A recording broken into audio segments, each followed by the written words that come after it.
we live. That's so true about cats. That's so fucking true. Y'all have to know that literally, like, because there's kittens in the house, Ponce and Harley are like more baby Mm-hmm. because they're like, I'm baby, and we go, yes, you're big baby, I know. Mm-hmm. Hello, we live. We Hello. live. Hello. I love Hello. seeing pre-stream chat. I I really do do. too. I peek in I, on it and I we're go, we're always.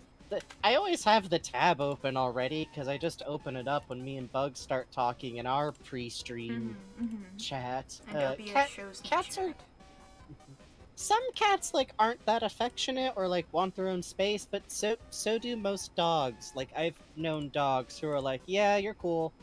I. Fucked up. Fucked up. Fucked up. Hi, It's true. Ruble Beans. Uh, Hi, Also, Cosmion. you know that it's real right now because right before stream started, we were talking about Buggy the Clown. Yeah.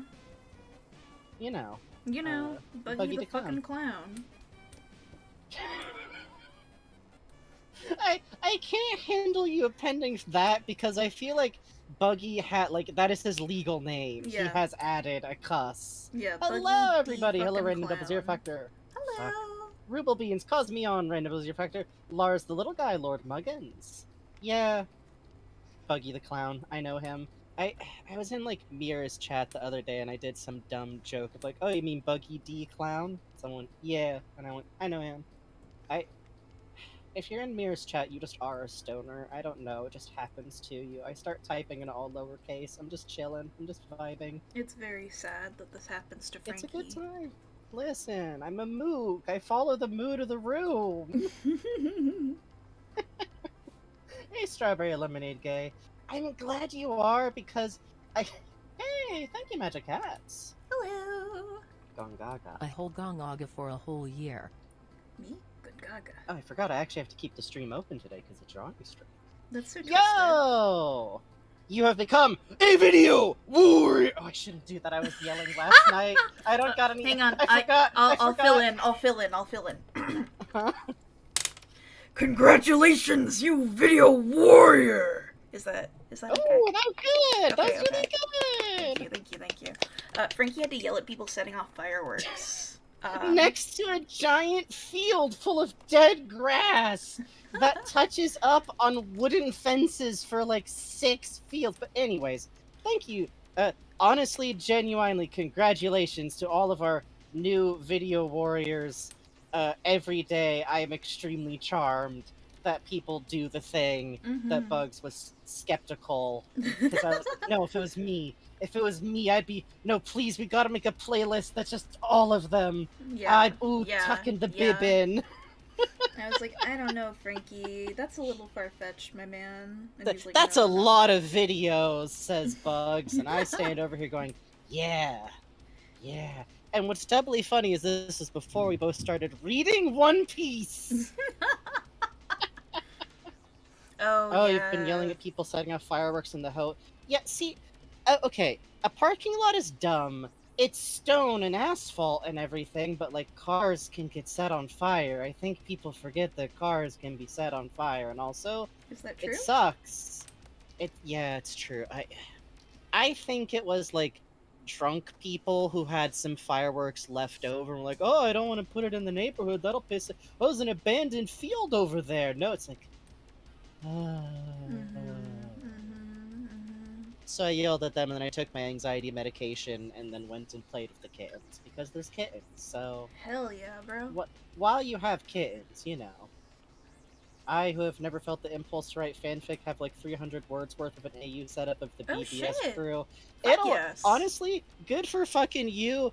And yeah, Kingdom Hearts, I think even if you come to it late, you can literally see like, yeah, this makes sense as like a first fandom or like a like early like work creating engine, because there's so much on like the emotional character like literally, even though we're super in One Piece and we have to like do work before we can get back to Kingdom Hearts proper, like the other night I came to Bugs with a tweet like, hey, so some context with Sykes sure is fucking different now if we know that he's somewhat Xehanort by way of fucking Zennis, aka Terra, and he has this weird moment where he's like, why would you choose a doll over the kid who looks like...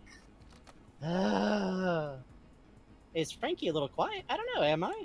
Rest of chat, please cue in if I'm a little bit quiet. That's always something we can adjust. I think Frankie's good. His levels are normal. Okay, excellent. Listen, I am the streamer who if someone says it sounds bad, I'll have to check. I have to check. I have to check, and I so appreciate people who speak up. By the Listen. way, today is 7/7, aka Sykes Day, also Tanabata. Yeah! Mm-hmm. My poor man. Mm-hmm. He didn't ask for this, he was just a goon. Mm-hmm. He was just a simple blue Oni type. It's sad, Frankie but it's hasn't true. blown my ears out. Oh, hold on. Let me see. Hey, Hold hey, on, don't give hold it to him for free. Hey, I gotta make a living. Hang on. on. Alright, I'm putting the slide whistle down. Thank you. the pause of me inhaling. Ready to just fucking blast it. No. Chat. But I'm excited. I'm excited to talk about Chopper because when we did the Sanji and maybe Chopper night, I was like, we can do it. We can finish talking about Sanji. Uh-huh. Hey, Josh the Zombies. We can finish talking about Sanji over 4 fucking human hours. Uh-huh. Enough to talk about the boy. Is there a limit to how much can be posted in the pet pic channel? General guidelines is no photos of humans, especially not photos or footage of like anything where you can see someone's face. And petting an animal is fine, but if you mean like how many photos of an animal, fuck us up. I don't know. I don't care. Show us your pets. People can mute the channel if they'd like to see less photos of cats. And other reasonable things to apply. If you're ever curious, just to snap into business mode a second, about the rules for individual channel usages, those are all actually listed in the rules because I wrote the rules up and I'm a finicky person. So.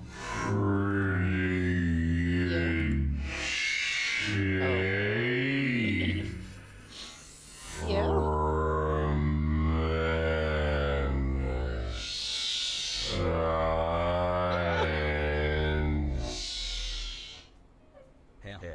Do I get a blessing now? Thank you, Raven Bonafoy, Thank you, Raven. who donated Bonafoy. $69 and says, heh heh. Oh my god. I'm sorry. Raven Bonafoy actually said heh heh heh heh heh heh. Thank you, Raven Bonafoy. Very kind of you, Raven Bonafoy.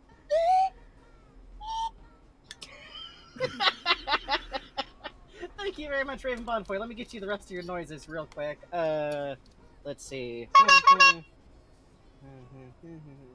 13 honks. Thank you. 1, 2.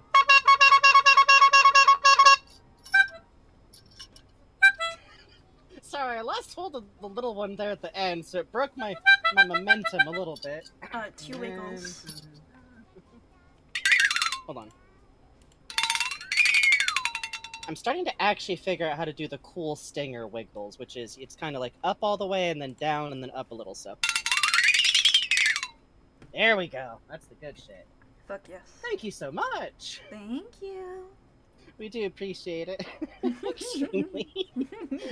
Thank you for donating for the bit. We do appreciate it. Thank you. Let me know if you want a drawing later.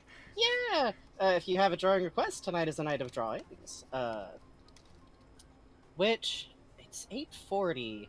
Should I do the channel intro stuff just so we Yeah, can fuck swap it, I'm over if warming you up. want to do some more? Yeah, I figured you're doing one. But hello and welcome to Frankenbugs Art Night, the Faceful of Bugs channel, Doodle and Discuss Night, which you forgot. Oh, it's okay, Raven Bonfoy. Just let me know if That's you want okay. something. You're good. You can at me in chat if you're worried about it getting lost in there. Most are just going, can we please give you bonus? Can we give you extra price? do you want another wiggle? I can give you another wiggle too. I like both wiggles. Hello and welcome to the channel. I am Frankie Frankenstein, aka. Wait, hold on. I did that one. AKA F Town, I guess. Yeah, great. Awesome. I just always go. Sorry, I just my brain is just going. Oh, do you want us to play the entire Tomas clip from Craig of the Creek? Okay, boss. It's like, no. AKA T Town, AKA Tomas, AKA Big Tom. Anyway. AKA the Frankenfurter, AKA F-Pound, AKA... AKA Dr. Franken Beats. Anyways. Great. I don't think that's true. I'm not a DJ. Do not hire me for parties. I'm the person who isn't drawing tonight, but we'll be talking and looking over chat and explaining just a lot about One Piece. Yep. Again. And that other person making fun of me is Bugs. Hi. Bugs is drawing. Hi. I'm drawing Chopper. Mm-hmm. Let me fix this window a little bit, actually. Give y'all more of the canvas to look at. Yeah. There we go. Yeah. I would hire you to DJ at a party. That's not a good idea. Hire me for your podcasts. Can you introduce yourself on a podcast like that? I think it'd be funny to do a WWE. You can do anything you want on a podcast. Scary. Is that true? It's true. And we are doing a Doodle and Donate night. I will explain the rules to the Doodle and Donate donation thank you doodle system. Sorry. I ran out of RAM. I was looking at Spherical Chopper's defense form. Oh. I was just beholding. I was engaging. The trouble with Choppers. The trouble with Chopper is he's a little bit distracting because he's the best boy who also is kind of a Yeti. Mm-hmm. I'll explain the rules once we swap over to that mode of the channel, but basically the long and short of it is that you'll be able to donate, and donations at a $10 minimum threshold, you can get a doodle that goes with it, which will be assigned to the characters we're covering this day. I'll go over the rules and more granular details later, but that is tonight, Chopper, Vivi, Ace, and Mr. Two Bon Kure, aka Bentham. Bentham. Mm-hmm. Bentham. Bentham. It's such a name. Uh-huh. I just feel like it's understandable that he just starts going by Bonchan. You know, sometimes you need an escape hatch on the name you have. Hello, Styler Rat. Hi! Right now we're just doing warm-up, so it's just kind of free chat mode for a little bit while Bugs does some drawing, and I'm kind of excited to talk about Chopper because he's a very fun character, and I feel like he pairs well with Vivi because they're both, I feel like, very much... okay, the series is very fun, but it gets its legs under it in a really strong way, like at Chopper's Island. Agreed. Drum Island, to me, like, people talk about Arlong Park, which I think is where a lot of, like, emotional center kind of locks in a bit extra. Mm-hmm. Or Usopp's Island, really. But anyways. I'm at the point of this series where I'm getting, like, literary theory, like, oh, well, here you can tell is when the ethical core conflict of the series began to properly... I actually do think all of that. This isn't even a joke. Hello, Niasara. Hello. Yeah, the problem with all Mad Rat music is that I just keep expecting the Ryan Chongo show version to kick in at any minute, which, by the way, Mad Rat fucking Unlimited is supposed to drop. Like, he's working on it. Ooh, oh, shit. I'm excited. That's exciting. Yeah. And yes, absolutely, Raven Bonnefoy. I can do that. I thought of something for Chopper, and it's Chopper getting spooked and activating poof mode. Yes! Yes, absolutely. There's okay, actually... you have to know that actually happens. There's an opening of One Piece where I don't think I can show you the opening of One Piece. I was about to look it up. No, the where music... Chopper well, gets thrown. Turn the music off. No, where Chopper gets thrown at Sanji, who's cooking something, and Sanji catches him with a leg, and in order to be caught while he's cooking, Chopper's in poof mode. Yeah. And it's just... Ooh. Little man. Little man. There's also a bit that I love, which is when, what is it? I know it's something to do with like Nami and like telling her that treasure wasn't found or money has been Oh lost. yeah, and he had to poof up because he was all scared. And in the background, you can just see him like, like, and Usopp like sneaking away, visibly like, gotta go, get out of here, gotta get out. Just the full-on like alarm sirens are sounding type reactions. It's very good. Chopper and Usopp kind of wind up as a duo sometimes because Chopper is a member of the Conceptualizes Death trio. I don't want to call them like the Coward trio because their fears are incredibly reasonable, but Chopper, Usopp, and Nami are, we'll talk about this, the ones who aren't, unkillable human beasts, I guess. Uh-huh. Trio of no consequences exist. Yeah, which, hey, Arsene, which for like some context, there's a trio of characters of the crew that people call the Monster Trio. And you hear that and you might, and I remember Bugs, you said like, yeah, I thought that was gonna be like Brooke and Chopper and Frankie. No. No. It's Luffy, Sanji, and Zoro. Because they're considered like those monsters are so powerful. Yeah, like straight up like Obakamono ass, like Oh wait, wrong eye. self-preservation trio. That's a good way to put it. Yeah, agreed. You see people online call them the weaker trio? No! Yeah, they do call them like the That's a weakling trio. bad way. That isn't how you should be assessing the crew. Like, people, I won't get into it too much, but there's a lot of people who are into One Piece who I engage with it in a very, okay, like, like the people who've definitely missed the point of One Punch Man? I think a lot of those people are also the people who have missed the point of, like, One Piece. And it's like, oh, but Kamen Rider sucks, because he's not powerful, and oh, if Saitama fought Goku, then... No. That's not... It's...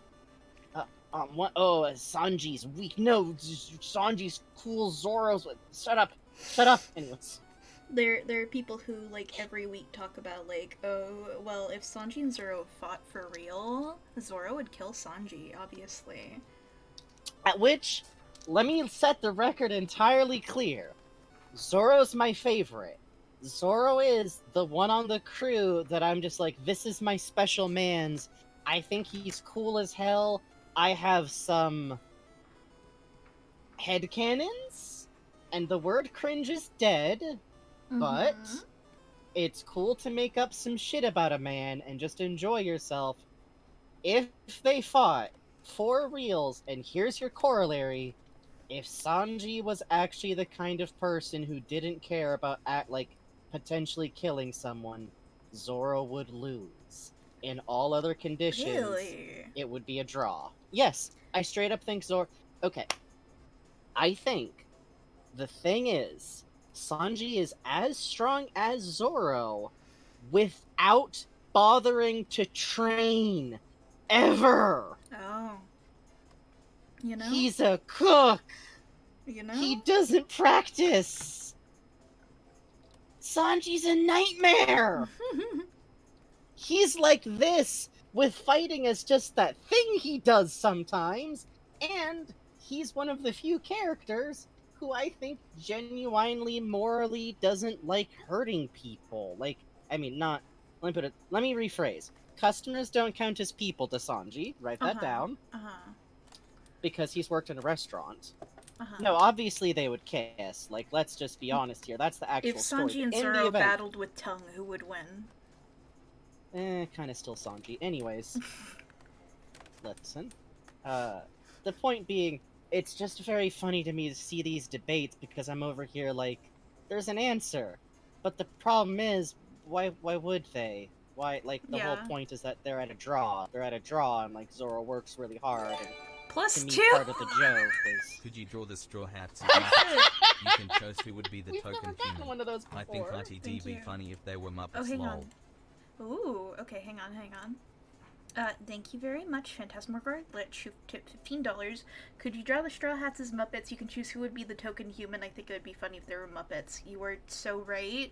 Absolutely. I'm... Chopper is a Muppet, for sure. Muppets are good. I only make some hesitating noises because one of the rules for the donations, which I'm going to get to, is please remember to respect that these are extremely cheap sketches. I'm going to be a little bit mean here.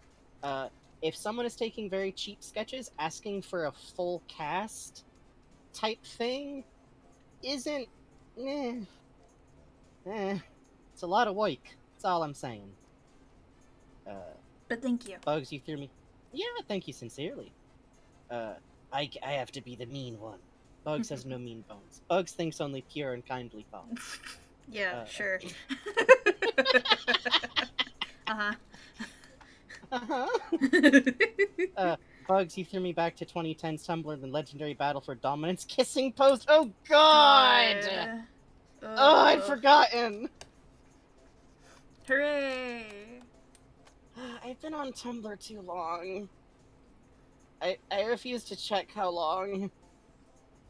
It was pretty early on. God, it was Human Midnight Law? Crew Oh, fuck. fandom. That's extremely fucking smart, Jumble Keeper. No, Human Law would be one of the few humans.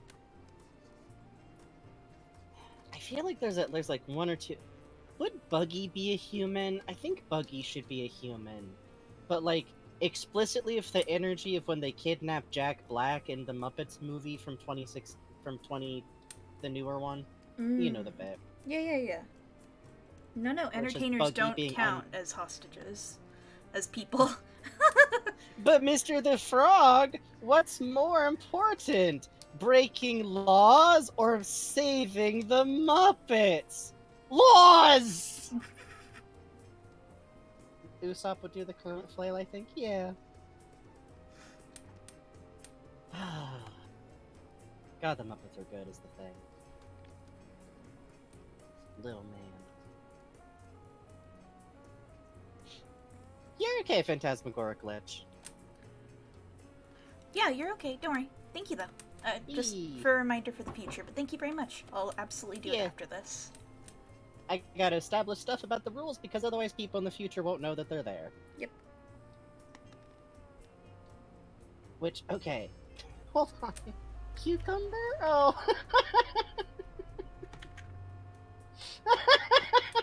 Mean! Mean to him! Vivi is also human, but it's like when they're polite to the lady guest stars on the show. Yes, but only because Nami is still a Muppet, and a Muppet romancing a human is always inherently really funny. And we'll talk about this, but Nami and Vivi are definitely girlfriends. Yes, agreed. Oh, yeah, the Muppets kidnapped Jack Black that one time. It's fine. You know how it is. Hey, listen. You have to sometimes. That's alright, how since Aquabat Bugs is Season getting 2 got funded. Oh, Christ in heaven. I mean, legally we're not allowed to say, but they do literally have a button in the Aquabat special van that just has sleeping gas! Jimmy the Robot's And I'm not saying that sleepy about an time IRL... button. Jimmy the Robot's funny sleepy time button that only affects the humans!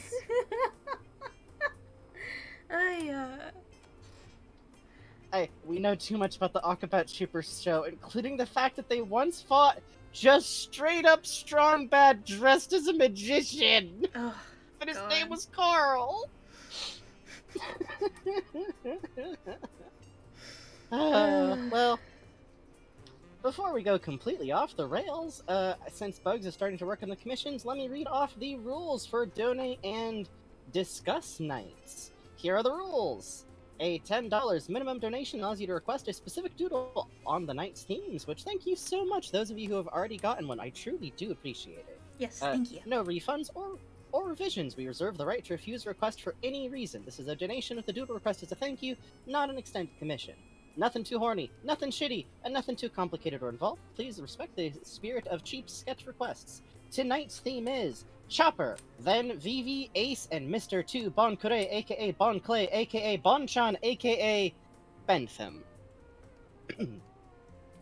And I'm going to add on the note that I included in the announcement, which is we've already decided we're going to go over some characters again later for all spoilers, yes, doodle and donate nights. Hooray! Basically, after we get past Brooke, we're Here's taking the brakes off. here's the problem. We realize the autism Mhm. has grabbed us.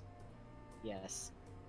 We're probably going to keep doing this for a while, and when we do the all spoilers yes discussions, we're going to hit Ace specifically again, because there's a lot about Ace's story that I do think is most interesting to hit in the story. But after that, when we start getting to like Yamato and we'll probably hit. Well, we're gonna hit Law way earlier than that, but all of those characters you kind of have to talk about their whole deal. Which oh, that's gonna be fun. Sorry, I had to mute to cough because throat is bad. If I make any bad noises tonight, I'm so sorry. Blame fireworks not being illegal in California. Oh, Chopper. And tonight's first subject is Chopper, which, just to explain real quick ahead of time, the trio of characters we're doing are basically all characters that get met before or are important during the Alabasta arc, which I checked the spelling. I don't think we should accept localizing it as Arabasca. I'm gonna stick with Alabasta, and if anybody tells me I'm incorrect, I'm gonna roundhouse kick them in the trachea. Good By for which I you. mean mute them for like 10 minutes. Like, it's not that bad. Good for you, King. Listen, just what if we didn't? What if we didn't? It's already a little borderline. I'll tell you now, the arc is actually good and does not hit anything worse than Nami gets put in a dumb belly dance outfit once. Yeah. And that's pretty good. Yeah. Frankie should get to roundhouse kick people as a treat. That's true. Thank What you. is I'm making allowed. that noise? Sorry. I'm realizing. But that's the explanation. They're characters we think will be fun to talk about, or our personal favorites, or kind of mark specific points in the story. Hey, spare keys. So, Luffy is a Chopper. grumpus. Christ. fuck. Chopper! Chopper's a little boy. Chopper's a little boy. And we should be clear, I think when he's first introduced, he is 14 years old? Yeah, either But 14 also or he's 6 baby. Yeah. I think he's 14 and then he's 16 after the time skip, is how that goes. Yeah. Which, I kind of enjoy that the one, like, actual teenager on the crew, like, Usopp and Luffy are still playing tag Yeah. when they are both on the crew, which I really enjoy, because, yeah, when you're a teenager, if you're in a, let's say, for example, drama club, and you just yell tag, you'll get some traction. Yeah. But I appreciate that Chopper is very much like a kid. He is a child who Yeah. happens to also be a doctor. So... Which, well, he's 14 years old, but he's both 14 years old and chibi. Which, I guess talking about his forms might be the best place to start with him, actually. Yeah, so let me doodle something real quick here. When Yeah, Chopper was a reindeer, when he was a baby reindeer, he was ostracized from his pack because he has a blue nose. He has a blue nose! And Chopper, who looked like this, he looked like a normal reindeer. Which, I believe he was still an adolescent reindeer when this happened, is my personal theory. Chopper found a gum fruit. A devil fruit. I shouldn't say gum Yes. fruit. The problem is, okay, you have to understand, when the first couple of volumes come out, they just refer to the gum fruit as a distinct thing. Yeah. So both me and Bugs forever got it stuck in our brain that they're all gum fruits. when Chopper was a baby, because he had to forage on his own because he was kicked out of his pack, he found a devil fruit that looked like a mushroom because deers eat mushrooms. And he's on a winter island, which I'll explain later. Chopper's fruit is the Hito Hito no Mi, the man fruit. The human fruit.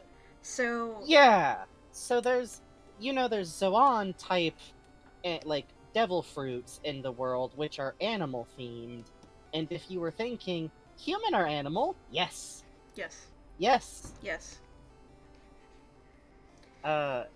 Which means Chopper is literally in a series that has humans who can turn into animals and a type of people who are animal people. Chopper is straight up an animal that got uplifted functionally. Yeah. What if you gave a deer all the worries and crises that a human goes through? What if you forced higher consciousness on something? Which, unfortunately, like, he was already ostracized as a deer from his pack.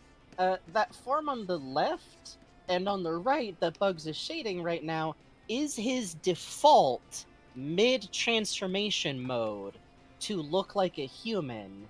And if you're thinking, that looks like a really tall, terrifying Yeti of some kind, that is also what the humans he approached thought. Yes. Which means he got shot in his first ever encounter.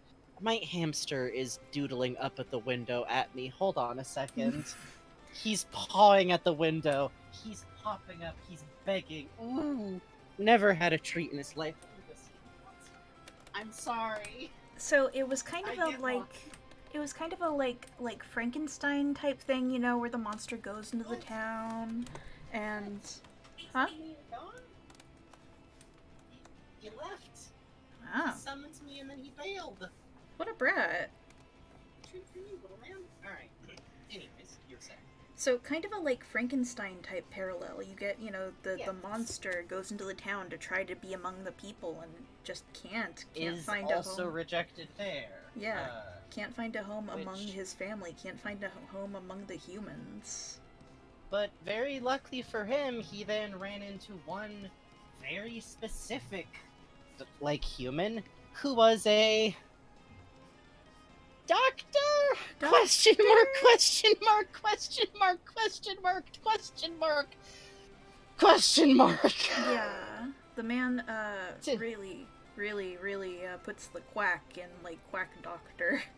Yeah, you could be kind and call it Hill Doctrine, or you could be unkind and call him an unlicensed, untrained, experimenting goofus.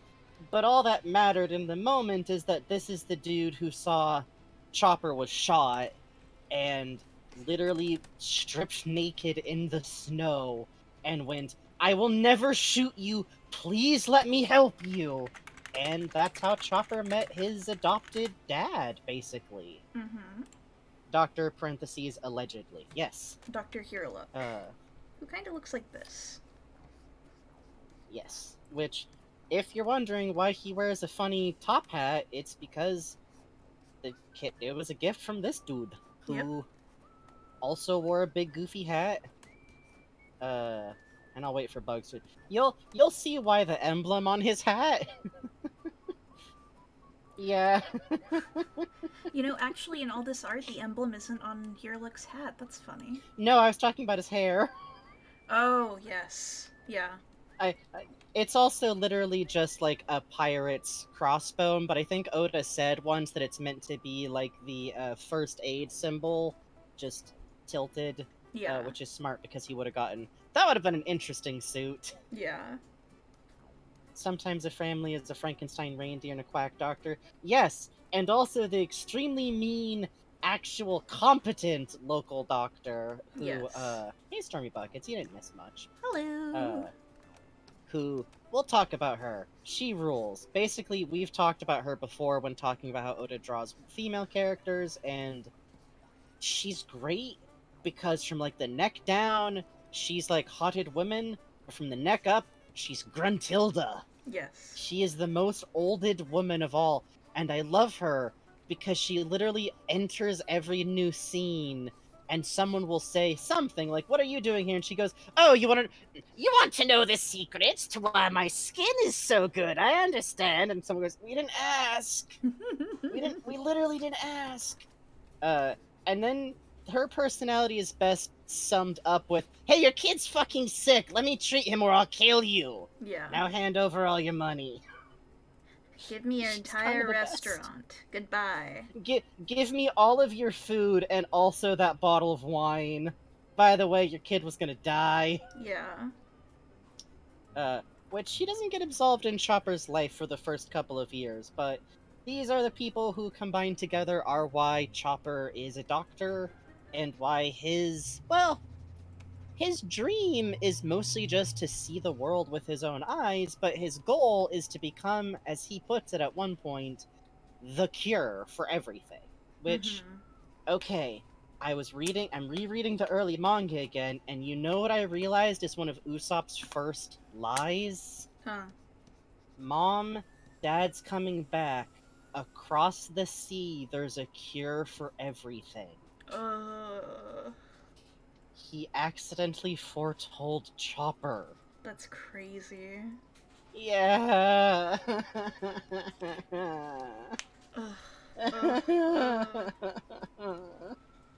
Hurts a little. Hurts Hurts a little. lot. Hurts a lot. These are the gifts I bring by rereading, which, by the way, I'm like halfway through the Barate, so once I'm past the stuff that I already know, but I can't skip it because there keeps being background details that I forgot about. Ooh. Ooh. Is Usopp that one Apollo joke personified? Yes! Literally! Yes. He is just the personification of local pirate trying to be funny. Good for him. Honestly. So Chopper is really wonderful because, as we mentioned, he's like a little kid. So, like, he's brave, but he's brave while being really scared the whole time. A lot like Usopp, but in more of like a baby who hasn't had to experience much kind of way. And what he has experienced is scary, because, I theorize that because he ate the human fruit while he was that little, his aging became locked to the way a human ages, which means for a reindeer, he became like a mega runt. Thank you, Raven Ooh, Bonifoy. so thank you so much, Raven Bonifoy. Oh, it should also be noted, you might notice one of his horns has a metal bolt holding it on. I keep wondering if becoming human means that his rate of regrowing horns is really slow, too. Like, I think he would have shed them by now. Do elk shed? No, he's a reindeer. Do reindeer shed their horns? I think they do. I know they shed their velvet. Could be a different thing. Male do, female don't. Trans! Confirmed! I kid. All antlers are shed. Thank you. So, that would verify the idea that because he hasn't just regrown the horn that was knocked off that one time, he might have slowed rate of growth as a reindeer in general. Thank you so much, folks. I do appreciate it. Wait, so... what am I doing? There's literally a very obvious answer here. Okay. Yeah. I was gonna draw him as Luffy, but no. No, you're right. So, Chopper is met on an island that is permanently... Okay, in the Grand Line, everything is completely weird. And every island has a permanent season. Or you could just think of it as like a climate that's very weird and distinct. So you get summer islands, which are permanently quote-unquote summer. They are always hot, and within that, they have a rotation of seasons. So, Summer Island in spring, Summer Island in summer, God help you, you'll die. Drum Island is in winter, which if you're thinking, hey, that seems like it would really fuck up the currents. Yes. Yeah. That is why the Grand Line's currents are so fucked up. Or my conspiracy theory is they're like that so the currents will be fucked up. I have a theory. I have a theory. Summer Island in winter would just be neutral. It would probably be either a rainy season or it would be the most temperate time of the season. Yeah, it'd be like being in winter in a desert, basically. Oh, they have to be careful with lights at my local small zoo when they bring in reindeers during Christmas lights week. If the lights near them are too bright, they could drop their antlers too early. Oh. Is Yes. that Gonzo Usopp? Yeah. Yeah. Gonzo's a real performer and will straighten his nose. It's fine though. All he has to do is put his thumb in his mouth and blow really hard, and that kind of does it. You know, like a party popper. There is confetti. Don't ask am where I- it comes from. Hang on. No. That's not right. Bugs is conceptualizing, but Chopper is from a winter island, Drum Islands, which is basically permanently in winter. So it's kind of fantasy Finland. It's fantasy Finland with some really interesting problems. Which, Wapol. Oh man, Wapol's a fucking nightmare.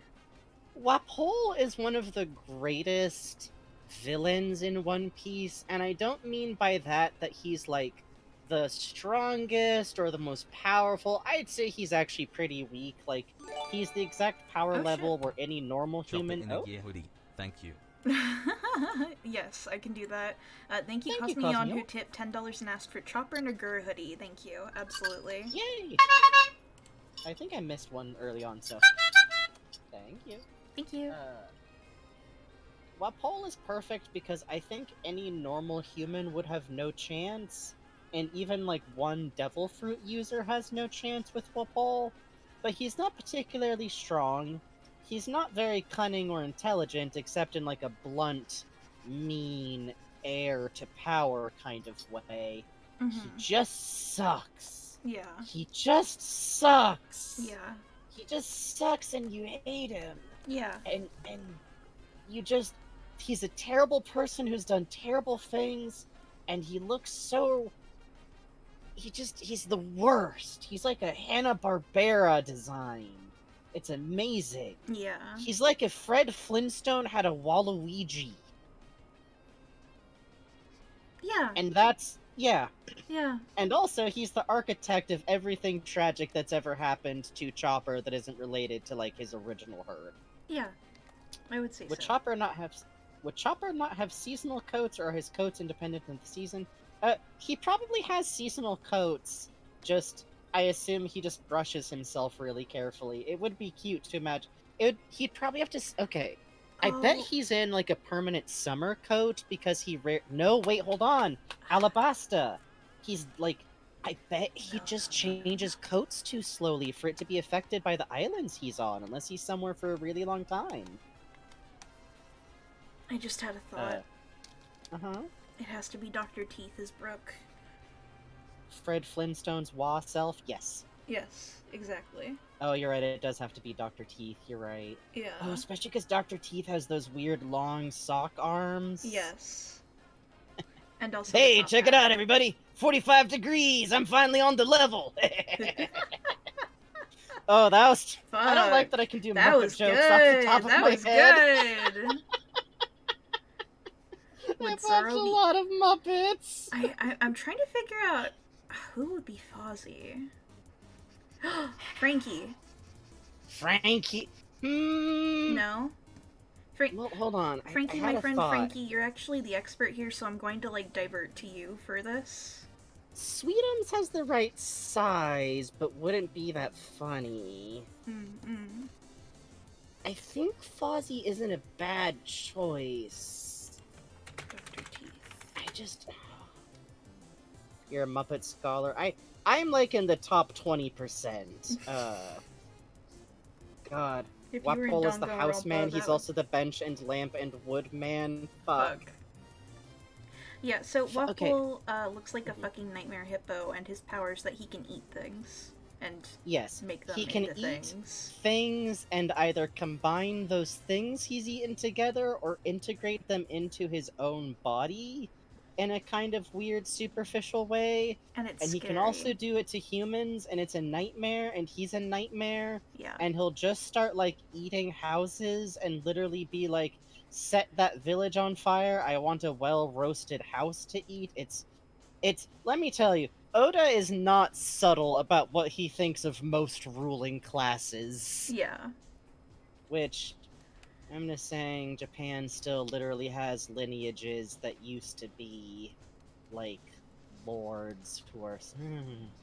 It's a little different when you remember that. What was I saying? Oh, I was thinking really hard about the Muppets. I think okay. Luffy should be Robin, Okay, yeah. which is a weird choice, but I think it'd be funny. Yes. Or Scooter has the right look, but not the right personality. Or would Chopper be? No, Chopper Robin? Maybe? Robin with little antlers on? Oh! Yeah. No, hold on! Scooter's Kobe! Oh god, I'm not putting fucking Kobe in this. I know you're not putting Kobe on you. No, only do... We're not doing too many of these. Oh, actually, hold on. Scooter's sister would be a good Nami, though. Oh, you're right, yeah. She Nami's a rules. tricky square to circle. Could we do Elmo as Luffy? Is that... Oh my god. I know technically that's not... Listen. I know that's kind... Listen. No, hold on, I've got the ultimate ones, and these are the only other two you gotta do. Okay. Zoro and Sanji are Bert and Ernie! Jesus fucking Christ. In Alright. specifically that order. Alright. I am Robin going to is put Elmo. Kermit's nephew, the baby frog. I am going to put Elmo in. Yes, I think Elmo is... Elmo hates the government! Elmo doesn't care! Elmo defeat tyrants! It's nowhere near a good Elmo voice, but nobody... If you can do a good Elmo voice, you're possessed by the devil. I'm sorry, it's just... Yeah. I don't even mean that in a negative way, it just is. Oh, Sweetums is Some- Jinbei. I think Sweetums deserves that. He never gets, like, dramatic roles, I think. Yeah. I'm saying Elmo cast as Luffy would be really funny. You tell me what Muppet. You look me in the eyes. And listen, Elmo's been around for like 20 years. Elmo's allowed a little violence. Elmo says ACAB. Yeah. I think he would. I don't think Sesame Street would be allowed to have Elmo say that, but he would, I think. Yeah, agreed. Oh, I know why too. It's the eyes. You gotta Yes, have the that like unblinking eyes. that expression. I think if Elmo frowned at you, it would have the same visceral effect as Luffy frowning at you. Videos with a well-voiced Elmo that aren't his official guy are so scary. Yes. Yeah. Okay. I will think for the rest of time of that one chaotic vine that's through the hole in the door.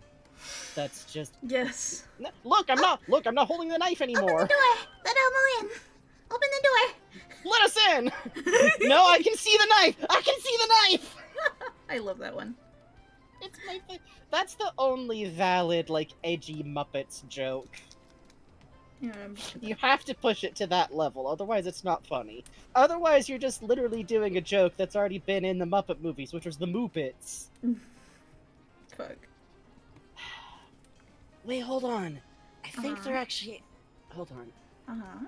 Okay, in the first Muppet... Is it Muppets Go to Space where they fight the cops? Muppets in Space? That one's the Because FBI. the feds go after Gonzo? Yes. Okay, FBI is still kind of... so they have fought the spooks, at least. Mm-hmm. That seems right. That seems accurate. I think if the Muppets were actual real-life human actors, Kermit would have been on, like, a file somewhere. Hey, Snail, you gotta hear it a good time. Hi, Snail. Possible communist sympathizer somehow. I don't know. Which, you'd think Kermit is too milquetoast, but, you know. We've all seen the Rocco the Rock vid, Canon Elmo's. Oh my god, you're right! god! Usopp up, sitting next to Luffy, like, this is my new friend, Rocco the Rock! Rocco the Rock also really wants to eat a cookie, Luffy, but they're my cookies. It's a rock! Wait, actually, would Luffy go like, no, I think that's the exact line of Luffy's credibility. Yeah. I think he would not believe that Rocco the Rock is a real living eating person. Yeah. Luffy would in response eat Rocco. Yeah. He might try. No, Usopp would turn around and Luffy's hand would be like in his mouth and Rocco is gone. Oh god, Janice Robin is good. We do need a Frankie though, and I'm just... I think Fozzie would be good, because modern Fozzie, who's a little bit, like, middle-aged, and the, like... I think you're right for that, especially for early Frankie, when he's, like, crying over the sob story kind of moment. He is a bear. Jungle Fozzie- Caper, you're so right.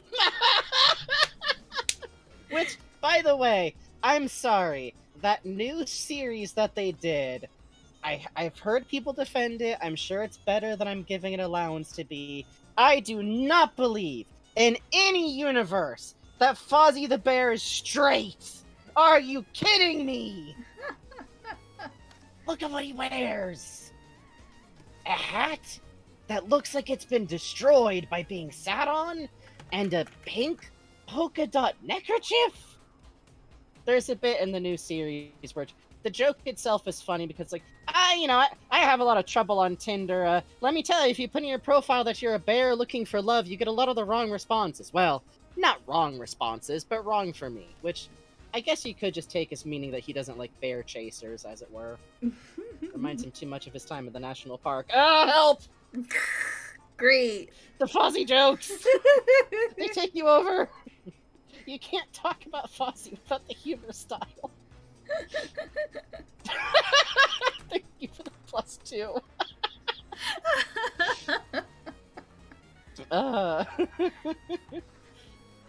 Plus, Fozzie should get more action roles. You know, I think he's ready. I think he's ready for his Bill Murray. I'm now just talking about the Muppets. I'm sorry. This is what happens.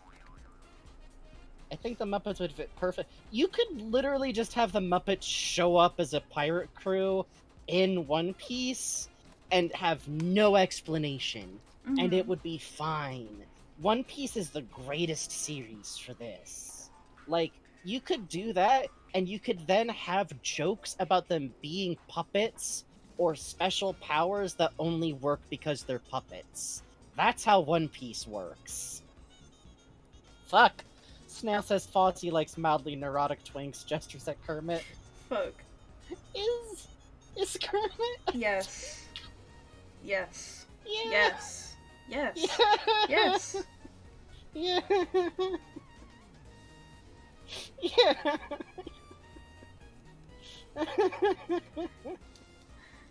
Sorry, it's not really something I considered before.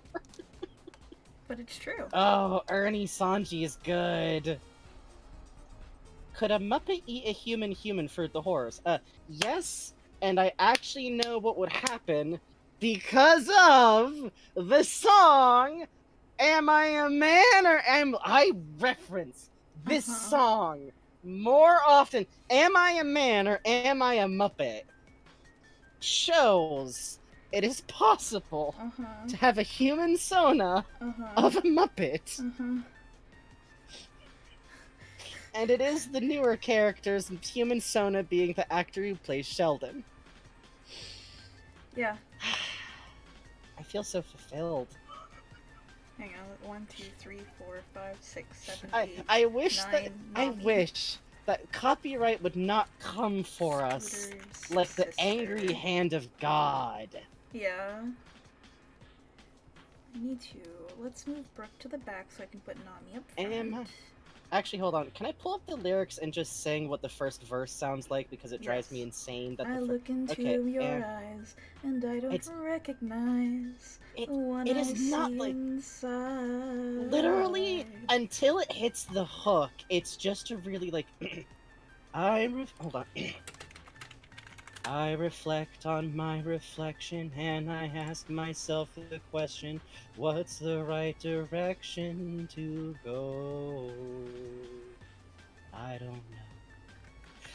Am I a man? Or Awesome. am I a Muppet? Am I a Muppet? If I'm a Muppet, then I'm a very manly Muppet. It's Very the best manly Muppet. song! Am I a Muppet? Or am I a man? Am I a man? If I'm a man, that makes me a Muppet of a man. A Muppet of a man. It's the best song! It's good, it's good, it's good.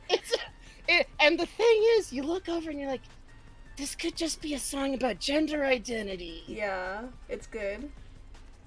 Like, oh, I'm so glad I said Ernie as Zorro. It's really good. Man or Muppet goes way too hard for what it is. Yeah. Jason Statham is just... I think he wrote the song. Like, let me... Yeah. Who wrote that? It got a nomination for Academy Awards for Best Music for Best Song! Welcome to One Piece Oh Night. my god, Jason Segel did in fact write the song! Okay, I'm good.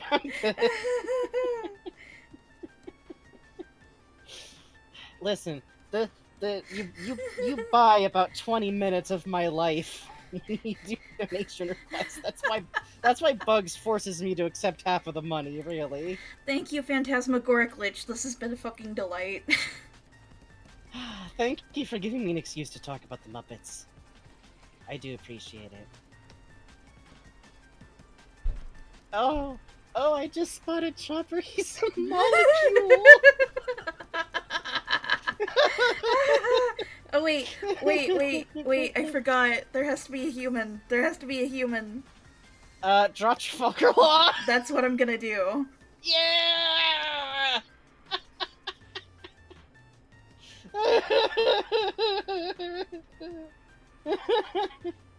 Okay, this isn't for the purpose of this drawing, but I need you all to know that if in 2 days I launch onto Twitter going, I know what Muppet Yamato would be, Oh, yeah, this is why. Oh, God. No, Yamato's not officially on the list yet, so, Okay. but it's tough because, like, Miss Piggy! Fuck. You're right. Yeah, he would I was be. just trying to say, what could we get like the one time there was like a suit actor Miss Piggy because there was a bit with a ballerina where they needed someone the right size to dance with the ballerino. I think you would need a giant Miss Piggy, but I was literally trying to think what Muppet has the tits have. I know that usually you should only have trans actors playing trans parts, but I trust Miss Piggy. Don't you?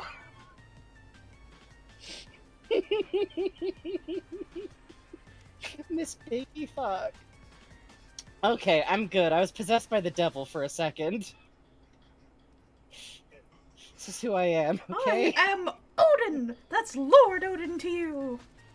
God.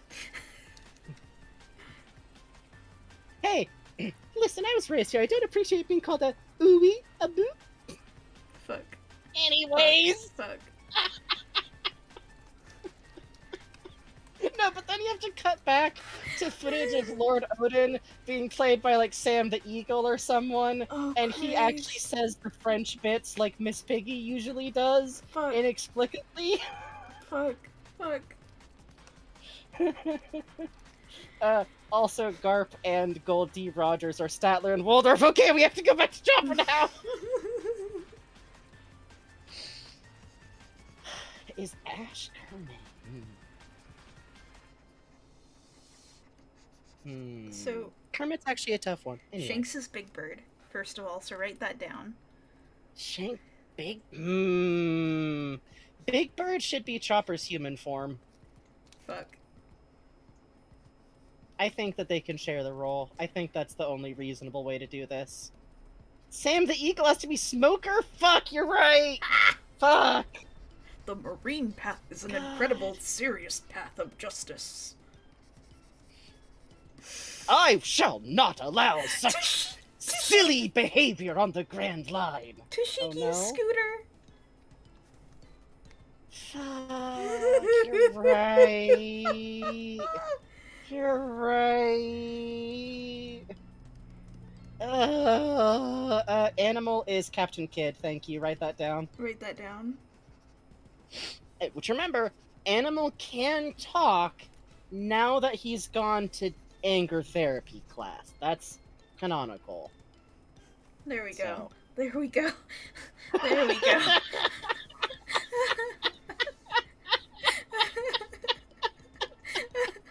He's traumatized. I'm just imagining Law, like, I can't help but the gag would be like Law like slowly looking down and then looking back up like haunted.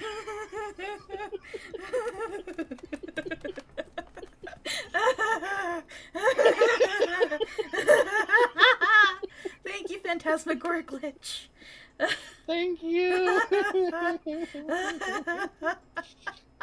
Mia Sarah says a devil fruit that turns people into Muppets. Bad news. That is entirely possible to be real. And I can't explain why, because the devil fruit that does something similar is a giant plot critical fruit. Yeah. I just keep looking at this. This is what I got paid for this. This is our job.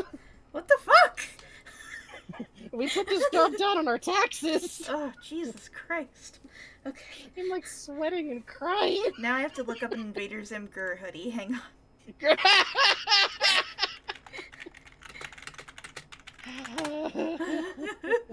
Oh god.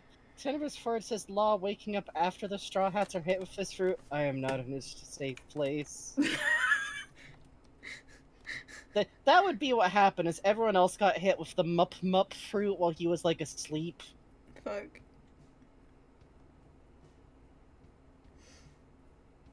Okay, Chopper. Yeah, Chopper. I think what I want to talk about with Chopper next is it's worth noting that his transformation ability is actually the most talented Zoan type Devil Fruit user, purely on strength of how flexible his transforming ability is, we have ever seen. Mm-hmm. Because most Devil Fruit powers for Zoan types are very limited.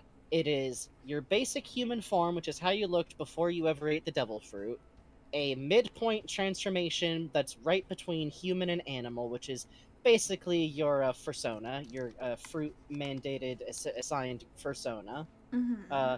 and then like straight up the animal. Although I think it's usually a pretty big version of the animal. If it wouldn't like, if you have a hawk fruit, you don't turn. Well, hold on. Do we ever see that dude turn all the way into a bird? Does We he do. turn into a tiny bird? He turns is it into a big? big bird. A human-sized bird. Okay. But he's also like a state guardian type. But anyways. Yeah, that's true. We don't know if he's like a god-type bird. It is literally the two characters we're referencing are literally both animal Zoan type fruit users that are the guardian animals of the nation that they're in, which is fantasy anime Egypt question mark kinda a little bit, that general region.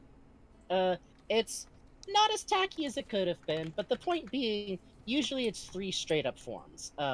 Chopper has both a special medicine that he has devised that lets him take on more forms than usual, the Rumble Fruit, but in my opinion, also, even without that, has a little bit more flexibility than usual, because his general day-to-day form, the chibi form that we're used to, is specialized, in my opinion. That is brain form. That is and it's very fun to me, because the reason why he's so tiny and chibi is because it's literally a form geared towards being able to think. Mm-hmm. So, like, all of his energy is going to his brain. Many thoughts. Head What does a full. Rumble Ball taste like? Probably candy. Yeah. Chopper likes candy, and he formulates a lot of his medicine as little candy spheres, which is partially a little bit like a traditional medicine kind of aesthetic, but also he really likes candy. He really likes candy. He wants to eat cotton candy. Please, please, please, please, please, Please, please. You have to let him, please. So he has his base reindeer form, which he calls walking form. I would say the brain form is his mid form, which is what we see him in most of the time. And then you have his humanoid form, which is that Yeti-looking rendition of himself, muscle form. Which, worth noting, his muscle form can pick up an anchor. So even though he's not like on Zoro's level, once again, this is just because the strength ratings in One Piece are nuts. Mm-hmm. It's incredible. And because of his rumble ball, when he eats a rumble ball, he is able to transform into a series of others really specialized forms, including you saw Bugs drawing some of them earlier, a leg-focused anthropomorphic form. The spherical thing that you saw was him in defense mode, which I think is it that he can turn into some? No, he just pops a rumble ball when Nami's angry because Nami being angry is that big Scary. of a deal. Yes. Yes. And he's okay. Horn mode, leg mode, defense mode, and probably one or two others that I'm forgetting because there's a lot of One Piece. There's a lot of One Piece. Oh, and my favorite, which is his, let's call it an overcharge mode, which is Mm-hmm. monster mode, which is the best. It's very, very good. But Chopper puts a lot more attention into the fact that he can transform his body than most Zoan types do, and I mostly just like highlighting this to some degree because it's different than how others work. And in One Piece, one of the larger barriers of someone's skill is okay, you have a power, you have a devil fruit power. Are you using it creatively? Because that's where stuff gets to get interesting. Mm-hmm. I have a theory that we're gonna see Chopper's powers have an awakening kind of moment at some point. Oh, that'll be cool. Because it's gotta be possible for Zoan types too, right? Like, I mean, we know it is, because we have seen an awakening that is a Zoan type. It'll be fun. I only know one piece why osmosis is Chopper, a human who ate a reindeer fruit, or a deer who ate a human fruit. The latter! He was baby deer. You missed that bit a little bit when we explained. But, it's just very fun because he's just a good kid, and much like Sanji, he is someone who doesn't focus on fighting skills. He focuses on medicine, and he is genuinely an amazing doctor. He's really good at what he does. He. How. What did he, like, figure out the cure to a plague and how to disseminate it inside, like, half an hour once? Yep. Yeah. And he is probably why Zoro is still alive. He's also literally why Nami's still alive, because the reason why they went to find a doctor or landed at his island at all, we'll talk about this when we get to talking about Vivi, but I would trust Chopper with my HRT, honestly. Mm-hmm. Honestly. We literally talked about how, like, Yes. if It's interesting to think about what Chopper's view of gender is, because he's a reindeer. mm-hmm. So we had I always imagine him like, listen, humans kind of overcomplicate this stuff, in my opinion.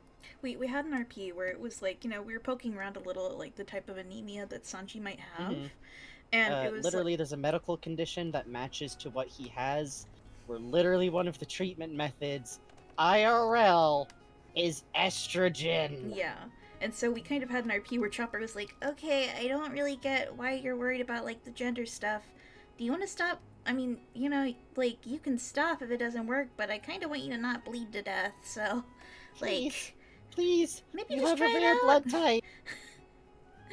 And then Sanji had a, oh god, wait, I'm trans moment, and it was very fun. Yes, partially based on the fact that literally it is a not uncommon trans experience to still not be sure if you're quote unquote really trans until you've like been on HRT for a week Mm-hmm. and are like, oh god, I'm so happy. Oh, okay. But Chopper's fun to think about in that way too, because like he is not a human, and he lives with humans, and it is fun to think about like how he like. I've thought about like, does he think of the crew as like his herd, kind of like it's his family, it's the group he's with. Like Bugs is drawing him with Robin here. There's a very cute episode of the anime specifically that isn't a bit in the manga where when he is left alone on the ship with Robin when she has just joined and was, until pretty recently in the series, an enemy, where he's so defensive and like Yeah. staring. It literally is like a cat Yes. that's not used to you yet. It's really cute because Chopper and Robin are little. Chopper is Robin's little buddy. That's her little guy. Yeah. Because they're both like serious researchers. So they'll go out shopping for books tomorrow together, and like Robin will buy Chopper But candy. at first, he's like literally staring at her suspiciously with his back to the wall, like, Yeah. Hope I didn't miss this. How did Chopper go from Muscle Yeti Deer to Chibi? You absolutely missed that, but I can give you the short form again. Those are both just different forms he can transform into at will. He prefers to stay in Chibi form because it lets him think better. Which, I mean, listen, makes sense. See you later, honey brats. Bye bye. Ooh, baby having his hot topic phase. Oh, baby. I always like that because it's very like, there's a new deer in this herd. I don't trust them. I don't Yeah. trust them. It's real cute. It's super cute, and it's especially cute because it's an episode of the anime that's like technically filler, but what they use it for is Robin is kind of following Chopper around while he does stuff and very gently gets him talking about like his mom, the doctor who took him in, who I never remember her proper name. I just remember that Chopper was told by her to call her Doctorina Yeah. or Doctorine, Yeah. which is really charming. Yeah. Hey, Senor Bob. 1 second. Okay, had to cough so badly. That's right, we're doing art in here. It is donation Yeah. drawing night. In fact, this is the last drawing in the queue. That's correct. We are currently doing donations can be thanked with that are $10 or more with a good God help. Oh, Frankie's With dying. a donation. Dying a little. With a donation centered on the theme, which right now is Chopper, but later on the night will also include the characters of Vivi, Ace D Portugal, and Mr. Bon Cure. 1 second. Okay, I'm good. Yes. Uh-huh. Dr. Kuriha was her name, I think. Yes, Dr. Kuriha is the second. So, without getting into it too much, because the manga, not for spoiler reasons, there's just a lot. The island. Hey, thank you, Senor Bob. The island that Chopper comes from, the King Wapol literally one day went, I'm going to kick every doctor out of this country unless they agree to exclusively work for me and only doctor people when I say they're allowed to, and otherwise research constantly so that they're the best doctors that exist and they serve me first. Mm-hmm. Yes, Ace's name's Portugal. I'm not even kidding. Or Yeah, for real. Portugas? Portugal de Ace, I believe. Yes. Or Portugas de Ace. I'm not a land animal person, but IRC ungulates and social prey animals in general are all anxious disasters one snap twig away from attempting to destroy you. Yes, Chopper is literally that, which is very... Literally, his only modes are, I am nervous about this threat, I am going to spring away into the underbrush, but I'm on a ship, help. Or, okay, I gotta fight, so I'm gonna fight. Thank you so much, Cosmion. Thank you so much. And we are now open for any further donations, which of course, as I always say, please do not worry about having to donate. We want you all to take care of yourself first. There's one Had to other step form out of for a sec. chopper that I didn't show you. Oh, yeah. So, let me look up, real quick what it looks like so I have this right. Yeah. There's So basically, horn point. what? There's horn point, there's Oh, yeah, kung fu horn point, there's jumping point. Those are cool. Oh, I forgot about Kung Fu Point. There's another point. There's another thing Chopper can do. Mm-hmm. This is Frankie. You know Frankie. He's a pretty tall guy. Frankie One Piece. Mm-hmm. Furenki. This is Chopper's monster point. Mm-hmm. Chopper goes from about here. Alright, we're gonna say that's Chopper, and he's got a little face. My friend Chopper. To, Which I think he does this by eating 2 Rumble Balls, if I remember correctly. Yeah, either 2 or 3. Or it's like basically, if he takes multiple Rumble Balls at once, he can do a different form. Which, a big part of Chopper's story is, like I mentioned earlier, when he first runs into humans, he gets shot. And so a key word of Chopper's story is monster. I'm a monster. People think I'm a monster. When Chopper is first met, he is so shy of company. He is so hurt by what he's gone through. He lost his first adoptive parent. He is not accepted by his own kind. He's not accepted by humans. Literally, when they're trying to convince him to join, he keeps going, "But I'm a monster! A monster!" And there's this very cute bit where, like, when he first meets them, where he's like, "Whoa, that Luffy guy's intense." And Sanji looks at him and says, "Oh, yeah, he's a monster." Yeah. This is, like, very close to a reference image. Please forgive me. This is just my first time drawing it, but... It's fine. That Bugs is honest. So it's kind of fitting that his most emergency mode, like, form that he has, which initially when he uses it, he has very little control over. He can't... I mean, think about it. He has to become Chibi mode to think super well, so Big mode has problems. Yeah. Big mode is kind literally of a rampaging. monster. Yeah. Which, I believe he literally... we talked about Robin earlier. He does it for Robin. Yep. That's the circumstance that makes him pull this bad boy out. Okay. Sorry.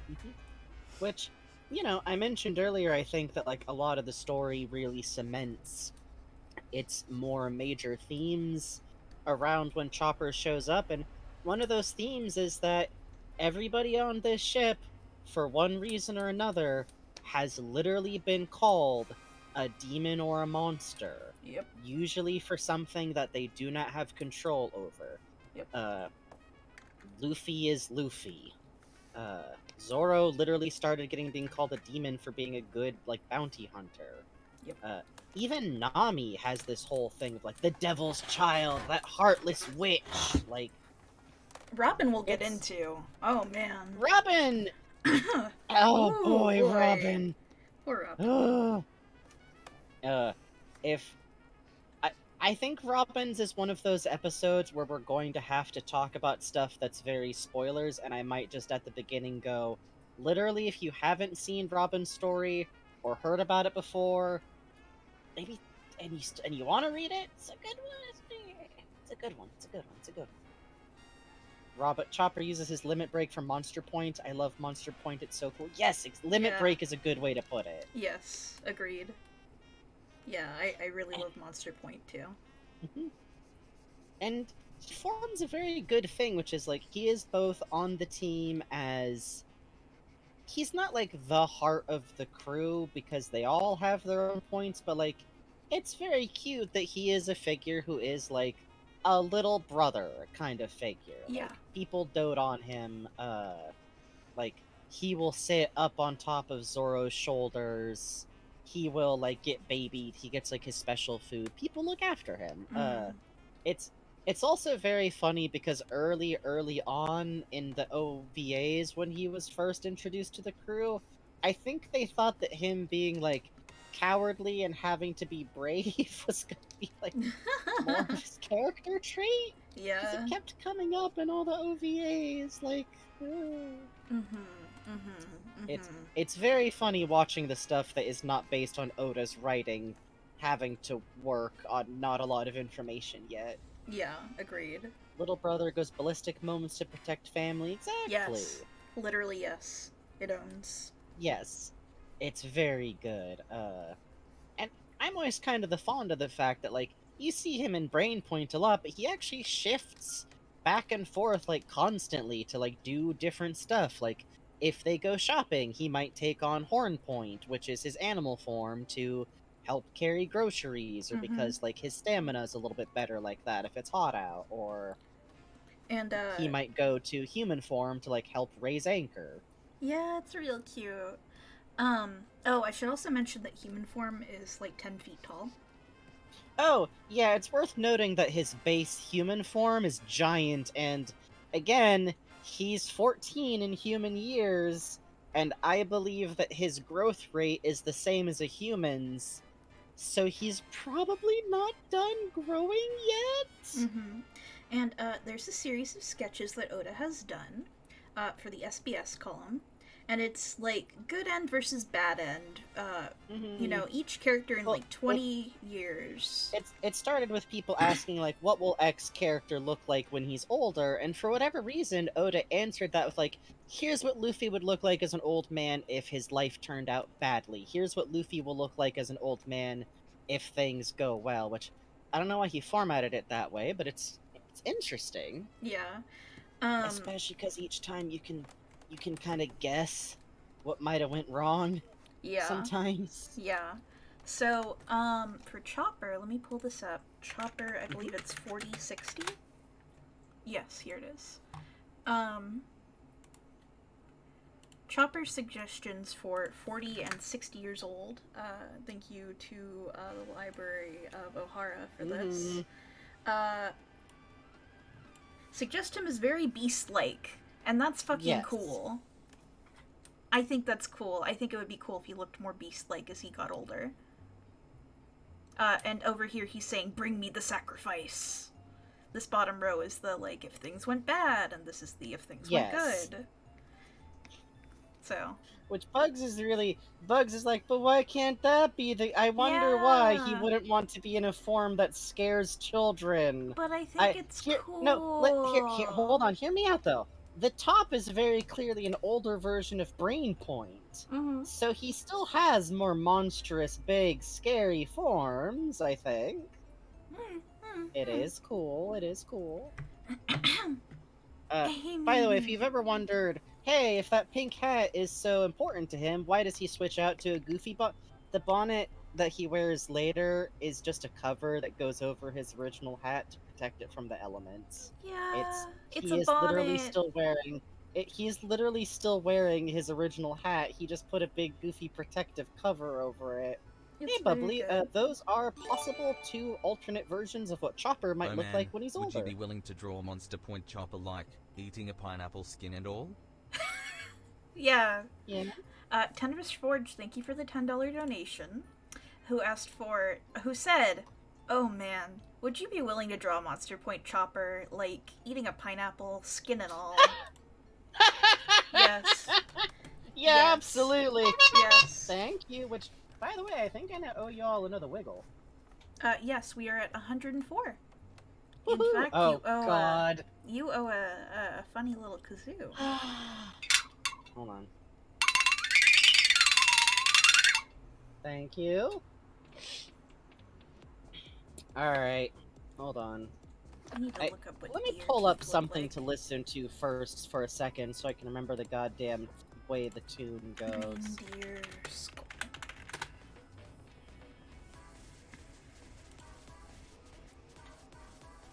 Don't mind me. Oh god, turn the volume down before my ears get blasted.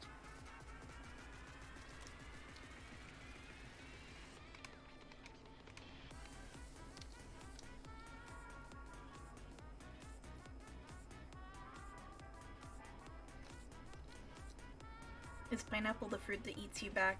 A little bit. Yeah. Not as bad as papaya, though. I suppose that could be said for any acidic fruit. Yeah, pineapple's just got the enzyme that's good enough you can use it as a marinade. Oh yeah.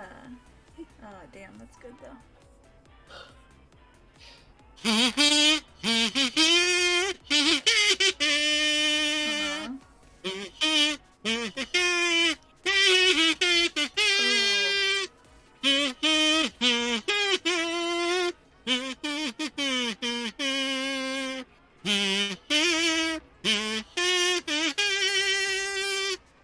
We are. Thank you very much for Give your it kind one. donations. Give We it one appreciate solid it. blast, please. Ah! Is that what you wanted? Is that what you wanted? You wanted the bad noise? Yeah. Now that I've gotten it to sound like a decent kazoo, all anyone wants is the demon blast. Thank you sincerely, though. We do appreciate Thank it hugely. you. Oh yeah, also with pineapple, I've heard that it's more extreme when it's uncooked, so if you eat canned pineapple and think, this is fine, Yeah. raw pineapple what- hits you harder. Canned pineapple's raw? What? No, canned pineapple is cooked, so it's easier on your mouth. Really? Yeah. That's why it's soft, bro. Huh. It's been pasteurized. Weird.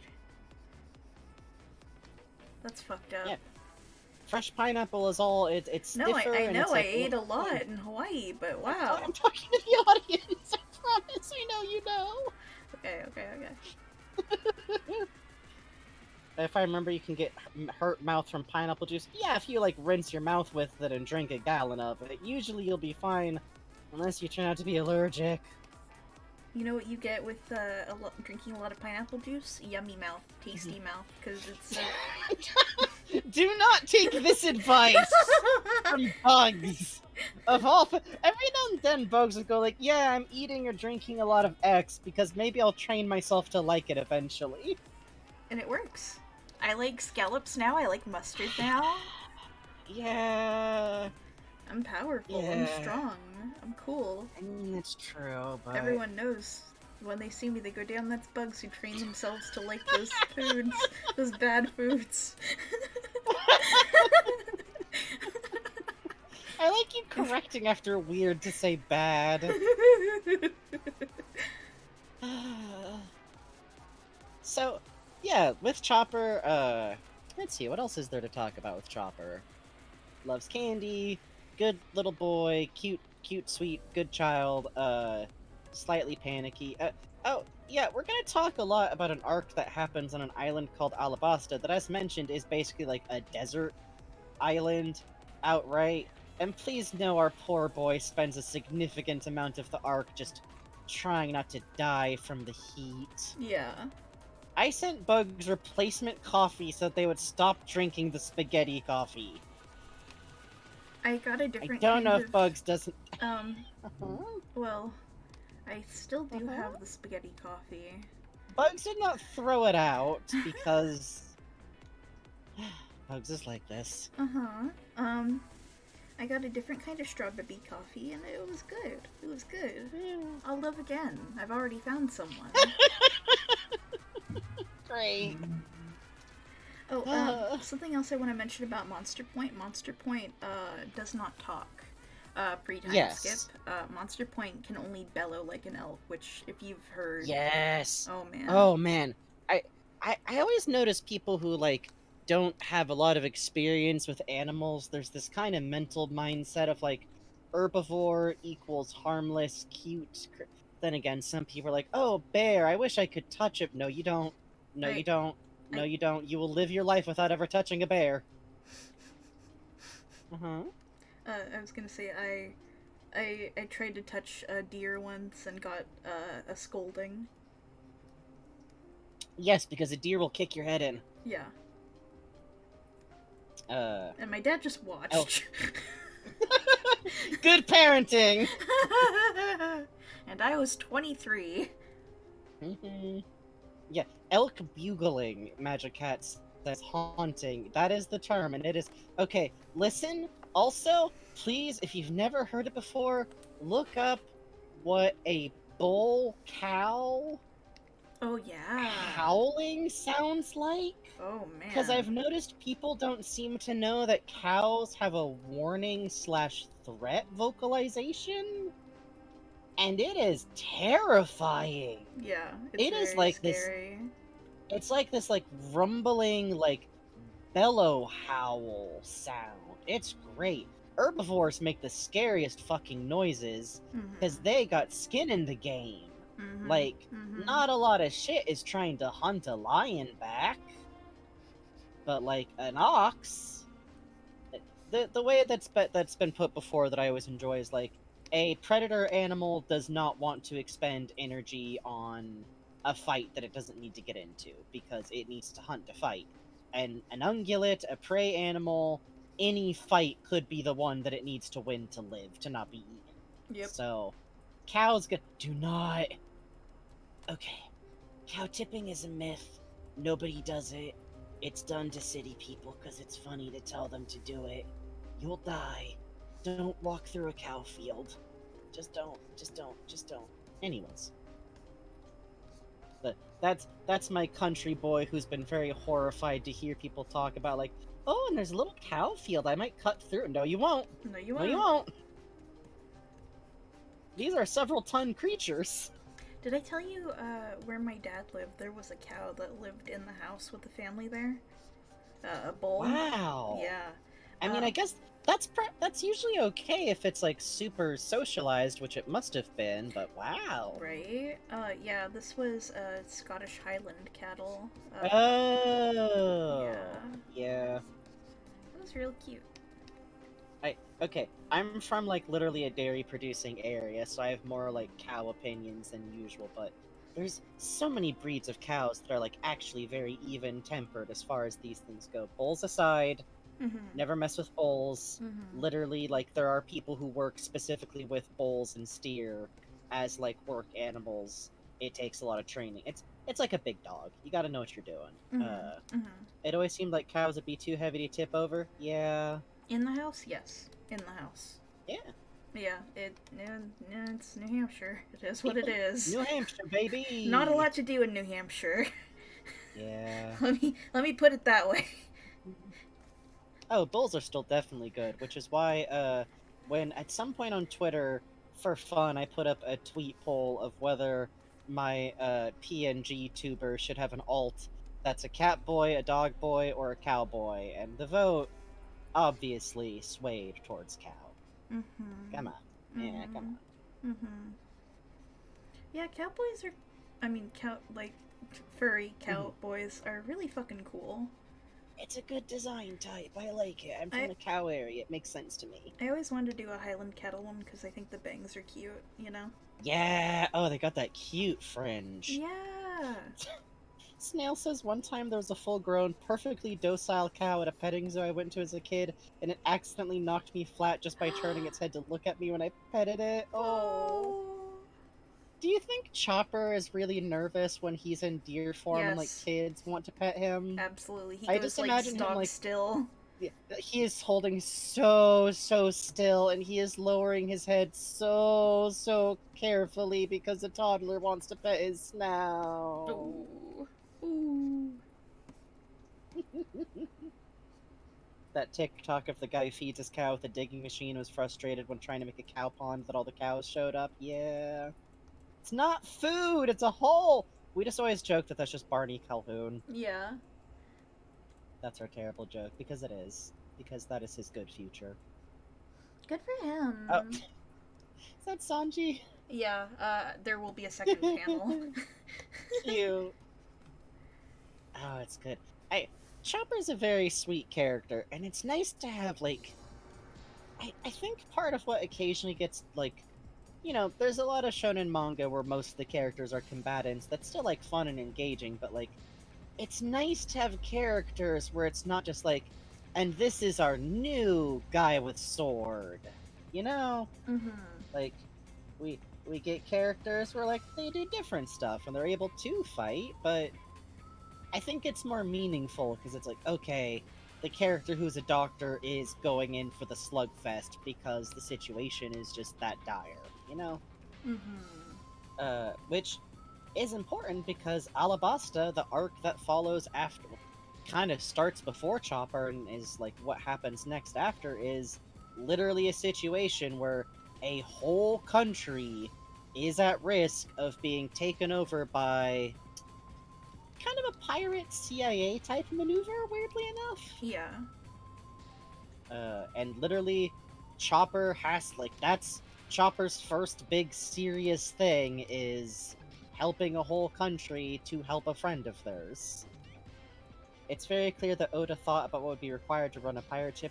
Yeah, like, it's actually something that's talked about a lot in early One Piece, too, because, there's a very funny bit before Sanji gets brought on when they're still on Usopp's island, where they're like, well, no, it's after they leave, where it's like, well, it's obvious what we need yet next, haha.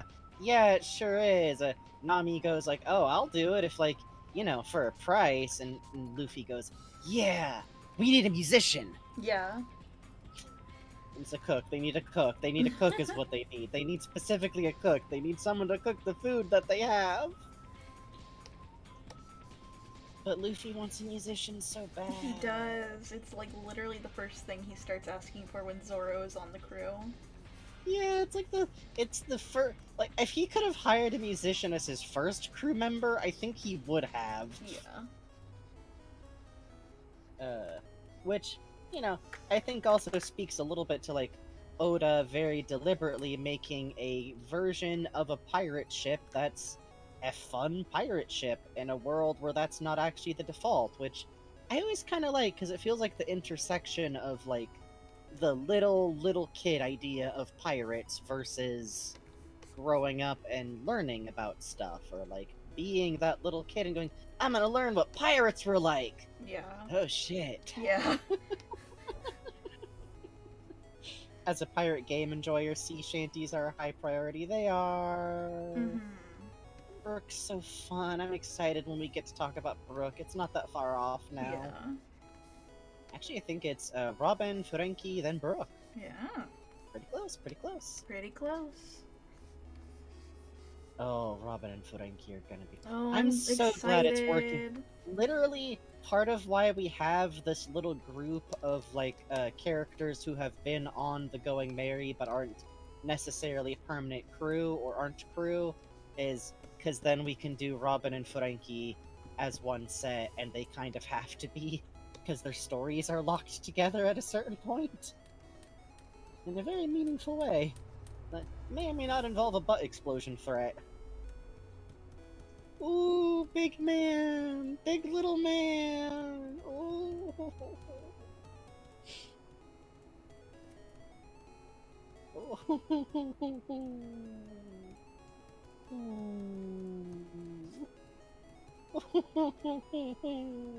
Oh, the pineapple hurt his mouth. He's so I'm fucking just, like, sad. He's so sad.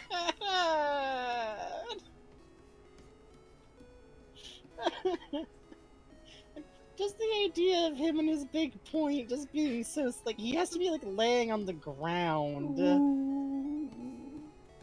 Just like a really big sad dog where you're like, yeah, buddy. Yeah. Chopper, Yeah, you ate a bee, huh? Chopper sits on your couch and goes, and you go, oh, I know, buddy. Oh. Just, which I do, truly I love that, like, he just gets carried a lot. Yeah. Which, there's a couple of panels from a gag manga specifically with Trafalgar Law that I think we both think about a lot, because it's just... He literally climbs up Trafalgar Law's, like, side and arm to his shoulder to pat his head. At one point in the manga, Chopper can't really move that well, so he has to be carried around, and the solution the crew come up with, and I'll get back to this in just a second, is they take Law's hat. And Law's Oh yeah, that! aghast. Oh god, I was thinking of the "You're Nice" bit from the gag manga. Yeah, no, I think about that a lot too, but they just tie but Chopper this is canonical. to the top of Law's hat and Law has to carry him around like that. And then later, when he comes off they of, put him in a bag. they put him in a bag, and Law carries him around anyway. Yeah. Which, you know, Trafalgar Law is a surgeon doctor, and Chopper's like a generalist doctor, so if the anime doesn't have at least one episode of fillers worth of Chopper and Law, like, bonding with doctor stuff, I don't even know what they're doing here. Like, come on. Yeah, come on, I- come on. Imagine being a surgeon, like, pirate, a weirdo, and, like, your own solitary practice, and you meet the greatest doctor you've ever met, and it's Hello fucking Kitty.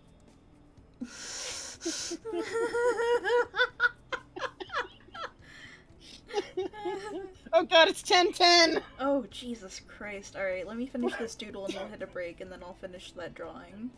And then we can talk about maybe, unless there's anything else we want to say about Yes. Chopper. I think we've covered most of it, like, while you're finishing this doodle. I mentioned it, like, once or twice already, but I really do enjoy that, like, at a point in the story where Oda really starts to dig his feet in about, like, the concept of the rule of law and the inherent right to rule and being stuck with a bad leader, and the point in the story where he literally begins to, like, look you dead in the eyes and say, the correct answer to having a bad leader who does bad things that cause people to be in danger is to get rid of them. No, like a king doesn't matter. Nothing matters about being a king. A castle doesn't matter. Like, the birds that nest in an abandoned castle matter more than a monarchy. Yep. Is when this little guy shows up. Yep. And in a very real way, Chopper represents, like, there's a lot of emotional depth in a lot of the stories, I think, starting from Usopp.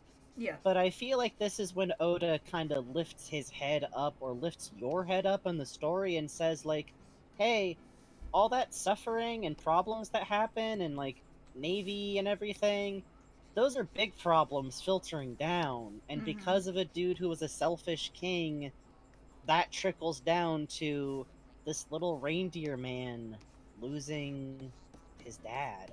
Yep. And I really enjoy that, because, like, I think from the outside it's easy to look at Chopper and just see, like, oh, like the mascot character who, like, Yeah. looks like a weirdo baby, and they make him babier later, and not see, like, yeah, he is all those things, and he's very beloved for being cute, but, like, there is a depth of character to everything in this story, which I just really enjoy. I do too. Yeah, Dr. Heartstealer and Dr. Fluffy, Christ. Oh, Dr. Fluffy. Dr. Fluffy. That's so true.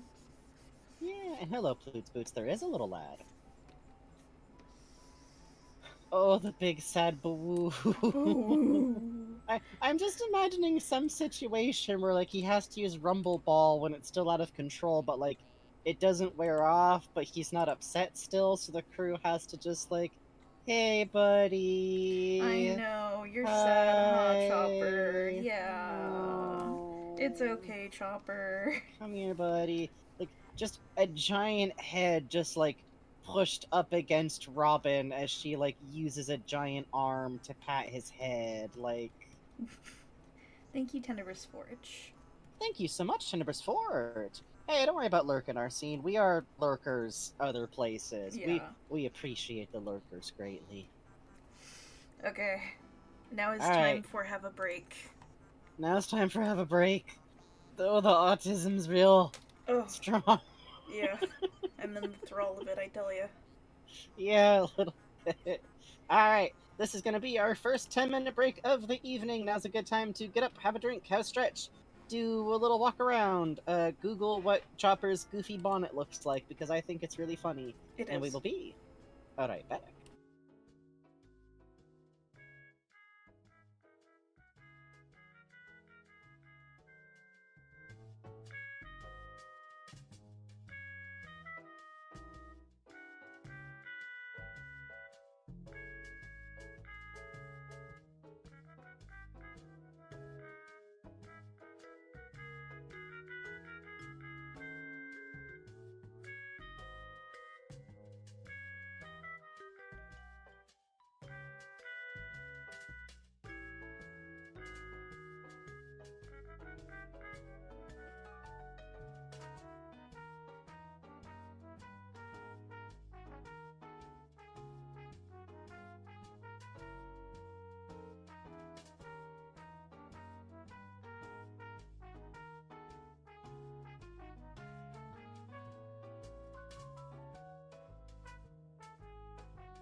Hey, bud.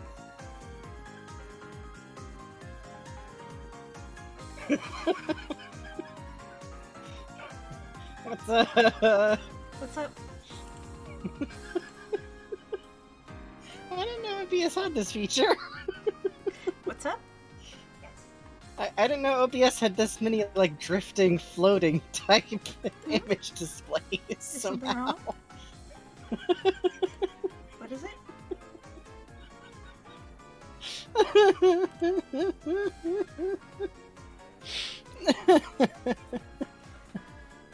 Definitely funny because for once, instead of like quitting out of the call, I just hit mute for some reason. Yeah, So presumably, my I had to rearrange them so carefully around you. Kind of a shame. I think coming back to me just covered up would be pretty funny. I give you permission to do that for bits. Yeah, Bugs has discovered some stuff that OBS can do with pictures. That's how the BRB snack time is animated. Okay, I think the Denden Mushi plush are some of my favorite conceptually. Oh, good. Uh-huh. Oh, Chopper's here. I hear Frankie say something and tune back into Video Jungle. Love this place, genuine. Listen. Oh! Oh no! He's gonna get sick! He can't do this, he's gonna get sick! Why can I go this fast?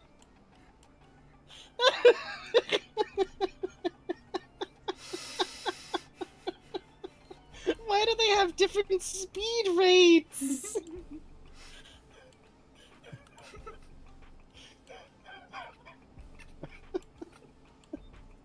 Yeah. Oh! Oh, he's vanishing beyond the event horizon.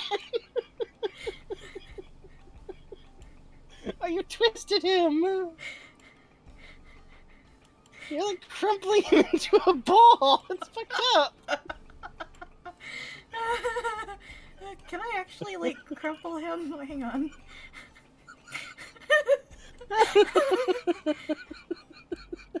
Oh. This is like one of those Where'd he slime go? sensory videos at this point. Oh, he's gone. Oh, there he is. There he is. Looking normal, King. This is Rumble Ball testing. He has to lock the door whenever he does that because it doesn't look good. Oh, okay.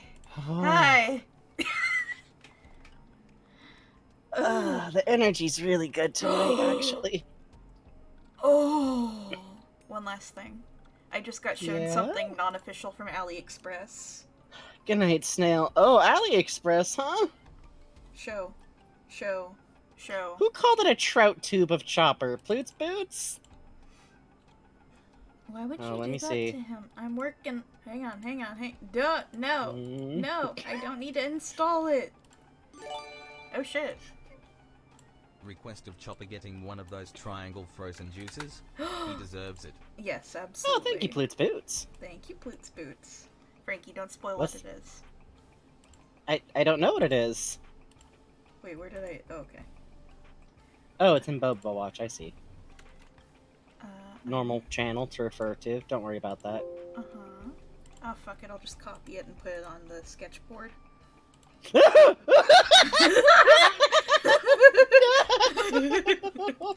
Oh ahem, no! ahem. No! Here comes the special boy. Here comes the special boy. Here comes the special boy. Here comes the special boy. Here comes the special boy.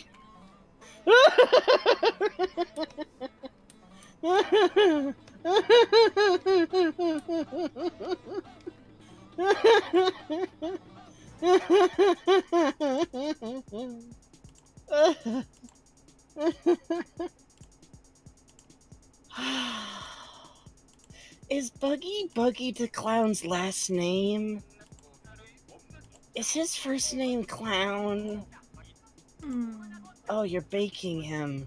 Hmm. Oh, why would you do this to him? Hmm. Oh, why would you do this? Oh, killing him. This is what they did to Buggy in jail. They compressed him.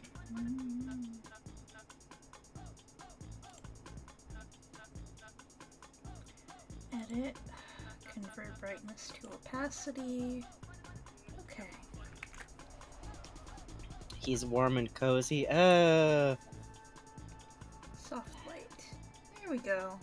That can be the background for this piece, and that'll be our little secret chat.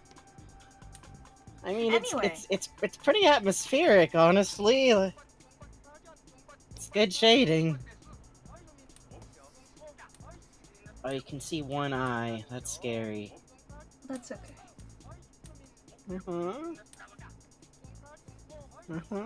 They don't tell you these tricks in art school. They don't. No.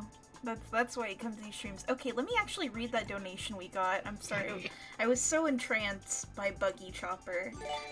Oh! Thank you. Understandably. Okay. Can you draw Chopper defense point ball being rolled around by the prince from Katamari? Oh shit, thank you, best friend Mossmo. Plutz Boost tipped $10 and asked for Chopper getting one of those triangle frozen juices. He deserves it. Absolutely. Thank Oh, you, he Plutz does. Boost. Oh, those are so good. And best friend Mothman tipped $10 and says, can you draw Chopper defense point ball being rolled around by the prince from Katamari? Yes, I can do Oh, that. you're so right. Okay. Thank you so much. Thank you. That brings us to 124, which means you get to do another wiggle. Oh shit, you're right. Actually, that's 2 more wiggles, I think. Wait.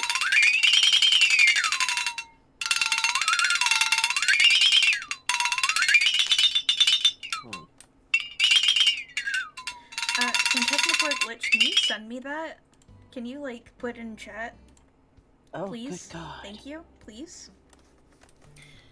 Scary. Triangle frozen juice. Hold on. It's been a while since I gave you guys one of the old-fashioned. One of those Minute Maid There we go. ones. Okay, yeah. Yeah. Oh my god, I haven't thought had of those in years. Yeah, same. I think I would always get them in like. Sometimes they'd be like a school lunch thing for some reason. Yeah. Those are the fucking bomb, though. Ooh ah. We might not allow links in chat, I'm afraid, because of the obvious reasons. Let me see if there's a lever in here I can Hang on. Let's turn. see. I'm just gonna Google Among Us Chopper and see what comes up. Oh, that's good. Oh, there it is. Hey! Oh, it's... Oh, wow! Whitebeard's in here! This is an STL file, so you can print I'm your with you, own. buddy. Oh, shit. Hey, Hi, Luxury Elixir. Raiders, thank you for coming by. We are doing One Piece Doodle and Discuss Night, where we are discussing the characters of One Piece. We've talked a bunch about Chopper, Tony Chopper, and we're going to It's start talking Whitebeard. about some of the smaller characters for a little bit. It's Whitebeard. Wow. It's Whitebeard. It's Whitebeard, huh? It's Whitebeard, huh? It's Whitebeard. I see. I also noticed the Luffy there. I do notice the Luffy. Boop. We're doing pretty good tonight, honestly. That is a Luffy Among Us. I think it's good. In a modern AU, the word among is just ruined anywhere in earshot of Usopp and Luffy specifically, Yeah. permanently. Yeah. Also, Usopp does know all of the Fortnite dances, Good for him. and it impresses Luffy so fucking much. He is just in awe the entire time. Anyways. So, let's see. Should we keep talking about Chopper while we finish off the Chopper things, or just start talking about Vivi? Oh, hooray. Up to you, boss. Give me a sec to peek out the window and see how close those are. Una moment, there's some fireworks.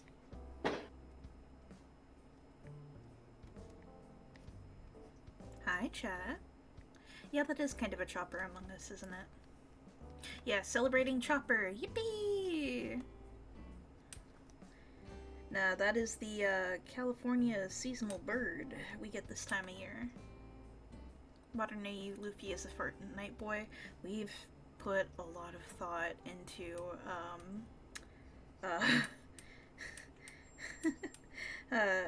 horrible streamer house AU. We've put a lot of thought. Don't call it streamer house, AU! Am I wrong?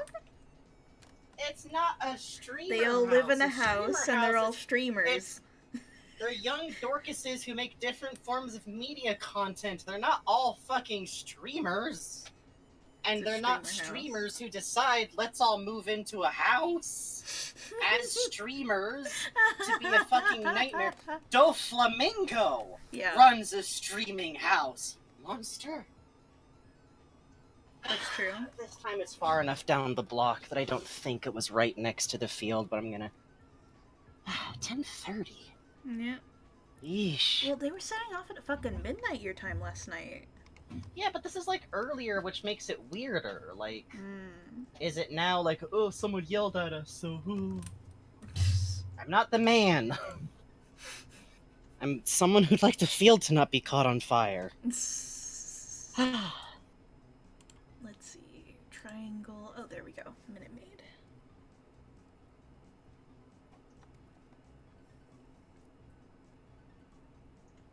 Oh, everything's okay, Random 00 Factor. Mm-hmm. Are you okay?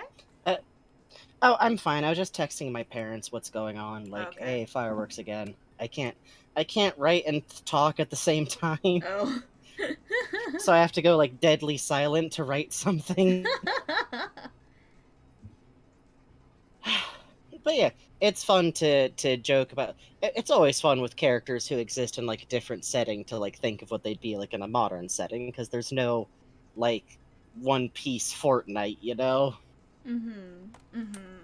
Buggy would be a streamer whose chat is Yeah. both very loyal, but also He's somehow And the number I- one streamer.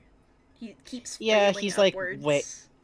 he continuously, and literally no one no one knows if the nose thing is kayfabe, because it has to be, because it's a clown nose. It's a goofy fake clown nose, but he has never once in the entire time he's ever shown his face anyway. Like, he'll be like, alright, fine, I'll turn on face cam for 1 second, you fucking monsters, and it's on. The makeup is on. And he did face cam for like 1 minute. It's the reverse German gag where he'll be like, one time I'm gonna turn on my cam and I won't have anything on. Yes. Which I think he's finally carried through on that gag. He did. It was on my summer car.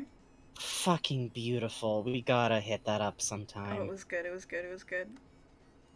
Buggy is a Germa. Yes, in the same way that Germa would be the best, just listen. The faces. It'd The be faces. It would be good. good. But sorry, before I get distracted, I was asking if we should start talking about Vivi. Up to you, boss. I think so, because Chopper's the character who people might request more, because Vivi's a... Okay, so... Vivi is a character who is technically a member of the crew, just she had to step away to do her main thing. But what's really fun about her is that I do not believe for one singular second that Oda knew what he was going to do with her when she first showed up. There is a period of time in the story about after the characters reach the Grand Line, and I'm gonna say maybe through the beginning of the first island that they go to, where some stuff sets up stuff that gets like paid off way later on, and I think that was set up at the time. But some of it, I definitely think he wasn't quite sure where the Baroque's work stuff Yeah. was going to go, because Princess Vivi is first introduced as Miss Winzude, which is to say, please imagine, like, I almost think it should have been translated as, like, Spanish somehow, because this is, like, katakana, English, Times New Roman Miss Wednesday in the original. And she is a goofy, secret agent Mm-hmm. who shows up trying to attack a whale Mm-hmm. because they need question mark her and her partner, Mr. King, or like the King dude that I don't remember his name. It's like Mr. 10 or something, like Mr. 8, Mr. 9. Uh-huh. They need to attack a whale to get food for their island, is the first motivation given. And it lands on its feet. It does. It lands on Mhm. its feet, but it's got a little bit of like there's some juggling to take it from there to what it winds up being. They had a Jesse and James vibe to them. Yes, very Yes, much. Although it's agreed. probably in his case, I bet in his case he was literally thinking of not Manzinger. There's like some really long running series that's the actual precursor to Jesse and James with the goofy henchmen. Oh yeah. I'll remember it later. But Vivi is literally first introduced as a small time bad guy who inexplicably has a really goofy outfit and uses like little blades on strings. And when we get back to the island where her and her cohorts turn out to be set up, Whiskey Peak, which is I think one of my favorite mini arcs, because Whiskey Peak. Okay, so her and her partner get caught. They promise not to hurt the whale. They need a way to get to their own island, and the characters have a log pose that they could use to get to there, which kind of permanently sets them on their path through the Grand Line, and they just do it because someone needs help. Luffy's like that, so fuck it. Which takes them to my favorite arc, which I'm just going to describe real fast because I love it so much. Pre-Chopper showing up on the ship, by the way. Hey, welcome to Island! Everyone's so friendly. We love pirates so much. We're gonna have a big party with special juice that's not wine. Everyone can drink as much as they want. To be clear, the anime makes a big point of like, hey, those fools don't know that we put actual alcohol in the in the manga. It's just booze. It's just booze. It's just literally booze. And they go like, we'll get them all drunk and ladies to party with, and you can actually everyone on this island is a bounty hunter member of Baroque Works. And the rest of that plot is just Zoro's the one person who didn't get knocked out because you can't get Zoro drunk. Well, Nami And too. he just no, Nami passes out. She's asleep for quite a while during that, isn't she? No, she's faking it. Oh, that's right, because she's a thief. And she can 'Cause drink she them all knows under this the one. table. Which, I love the idea of Zoro and Nami being drinking buddies. Yeah, I do too. Yeah, yes, literally Fortnite und Cola Island, basically. Yippee! Oh, I see what you're drawing. I see. Sorry, took me a quick second. I can't see what Bugs is doing. Glancing at chat, glancing at... Anyways, the rest of that plotline is literally just Zoro fights like 100 dudes for a bit. It's good, it's good. And then, suddenly, actually, the mayor of this Baroque Works town is going, Princess Vivi, what truly matters is that we get you out of here. And also, Vivi's got a duck. Yeah, Karoo. She has a riding duck named Karoo, who is, I'd say, maybe our first example of an animal who just seems to have human-level intelligence, but is definitely an animal. Mm-hmm. We get a few of those over the series. Yeah, we do. Which my personal favorite shows up also in this arc, which is Camel. Yes. Camel with long eyelashes. Camel. Just a smarter than average camel that literally just decides to help the gang out. Karoo does have teeth, but the reason Karoo has teeth is so that he can smile. Yeah. Obviously. Yeah. What's not to get? Yeah. Come on, man. How's he supposed to... What? Expect a duck not to smile? Which, by the way, we mentioned modern AUs. We are on the side that in a modern AU, you can't replace Karoo with a dog. Vivi has to just own a duck. Agreed. With little duck shoes on. Agreed. And is just that person who takes TikToks of her duck. Agreed. It's very important. We all understand. But it turns out that she is literally a princess from the nation of Alabasta, which is a desert nation, and she had to infiltrate this secret society called Baroque's Works. Frankie? Baroque Works. Yep. Do you mind moving back from the mic just a tiny bit? Oh, I'm so. Huh. Am I louder than usual? Yeah. The mic's at the same place. Weird. I'm so sorry. No, it's okay. You were saying? But yeah, she's infiltrating this evil society called Baroque's Works, which is also where, if you are aware of the character Crocodile, this is where Crocodile comes into stuff. Mm-hmm. He is the big bad of Vivi's whole arc. Which I won't go into explaining his deal too much, mostly just because we've got a couple of characters to talk about, and it might make more sense to talk about when we get to Bon. But it's very fun because he is the first major example of Oda going, hey, you know privateers? Fuck that. Yes, he is Dilf. I understand. Yeah, he is. Not super my type, but I understand the attraction. He's to me he is, yeah, that's a hot guy. He's not my hotted guy, but he's a hot guy. Let's see. Gold Roger, though. Hey. Hey. Hey. King who just never wore a shirt, I guess. I think that's good. I think it's good that he looks like Burt Reynolds.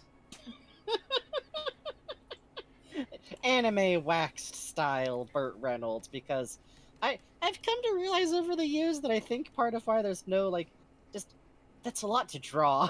It would just be a lot to draw, is the thing. Thank you, Ploots Boots. It was very fun to draw Chopper Thank you so with much, triangle Ploots Boots. juice. Yeah. Good little lad, good little lad, good little lad. Let's see. So basically the crew finds out at this breakdown at Whiskey Peaks that she is a princess who infiltrated this to find out what conspiracy is basically driving her country into a purely artificially induced civil war, which is why I joke that it's CIA tactics, because that's CIA tactics, literally. Grim stuff. And I mostly am highlighting this because it is so important that Nami has a crush on this girl. Oh yeah, extremely. Nami, the character who loves money and has a lot of, like, personal safety and security tied up with money and only does stuff for money, going, hey, girl, Hey. maybe we could help you. You can pay us after your royalty again, right? Which is like, yeah, Nami? Yeah? You of all people are accepting money later? Money later? Later money? For all this? It's very cute. Literally, Nami, like, shows up to everyone else like, hey, guess what we're doing? We're gonna help this girl! And, which is important to mention for Chopper, because they gotta get back to Vivi's home country as soon as possible. Nami falls sick because of an illness she got on an earlier island, which very coolly is actually given the bullseye sign and is supposed to be from a tick, which indicates that it is based on, oh shoot, the tick thing. You know the thing. Lyme's. Yes, Lyme disease. Lyme's disease. So I have a theory that whenever an illness comes up in One Piece, it is almost always based on an actual real-life illness with some degree of fictionalization or exaggeration, which kind of matches how Oda tends to base a lot of locations on real-world locations of some kind, like, even if just in, like, building architectural style, which is a smart way to work, because why try to invent a way for houses to look when you can look at references? Oh, the sphere. Oh, the sphere. Help him, help him, help him, help, help, help, help, help. And it is a very cute moment where Nami is super sick and is like, we gotta get Vivi to her island, and literally Vivi goes like, okay, we gotta get there as soon as possible. Let's stop at an island so that your navigator can get cured? Yeah. So that she can navigate us to my home, okay? Which is fun because Vivi turns out to be a very even-tempered, thoughtful, emotionally self-controlled person because she's the heir to a throne, and rather unusually in fiction, that actually matters and Mm-hmm. has a huge impact to her personality. It's not just like, oh, well, she is vaguely a royalty. There is a scene where when they first come into Chopper's home island, they are turned away at first because they're pirates. Luffy's instinct is to want to fight them, and Vivi literally grabs him and is like, we have to bow and beg now, because that is what will get us a doctor, Yeah. and you are supposed to be a leader. You can't let, like, it is a really important moment of like, hey, Luffy's a captain. Mm-hmm. He has to be able to make choices like this. And like, she bows, she gets Luffy to back down, join her in just asking, begging, please, we literally just have someone sick. We need a doctor. And it's this very important moment of like him learning that we see like reflected, in my opinion, in a lot of places in the rest of the story. Mm-hmm. Because he's a 17-year-old whose life plan is pirate. Yeah. Pirate B. Punch real good. Find One Piece. That's about it. Yeah. Uh, which is also very fun because we get, again, a lot of time spent with her, a lot of time spent with Karu, her duck, who I really like because he's kind of like Chopper's animal buddy for a while. Yeah. Chopper can translate for Karu directly, he can translate other animals in general. Oh, I forgot to mention that earlier, actually. Chopper's secondary ability is he knows what animals are saying, because Mm-hmm. he's an animal, which is one of those don't worry about it too much type powers. You know how it is with animals. Mm-hmm. Mm-hmm. Listen, humans no longer speak the tongue of the beast, so It's sad, but it's awkward. true. You know. Fucked up. Mhm, mhm, mhm. If you focus really hard, you can kind of hear it, but it's mostly just when cats do that creepy thing where they learn how to imitate us like parrots. Mm-hmm.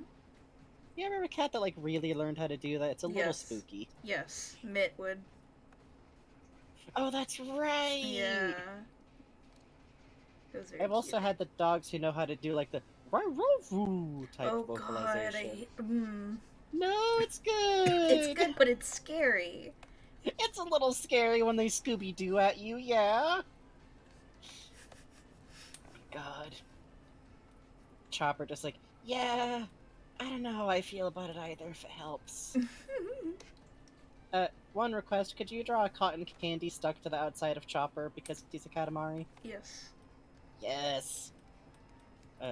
So Vivi's a very fun character in that way, because she is not a pirate, but she also is very clearly, like, enjoying getting to be with these goofuses and taking a break for a bit. And she's mostly just fun in that, like, it's difficult to work in a new character to a story and make them, like, the emotional core of a Yes. new storyline. And Big that agree. sounds like a very, yeah, it sounds like a basic statement, but also like, you know, we joke all the time about the OVAs, the movies being like, and here is Child Kun who has a problem, and it's the end of the movie. Goodbye, Child Kun. I'm See you glad we around. found your parents, or freed your dad, or you're Or the king of the whatever. jungle now. We joke about that because that's like kind of when that sort of thing is serviceable, but a little clearly forced. Vivi is very different because by the time you get to like the arc about her island, you really do care because you like Vivi and you know Vivi, and in my opinion, this is a skill that Oda carries through the rest of the story in when you show up to a location that is under threat, you aren't supposed to just care because in the abstract people being hurt or dying is sad. You care because you have a reason to care. Mm-hmm. Like, it will get set up. I think everything with the Don Flamingo centric arc is a really good example of that. For Yes, like, yes. you get introduced to new characters, and then you wind up caring a lot about them. Thank you so much, best friend Mothman, for this Yeah. request. Also, the Wano arc is really impressive because Oh, it starts setting up the man. characters. Kinemon, my fucking man. Oh man. You get to meet you get to meet a funny samurai, and he's so funny and like an old school samurai. And then you're at the end of the Wano arc, like, I'm so glad Kinemon's okay. You're introduced to him as a man talking through his butt, and his because he is speech- just the lower half of himself, and Yeah. he got eaten by a dragon. and his speech is literally filtered to sound like a fart. It's incredible. And then at the end, you're fucking sobbing over Fart Man. Literally, you're fucking crying and sobbing because of like a shot of him enjoying a festival with his wife. Yeah. It's Oda's really good at this kind of trick. Yeah.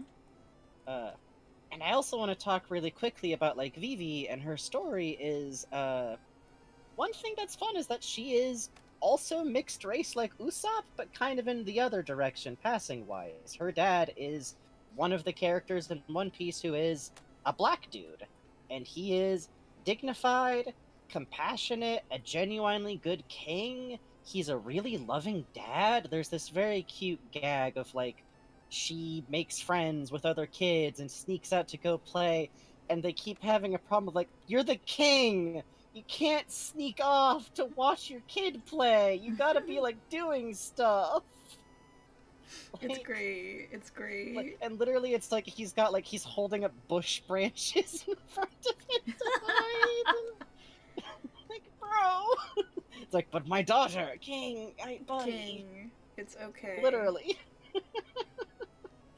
And Vivi has all of this like weight in her shoulder about her country, and there's just a very fun moment in that arc where like you get the reverse of her and Luffy's conflict in Drum Island, where she's like, you have to be able to back off eventually, and Luffy's version is, we have to fight this. Mm-hmm. We can't just keep trying to convince people. You have to do everything you have and use everything you have.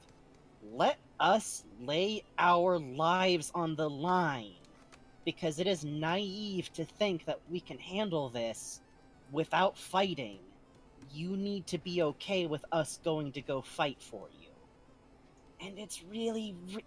those two moments, to me, encompass a lot about One Piece. Like, the ethic of One Piece is really nice, because it's like... it is very focused on like bonds and the relationships you form and found family, and at every turn if you ask One Piece like, oh, so should we try and solve our problems without conflict, it says no, because that's probably not gonna work, homie. Which is kind of true. It is inherently like, if there is problems on the like, have your found family, cherish them, love the people around you, care for them deeply, do things for them, defeat fascism with direct like Yeah. fighting and like conflict. We are not wheeling up on Crocodile with a reasoned, engaged debate. Like, eventually it's a nice arc too, because like, without getting into too much of the payoff for it, there is a moment of like, you will get your moment to speak out, to be heard. It kind of has to have real drama to get everybody to listen to you in a fight, though. And Vivi and Nami are very cute. They're are. girlfriends. That's Nami's girlfriend. That's Nami's princess girlfriend. It is the thief and the princess, literally. Yeah, it's very cute. Senor Bob says, I'm gonna defeat fascism with the power of love and also this gun I found! And also That's this, kind of it, yeah! this troop of pirates I found. Yeah, literally. I'm going to defeat my homeland with the power of how much I love and care for it, and also these terrifying pirates who are willing to die for me. And in a lot of ways, like, where Vivi enters the story, the beats of just, like, kooky adventure, that never goes away. It always remains, like, fuck. Chopper is just, I'm a doctor, but that is his character. It's always a big kooky adventure, and there's always like a goofy set piece. Like literally after Vivi joins the team, there is the arc that is time to go to Dinosaur Jungle Island, which has two giants who are dressed like Vikings who fight every single day in a duel that they no longer remember what they were fighting about. Like that is the first adventure with Vivi on the team. Yeah, So, it's good. which I mostly stress because I don't want to make it sound like, and this is where the story gets serious, because some series actually do that. Yeah. And I tell you what, I did not continue reading Bleach after a certain point. Yeah. So, and that can be done well, but I prefer it if there's always still that mood. And so the mood is more like stuff gets more coherent than just what it could have very easily been, which is time to go to our next wacky island for self-contained island troubles, and then we go, the Navy's chasing us off, time to go. It's not that. It's continuing arcs that have particular cores to them. And BB's is very sweet. It's a lot of important stuff, like literally part of why we're about to talk about Ace next, probably after our next break, which is Yeah. in a single minute or Oh, a couple God. of minutes. Yeah, I know. What's that? What? We can probably take our break at like 10:10 though, because we took our last one late too. Okay, Giving you a little breathing room. Part of why we're going to be talking about Ace is he is introduced here at Alabasta when like all of that stuff starts kicking off. Like that's Luffy's brother, and reoccurring ideas like literally this is the arc where Smoker and his assistant Tashigi, like there is a whole moment that I am very fond of Tashigi having to confront the uselessness of the Navy in a system of actual conflict, because like Crocodile, the big like villain of this whole arc, is backed by the world government explicitly, Yeah. because they back 7 very powerful pirates who get to be the 7 warlords and are the good guy pirates who work for us, and like their crimes are absolved and they don't have a bounty so long as they're willing to do what we tell them to. And it's this very like shitty system of like these are our collared it's like Crocodile, the first one we ever meet, is explicitly using that as cover to try and take over a country. And not only does the Navy ultimately do nothing, can do nothing about it other than like some help on the ground that like Tashigi and Smoker can directly help with, but when it's all over, they give Tashigi and Smoker credit for it, for defeating him, because they can't publicly say pirates helped. Yep. And even worse, Vivi herself winds up not being able to publicly talk about being friends with them because the world government could target her country for it. So when I say like stuff gets brought in a very real way in this arc, I mean the hey, by the way, it's not just kooky Inspector Zenigata type, oh, cops are following us and we're in trouble. It's the world government is actively more or less upholding systems of oppression. And Yeah. is a system of oppression, which I really love. I feel like sometimes depictions of like government and police in fiction, for understandable reasons, can be very simplified. Like, there's bad guy cops, but there's good guy cops, or like there is an evil conspiracy that is making this government evil, and you can but but this is some real Metal Gear ass. Yeah. And in the same way, I kind of enjoy the Oda's like, here's all the top Navy brass. I am explicitly designing them after my favorite action movie hero guys. Yeah. They are basically evil. Here's one of them about to kill a child, by the way. Yeah, it's incredibly good.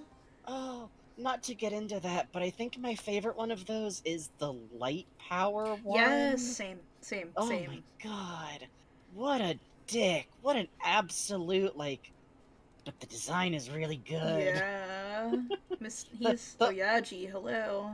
Hey, Hi. yeah. For those of us weak to middle-aged dude designs, Oda has a real... Oh, Kizaru! Yeah, that's his name. Thank you, best friend Mothman. He's the worst. He's awful, you I can love him. If you Google image search the man, you won't be spoiled for anything besides like what his powers are. If you He's the... if you follow me on Twitter, you've probably seen me retweeting a bunch of stuff from this like horrible looking One Piece game, and they have a bunch of like parties for and units of Kizaru literally just geared to people who are like, oh, old men are hot, where it's like him gazing at cherry blossoms or him in traditional kimono, and I'm like, fuck yes, god yes, this is awful, I love it. Yeah, the gacha phone game is on some real like God. algorithmically generated It's Glorbo amazing. pictures. I'm like shocked by it. There's shit where it's like, what if there was an AU where they were mountain rafters? I'm like, alright. What if there was an AU where they were trapeze artists? Sure, I guess. I just love all the ones that are like Zoro and his goth adopted family doing activity. Yeah, but they are having a snowball fight. Like, okay. Yeah. Zoro is dressed up all night for Sunday. What? Oh, okay, I guess. I keep finding ones of like it's supposed to be like One Piece Mafia AU, but it looks like they got a family portrait done at Target. It's really good. Oh man. Oh, I like Ploots Boots also saying Kizaru sucks shit, I love him. Yeah, it's that type of character. Exactly. A lot of the villains are very fun that way because, like, what, you're gonna judge someone for liking a One Piece villain? 90% of the cast is villains! Bon Kure is explicit. We'll get into this later. He's explicitly a bad guy. Hey, listen, whomst among us, you have to defeat your dad in life. That's how things go. It's fine to do this. It's kind of funny that like Mihawk becomes his dad because like Perona is oh, I love Perona so much. She's my homegirl. I would do anything for her if she told me anything, ma'am, anything, please. No, Bon Kure isn't evil, but he's also not stupid. He just made some bad Tinder choices. Actually, I'll get into later my more extended theory about why Bon Kure is initially an antagonist, but I don't want to sugarcoat it. He is an antagonist. He is explicitly a member of a plot to overthrow a country's government. He kicks a child!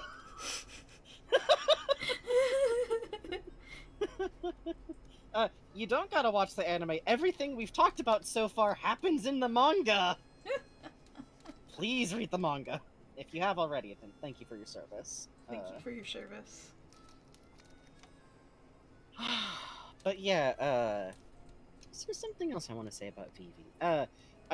Bugs is drawing her in how she looks more as Miss Wednesday, and I really do love the goofy, high ponytail. She switches to like more of a down hair look. Well, no, I think she just takes out the hair ornament. I like her doofy hairstyle. I do too. It's funny. I just really want to do both. Okay, then you're like me and Bugs are also slowly. Very slowly. We had to take a break for GDQ because GDQ was on, so you watch GDQ the whole time. You watch GDQ. What else are you supposed to do? Not watch GDQ? Fuck out of here. We're at Skypiea in the anime arc. Which we're at Eminem is here to menace you. God, the way that they handle the like mid-air combat in the anime is good. It's good. Ooh, One Piece is full of nothing but things that sound like a pain in the ass to animate. Also, Like- Chopper being the go-between between the pack of wolves and the crew at campsite was very Yeah. good. Oh yeah, that's the main thing that gets extended as like filler is like, Yeah. remember that scene where they have a party in the woods and suddenly the wolves that are menacing them are partying with them? We get to see the extended cut of Chopper and the wolves negotiating. It's Doesn't good. Nami like knock Yes. one of them out? Nami gets in a drinking contest with one of them. God, and then the wolf is like, actually, you know what? You're alright. I like a tough girl. Like, Yeah, I see. it's I good. see. It's good. It's good. The anime is good. There's a filler. I think the only thing that's been bad is there was like a filler arc that had a villain who was like fat phobia the Oh character, but yeah, basically. it also had a little girl and a dragon and Sanji doting on a little girl. Yeah. What else? What do you want? What do you want? Huh? What do you want? You too good? You too good for filler arc, children? Listen. All right. Alright. Time for our second break of the evening, and then we will talk about Ace, and then hopefully Bon. Beep boop. Beep boop. Now's a good time to get a drink, have a little stretch, have a little wiggle, stare at the One Piece chapter listings, and take in the. Oh, you're at 1036. Oh, good. Good, good, good. It's good times. And we will be. Alright, back.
So this time, I had a channel that Bugs is using to move all of these images before putting them up. I probably sound like I'm talking directly through water right now because of Discord, but I don't care. And I open my Discord to connect back in and see the just most amazing plush of Karoo and Vivi. Hello. Welcome back. Hi. Hi. I see you found What's wrong? some, What's some wrong? more.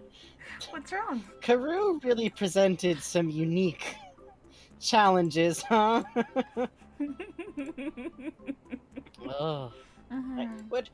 I feel like I forgot to mention, like, it's worth noting that Vivi, in the grand schemes of things, was only in the manga a little while, which Mhm. only translated to several real-life years. Mhm. So What if you're ever Karoo like, appear? why do people seem so hung up on Vivi being a straw hat? That's why. Yeah, because, like, she was a big part of the manga in an early period, and I think her being part of a plot that, like, ramped up so much on themes also has a big deal to do with that, too. Like, I think we're gonna see her back on the ship for a little bit before the Mhm. end, honestly. She's gonna become queen of her nation, but the pay you can see the payoff, kinda. The golf shot is big. Reading One Piece is like watching a dude knock a bunch of golf balls off into the horizon, and you go, haha, that's funny, dude, I wonder where all of those ended up. And then you golf for 20 more hours, and a golf ball hits you on the head. Repeatedly. For several years. We really schmoovin' now, huh? Oh, that Mhm. one, like, warped, bent little one scrolls by now and then. Hold on, you put that one law one up, huh? Why are there so many chibi plushes of Law where he's just got every disease? I don't know. It's really good. These are so terrible. This looks like a fucking river. Ugh. I think if you just distort this slightly, you've got a pretty good, like, flame effect going. Christ. Okay, that's enough. Hi! Hi. For just $10, you can.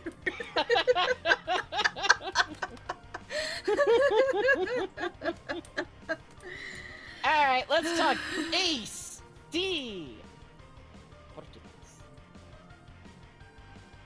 So, I feel like this motherfucker was like some kind of like cosmic game changer on the concept of like cool characters in anime and manga. Like, I don't think he's a new concept of a character. Like, X character turns out to have a cool big bro who doesn't show up that much. Ace is just Pirate Boba Fett? Oh, no, no, no, no, no, no. Boba Fett has 2 fucking lines and wore cool armor. So, Star Wars nerds obsessed over the potential of his coolness for 20 years. And then they did what I understand to be a very cool TV series about a Mandalorian who is not Boba Fett. No, but then they did I have a at Boba least Fett one. series. They sure did also do that, and I've heard people discuss Oh, I liked it. that one. Well, that's good. I don't Star Wars.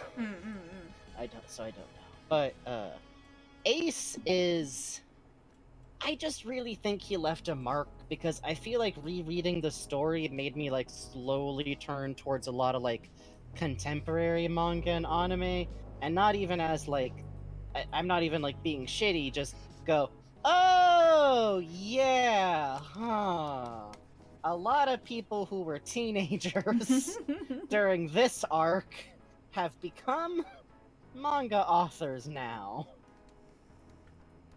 Ace is a guy I'd meet holding a surfboard in an LA gas station. I love him for it. Yes! Yes. Yes! Ace Yes! literally flirts with Sanji. He kind of... In the anime, he kind of literally Okay, if you've seen a lot of like Ace and Sanji ship, or people reference like Sanji having a crush on Ace, and you're like, oh, is that like one of those out of nowhere ships that people have because two characters are hot?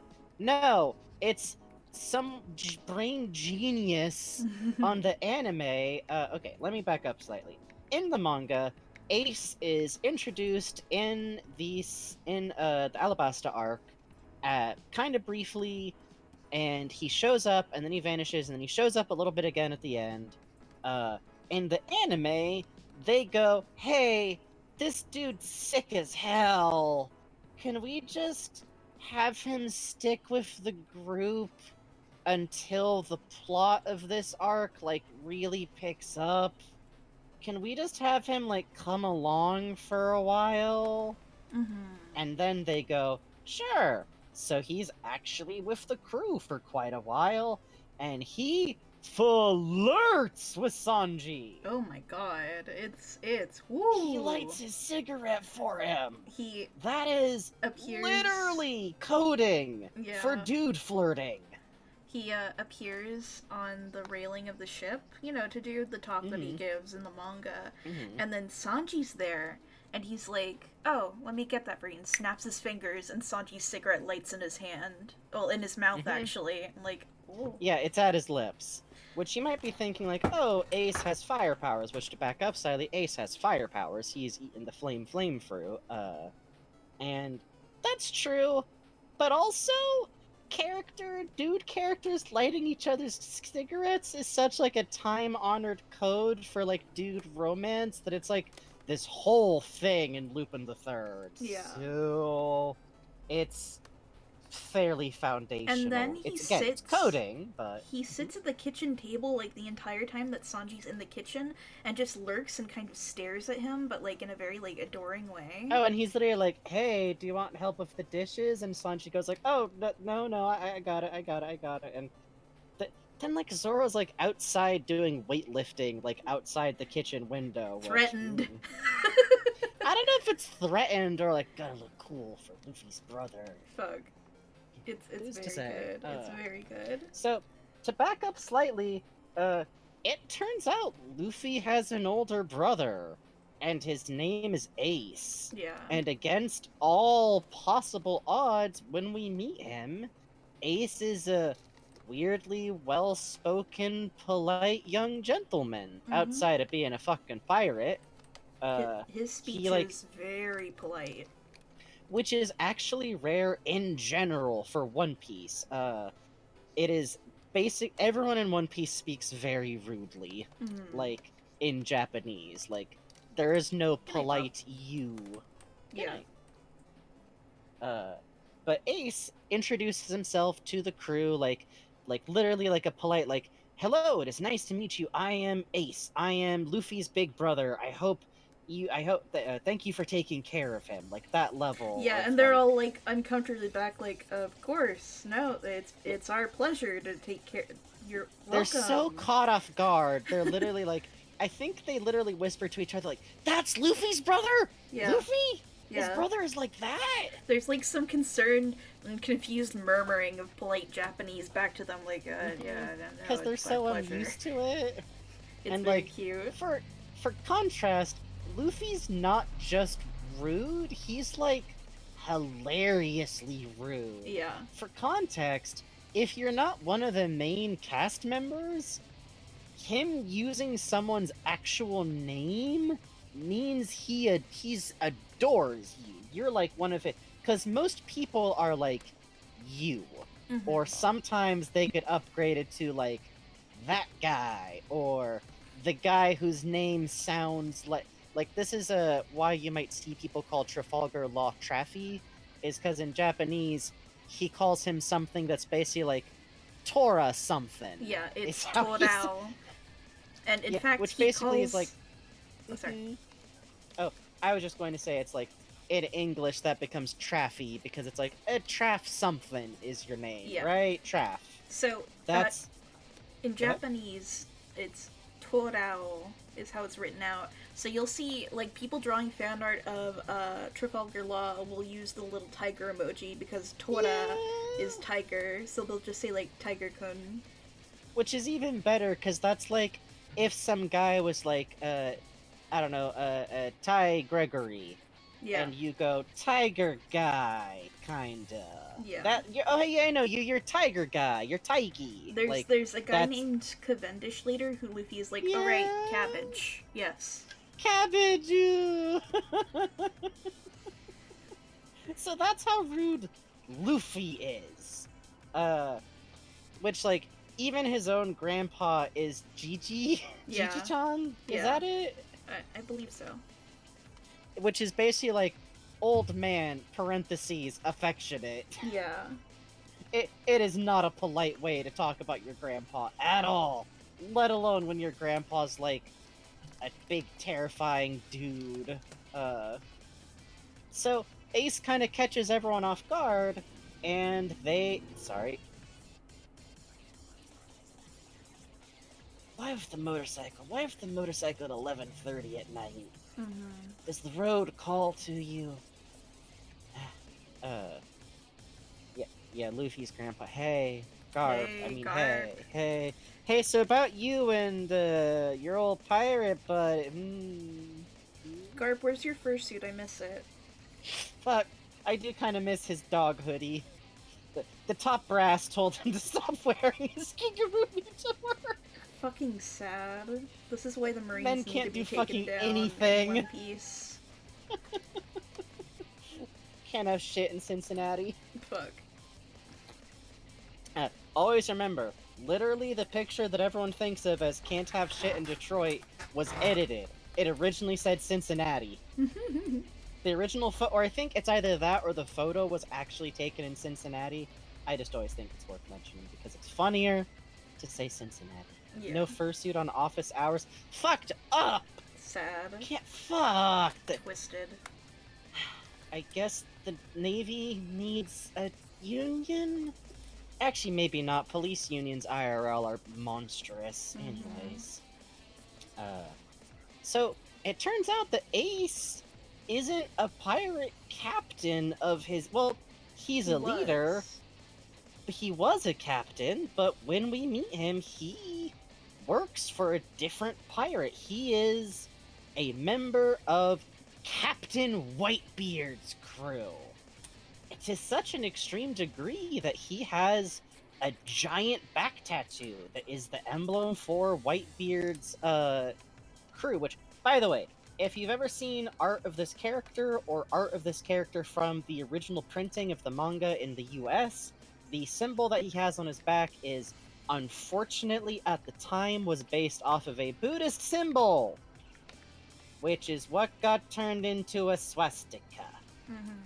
This character does not have a swastika tattoo, and even better, Oda straight up changed it, and in reprintings, it is edited to the edited version. Like, it has been wiped. It is not a part of canon. I just feel like mentioning that because if you just see that, it wouldn't be unreasonable to go, oh, asshole, okay. Yeah, in fact, I'm holding a Ace figure that I'm using as reference right now, and it's edited on it too. Mm-hmm. It has been completely updated to, I'd say, more of like a skull and crossbones kind of look, which is appropriate.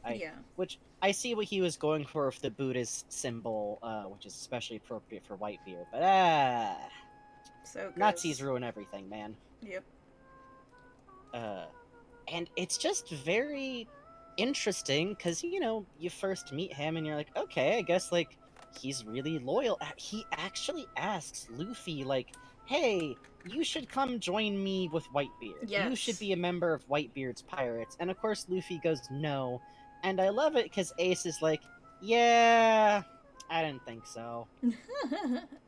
It's very cute. He kind of knew. He knew. And it's also very charming because he's literally like, he is so loyal that he's outright like, well, I wanted you to join because I'm sorry, I want Whitebeard to be the king of the pirates. Yeah. I am going to make it so that Whitebeard, my old man, is king. This is his era. And it's a very sweet, very intense amount of like affection that he has towards this leader who I don't think we get to see in the. I'm trying to remember when Shank's going to go talk to I believe Whitebeard that is is. immediately post Alabasta because we saw it in the anime recently. That's right. Basically, we get our first look at Whitebeard pretty soon after all of this, so we can like see this person that Ace is talking about, and it turns out it's a 20-foot tall elderly man built like a brick shithouse with the world's most implausible mustache Yeah. with sexy nurses in hello nurse type outfits because he's got oxygen on and an IV in, and he still is clearly one of the most dangerous men on fucking Earth. Yeah. We've mentioned this before. Oda is kind of the king of character designs in a lot of ways, which I really like that we get to have. Like, here is another character who is outright elderly and is still in the game. Yeah. It's not just like, oh, and here is the most aged, experienced man in the world. He's 32 years old. Yeah. It's like, no, this is a universe where pirates have been banging around these seas, like knocking into each other for hundreds of years, and Luffy is coming into a world that's the post Gold Roger world. Like, they're here fucking be monsters, basically.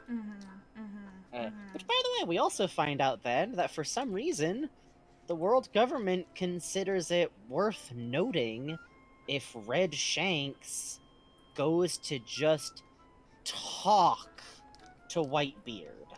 Like, that is an upsetting 9-bell alarm that they're even talking. Plute's Boot says, Oda's like, I like making old people strong. I wish we could be strong when we were old. Yeah, Yeah. I feel that. Some people are. Some people are terrifying. Some of us got our elderly debuff a little bit early in life. Hey, you can shout louder than a firework. That is true. I did leave that out when I talked about yelling at fireworks. I don't think I was heard, or they laughed off the first shout, so then I put the volume up a little bit. Good for you. Which is why I keep coughing tonight. Special powers. But the lung power is good, even if the asthma is bad. So, that is the man that Ace is loyal to, and part of why I keep stressing that we are going to talk about Ace, like, again, is because there's a lot more to his story. It's just that so much of it is super spoilery Yeah. that I just want to give people a little bit more time, because there are 1,050 chapters, but pretty soon we're gonna start marking these motherfuckers spoilers, yes. Yeah. And that's gonna be really fun. That's gonna be really fun. I'm excited because Mhm. I can't talk about who I ship Ace with. Yeah, the character. Well, actually, I think we can just mention who we ship him with. If you've seen us talking about, retweeting fan art of, otherwise discussing the world's tallest drink of Baja Blast, that would be the one and the only, definitely, literally just a trans dude. Yamato is literally, these bitches got edited together. Fan cams. Yeah. What a It's world we good. live in. It's good. It's fucking good. Also, It's really good. if you see like Ace and Marco, like this dude We who don't know why people do that. literally it's like the biggest ship with them, and it's like this dude who has like a pineapple thing on his head or whatever. The dude's like 40 and Ace is like 21. Watch out. That shit's Yep. weird. Yeah, which, again, this is why we keep saying you have to Google ages before you ship anything. And I think for a while, like, to throw, I guess, a little bit of shade, I think Marco was just a named dude who stood next to Ace. Yeah. And we kept thinking that maybe eventually in the manga something would happen that would be like, anything to explain that? No. I think I've seen what it is No. that people like from the anime. I'm like, alright, I get it, but Eh. y'all need to be Googling ages.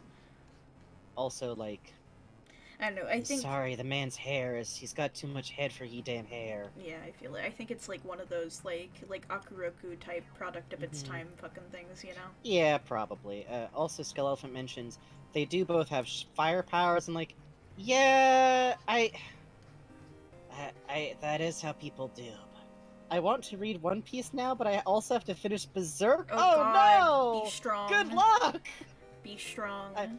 I will promise you this, giant rat lady. If you like Berserk characters, One Piece kind of has one of those. This is gonna be like the fun kiddie ride after you're done with Berserk. Yeah. This is gonna be Yoshi's fucking Yeah. ride in Nintendo Land, where it just eat Yeah, apple. it's like switching from Dark Souls to like Animal Crossing. Paper Mario Origami King. No, not that extreme. Not that. You are still going to cry and sob at some point, but I cry and sob over my neighbor Raymond every day. He's a good boy. That's just because he gets stuck walking against a wall sometimes. He does, my baby boy. He's so stupid. I love him. Everyone. He's so stupid. I get so mad for the stupidest reason. I see all this art of Raymond, and he's like, He's not a smug type. No, he's he is. not a smug. He is. Oh, but he's a moron. Is the thing. Yeah, it's all like, oh my god, conniving Raymond. Oh, because he's got the suit. Oh, he's a depressed businessman. No, he's a fucking idiot. I love him. He told me he broke his arm in the basement the other day because he was trying to do karate, and he kept screaming for help, but because he lives alone, nobody heard him, and he just sat there. I think. What subtype of smug is he? Is he the like movie star type? Movie the star singer type? He is Yeah, movie I thought star, so. and Julian, who lives in my town, who is my gay parent. Oh, your Instagram star, Julian. Yeah, he is the singer and dancer type. Mhm. It's very good. I like think to think Olaf is just generally like. I think he's also a movie star. Olaf Yes. is my. If you've had the dialogue about them breaking their arm, that's the movie star type. I don't think I have actually. Have He you? talks about writing script. It's been Oh too yeah, long. I writing need to play scripts Animal Crossing again. is the Mhm. movie star type. Yeah, that's why Okay. I have to give Raymond a little laptop outside his house, and he'll sit at it because he'll sit there and be like, "I'm writing," and you're like, "Okay, Raymond." You need to make him a Starbucks. Yeah, I do. Anyways, Sorry. forgive us. Segue into talking about Raymond. It's 11:35 p.m. on the West Coast. I was like, I hate this motherfucker when I saw his design, Okay. and then he showed up in my camp, and I was like, Oh he's yeah, my as little the smug buddy. type that you have to accept. Yes. God, that's funny. I think I literally had a footage of me walking into the campsite, seeing him, and walking out. Okay, my hands are pensively pressed together. Uh-huh. Yamato would definitely be a jock type. Yes. Big agree. Ace, Mm-hmm. normie type? No, wait. Grouchy. No. Maybe Grouchy type, actually. See, in my brain, Grouchy type is like Oyaji type, you know? I know, but like... Sometimes you get the ones who are kind of young punk looking more and just talk older. Mm-hmm. Ace, sporty... No, Yamato's a jock. They can't both be jocks. Why not? Jock for jock. I guess they are jock for jock. They're trans for trans, jock for jock. Anyways, in the anime, Ace sticks around with the crew a lot more. In the manga, he kind of like gets to meet Luffy when he's in a restaurant and they're refilling on supplies, and comes back with him real quick to like say hi to his crew and ask that they take care of him, and then he kind of vanishes. Like, Mhm. it's just like a cool introduction, and it turns out that he is after a member of his crew because he is an important enough figure in Whitebeard's armada. Let's be clear about the scope of what Whitebeard's up to. Whitebeard doesn't have one crew. Whitebeard has an armada. Mhm. And Ace is a leader inside that system. What's that one called? Sisterly type? Oh, you're right! Oh yeah, an Uchi. Oh, you're right! Oh, He would be Ace Uchi. Uchi. Aw. Hey, thank you for following, Slother. Thank you. Oh, hey, I forgot to thank, like, way earlier, Violent Kit Thrian for following yesterday. Oh yeah, thank you. Your name reminds Thank me you. a lot of the olden days. Thank you. Yeah, I think the reason I forgot to do a shout out is I was talking with Bugs about it before show, like, look Yeah. at this good name! Yeah. Oh, yeah, AC villagers have subtypes. Each type of villager has at least 2 subtypes of behavior, and then below that, all villagers have different interests and underlying hobbies Mm-hmm. that dictate both what buildings they might show up at in your town, Mm-hmm. like tailors or a museum or the store, Oh, and what they do when they're outside, which is like the characters who pick up sticks and sweep. Yukasuni1011, thank you for the follow. Thank you for the follow.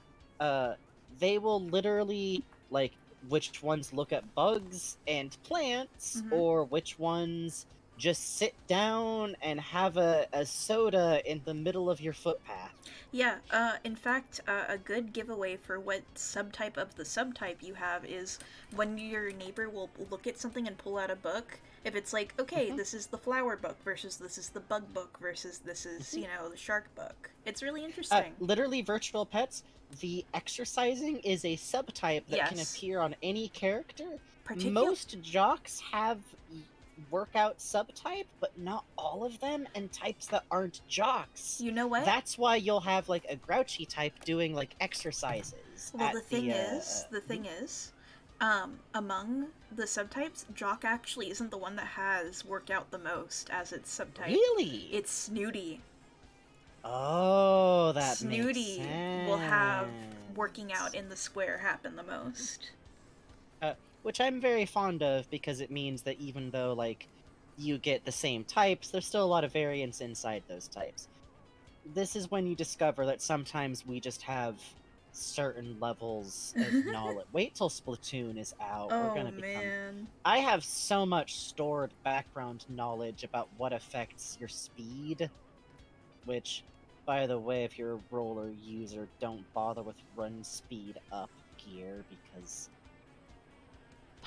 your doesn't affect your rolling speed, and it makes sense. It doesn't affect your rolling speed. I get it. That's fair enough. I don't need any extra help there. I'm just maybe I didn't understand that at first. I wasted a lot of money on gear I can't actually use. I'm sorry, Frankie. I like being fast. Anyways, by the way, in a modern AU, I don't think Ace would play Fortnite, but I think he would have played TF2. Yes, agreed. He would have been a scout main. Oh my god, yeah, absolutely. He would have been a scout main for Sully main second. I know the easy answer is Pyro, but Pyro is kind No, of... I feel you. Pyro's too finicky. Like, Yeah. that's not a... Playstyle is different than Elemental, like... People get mad at him because his name is like Ace the Fire, and like your Fuck. name is Ace the Fire. You're playing fucking Scout, and he's like, yeah, why? What's wrong?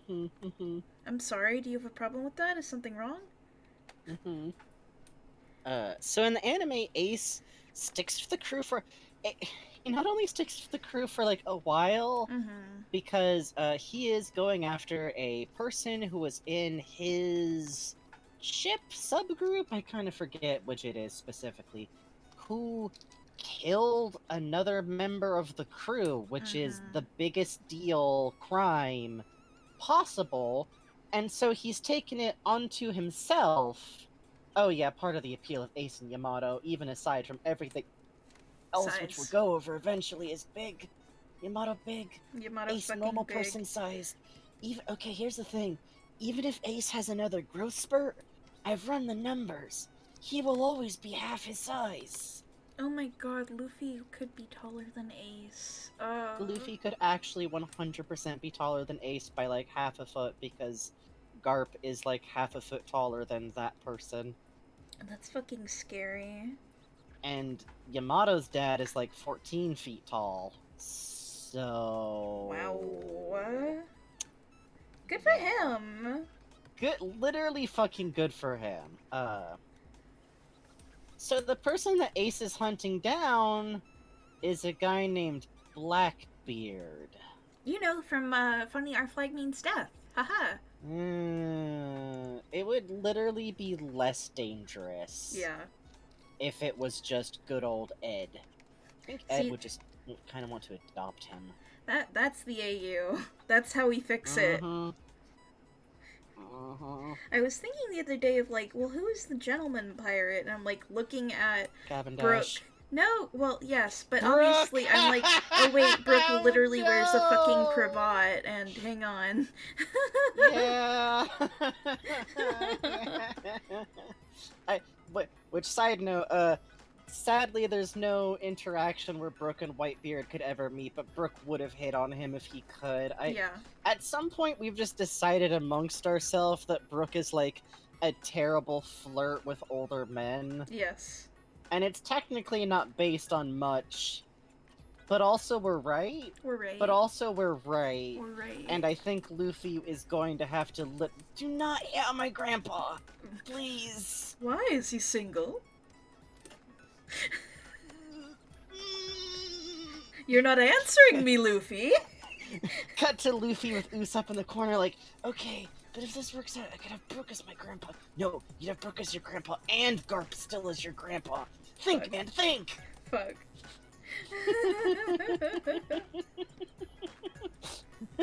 Brooke in the background using breath spray. Oh god, Random Double Zero Factor says Garp is one of Brooke's albums to be signed. Oh no. I'd do anything for a fan. Do you want to come backstage later? Hey, here's my room number. Worse, Brooke has already flirted with Luffy's grandpa. Happened during the hiatus. How do you like bony men? Fuck, Brooke on the cruise like, oh wait, shit, that's your grandpa? Uh-oh. Did you fuck my grandpa? Brooke in the middle of polishing his face, just like, who's to say? Brooke, no, he's single for a reason. Hey, Brooke's not trying to buy the leaky boat, but a little spin is... Hey, you can get milk from the cow anytime. You telling me Brooke's a sensible option? You think he's gonna pop the question? No one can make that man settle down. Music is I'm like the wind, baby!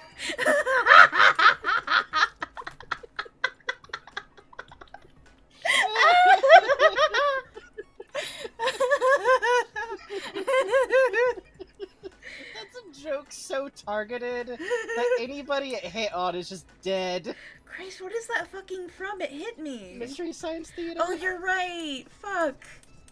Crow, I don't get you. Nobody gets me, baby. I'm like the wind. Or was that Tom Servo? It was Tom who did Servo. that? Yeah, it was Tom Servo that's in right. his stupid little sports car. His stupid little sports car. I love Tom Servo's dumb little Ugh. car. Good god. Oh, I'm so glad, Bloods. Why are you doing this to me at almost midnight? Listen! Listen! Which, by the way, our main Brook ship is Jimbei, by the Yeah, way, yeah. just so y'all know. I just think he deserves a soft man. Yeah. And by soft, I mean a man who's just a keg of muscle. Mm-hmm. Mm-hmm. Ooh, ah. Mm-hmm. Oda is so big brain for putting a sumo type body man on the crew. Good god. Yeah, I'm pretty sure it's a garage kit, but it was a shirtless Jimbei figure. I'm like, Ooh. hi. Ooh. For those who don't know, garage kit is a term for a fan-made figure that you assemble and paint yourself. It's sold disassembled at shows in Japan. Which is really cool. The custom figurine, like, hobby culture is something that I'm always, like, very fascinated by and is only getting cooler now that, like, 3D printing my is an God, option I for this know. kind of stuff. I actually have a 3D printer.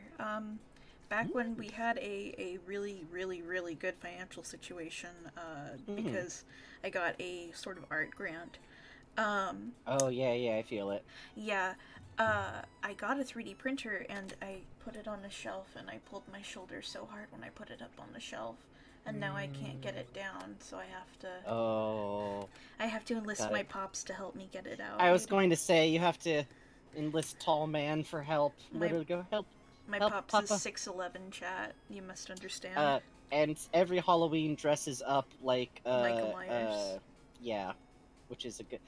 listen, if you're that tall, you gotta... And silently stares out and chases children in the street. Yeah. That's good. And people, Nothing better than a Halloween costume that works best if you just half lurk behind a phone pole. yeah. Exactly. Exactly.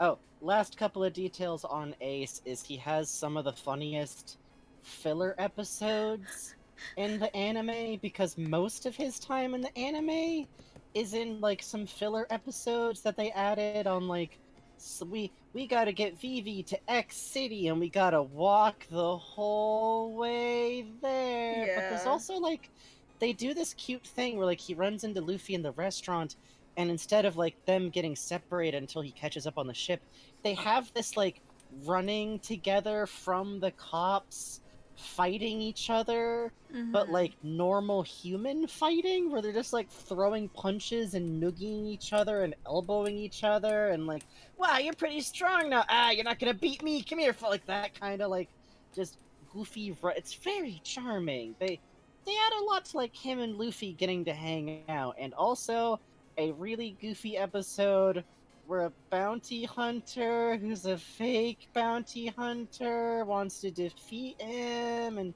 turns out to be why there's a rumor that Blackbeard was there, and also at one point he gets in a fight with a lizard. Yeah. Also, I should mention that this bitch pilots his own ship. Yes, his it's a ship- little like skimmer. His ship is a surfboard that he powers by using his flame fruit to make it shoot. Uh-huh. And also, this bitch is narcoleptic. Yeah, I haven't mentioned this whole time that it is literally a reoccurring thing where Ace will just fall asleep sometimes, especially like literally when he's introduced, everyone around him is like, holy shit, this guy just came in and asked for like 10 plates of food and ate it, and then he keeled right over. He must have eaten something like poisonous, and then he just like lifts his head back up. And goes It's back like- to eating. It's like, oh shit, I fell asleep. Okay. And this is like a reoccurring. He just passes the fuck out sometimes. Yeah. It is literally just undiagnosed narcolepsy. Like, Absolute king. which makes it funnier. Remember, I should mention, he is a devil fruit user, which means he can't swim. And his boat that he uses to get around by himself He stands is on. what bugs just... Yeah. King, This narcoleptic man will stand on a surfboard all day and it Who will be cannot fine. swim. It will be fine. You see Ace on the water and he's just like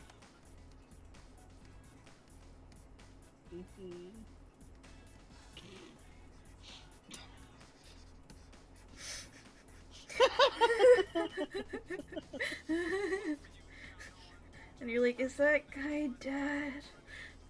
oh god, isn't there literally... Whose ship does he jump onto and just, like, Buggy. rob? Buggy! Fuck. He starts forcing his line to jump through hoops of fire and shit, and just starts eating their meat. That's Fucking, right, he just what starts a eating their brat. fucking food! I love him. I love him. I love him. Fucking nightmare. Oh, absolute nightmare, yeah, and that's pretty much what we know about Ace when we first meet him. It's very charming, too, because it's like, him and Luffy are like, we'll meet in the new world, and we'll duke it out there, and he gives him a little, like, piece of paper and says, like, this is something you can use to find me. Make sure you don't lose hold of it. And Luffy sews it into the band of his hat, and I think when you get there, especially I remember like when I read the series as like a kid, being like, okay, I know how this story goes. Later on, they're gonna fight and have it out, and it's gonna be real tough, but Luffy's gonna win, and like win his brother's respect, and oh, maybe eventually he'll come back and he'll join the crew too. And well, You'll see. Well, yeah. Uh, Also, he does wear a necklace of big, goofy, chunky beads, Yeah. and a separate. I think the skull pendant is part of his hat, or it's a Yes. separate It necklace. is part of his hat. His fucking. We don't know why the hat, by the way. Yeah. That's just. It's not like a plot significant hat No. like Luffy's hat. It's just a fucking hat he wears. It's just a If this man existed in a modern AU, this is just the dude who shows up to the concert with no shirt on and a Jansport with like the buckle engaged in front of the Jansport straps, and like puka shells would be involved. So Ace has a tattoo on his arm that is a misspelling of Ace. Also, Mhm. it's very good. Which I do love that like the S got put like Yeah. just oh. Mm-hmm. Which Oda later works backwards from in. And is very mean. It's good. Oda's style of writing fascinates me because when I read a story, if there's like something that we don't know everything about yet, the way I'll come up with my headcanons about it is to like work backwards and go, maybe this could be something, maybe this means this, like what is the logical chain of events that leads to this person being like this? And I think Oda does that too Mm-hmm. for his own work because you read some things sometimes and you go like, okay, this will probably never get explained, or the worst, which is where it's like, oh, you had a plan for this character and you don't care if it makes sense or not anymore, Yeah. and you're just gonna kind of for hell or high water this Yeah. Yeah. goth Australian type outfit. You're Christ. right. You're No. right. You're right. Bugs. You're right. He's SoCal beach punk. Hmm. Australian goth and SoCal beach punk can be the same thing, I think. I don't think he's all the way to ska, but he goes to ska shows. You know what I mean? I think he's a big fan of Black Flag. Ooh. Yeah, but he does follow Ska Tunes Network on Twitter, as all good citizens should. Yeah. Okay, okay. We support a non-binary icon in this house for ska. Well, on that note, it is midnight. On that, it is midnight. I think we're about at our usual cutoff point for donations. We could probably accept one or two more if anyone has any, but otherwise, we're in podcast mode, and your man wants to talk about his favorite gay when we get back from the break. Oh, I'm excited. But otherwise, now's our last break for the night. This is the last good point if you want to get up, get a drink, get a snack without missing anything. Or if this is where anybody has to tune out, please go to bed. Go to bed. Go to bed. Go to bed. But if not, we will be here. Mhm. And we will see you Mhm. in 10 minutes. Mhm. BRB.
Nothing here.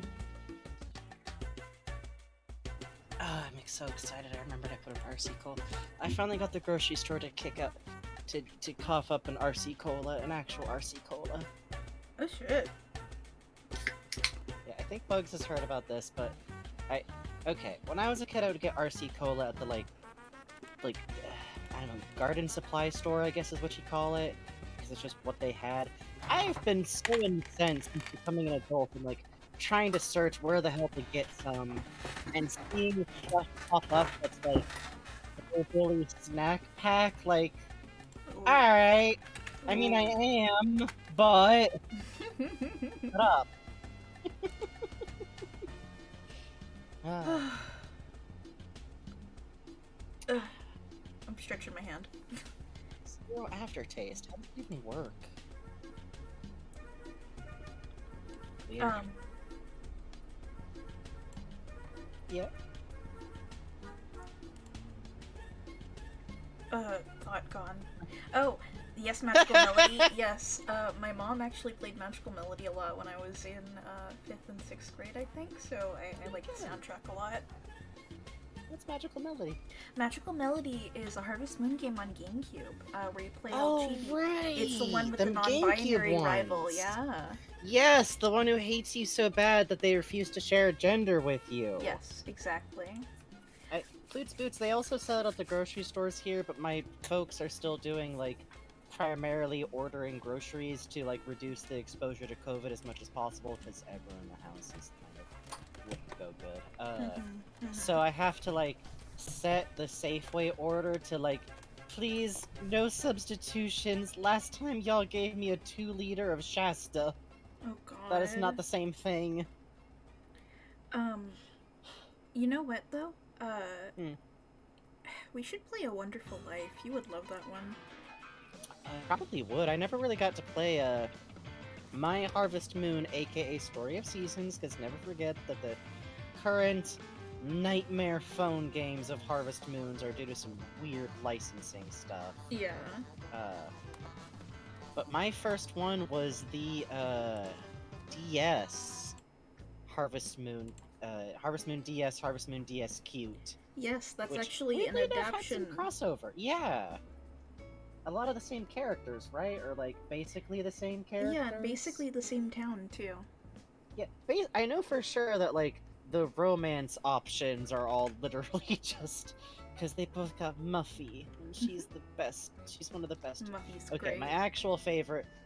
I wonder why, as a baby Oh, teen, Marlin? middle schooler. Oh no, the witch, right? The Butch. Yeah, Well, Marlin, quote unquote right? Butch. Yeah, Marlin. It was Marlin. I can't romance the witch. She wants you to kill an animal. I could. Yeah. No. You have to poison the town. Yeah. You have to do that's some true. dark deeds. Oh, thank you, Raven Bonnefoy. That's very sweet of you. Hey. I- Go ahead. You go ahead. I was just going to say that, like, literally recently I was, like, mentioning in the tags on Twitter that the meme, I live in constant fear of the Western descent towards fascism, but I digress. The club is bumping, the ladies look good, the alcohol is flowing. There's much pain in the world, but not in this room. That's the space we can foster. Which folks need. Less the music is bumping, the ladies look good. More, the music is bumping, the One Piece discussion. But you know. More Friends of Mineral Town. I played the original Mineral Town on Game Boy Advance. I love that, man. That was fun. That was back in my day where it was Farmer Sora and the dog was Riku and the horse was Kairi. Because my imagination was very, very locked in, let's say. Oh man, I think that was actually when I started my habit of naming either the characters or I think for Animal Crossing it was my island name, Waurui. Oh yeah.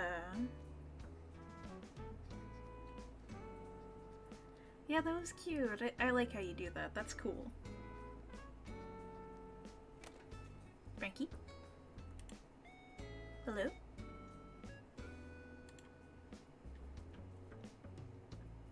Chat, can you hear me? Oh. Frankie says 1 sec. Yeah, we can read this. Did your net go out, pal?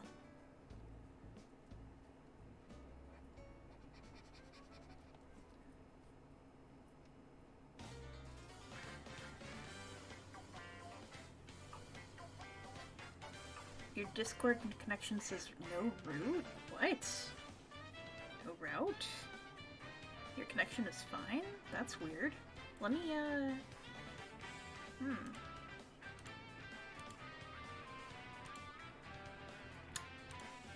Let me try. Let's do some on-air fixin'. That's very strange.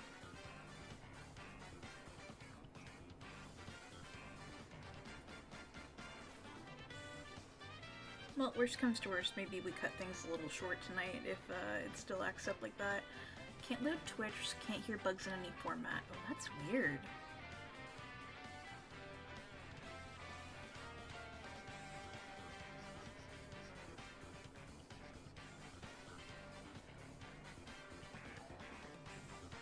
Well, while Frankie attends to that, how y'all doing, chat? How goes the late night?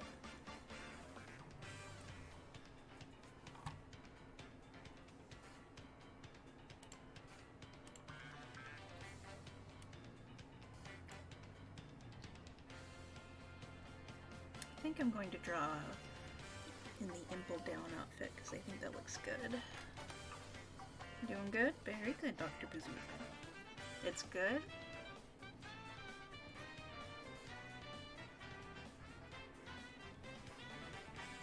Finishing up bundles in Stardew? Oh, that's fun.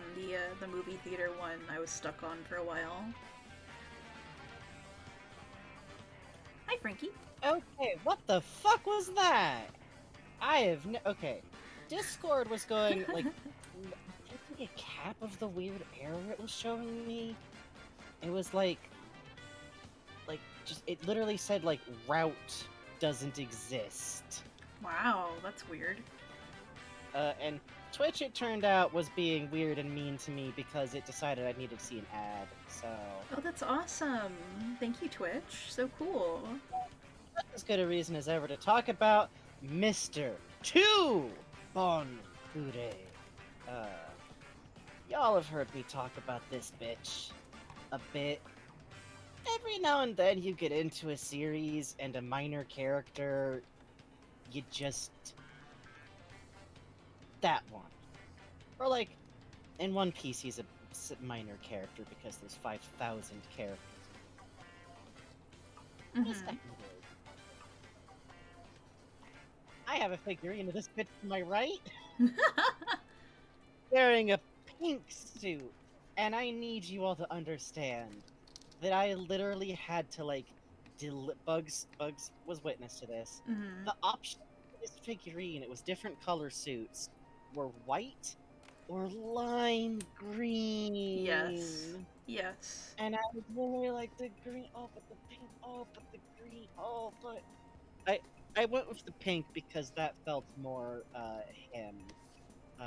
So the reason why Bon comes up at this point in the series is because he is a part of the Alabasta arc, specifically that evil organization I mentioned, Baroque Works, which, much like everyone being named like Mr. 2, is also like all katakana Baroque Works whenever it's said, which is very funny to me for some reason because it's a very clever name for like, oh, this mysterious company.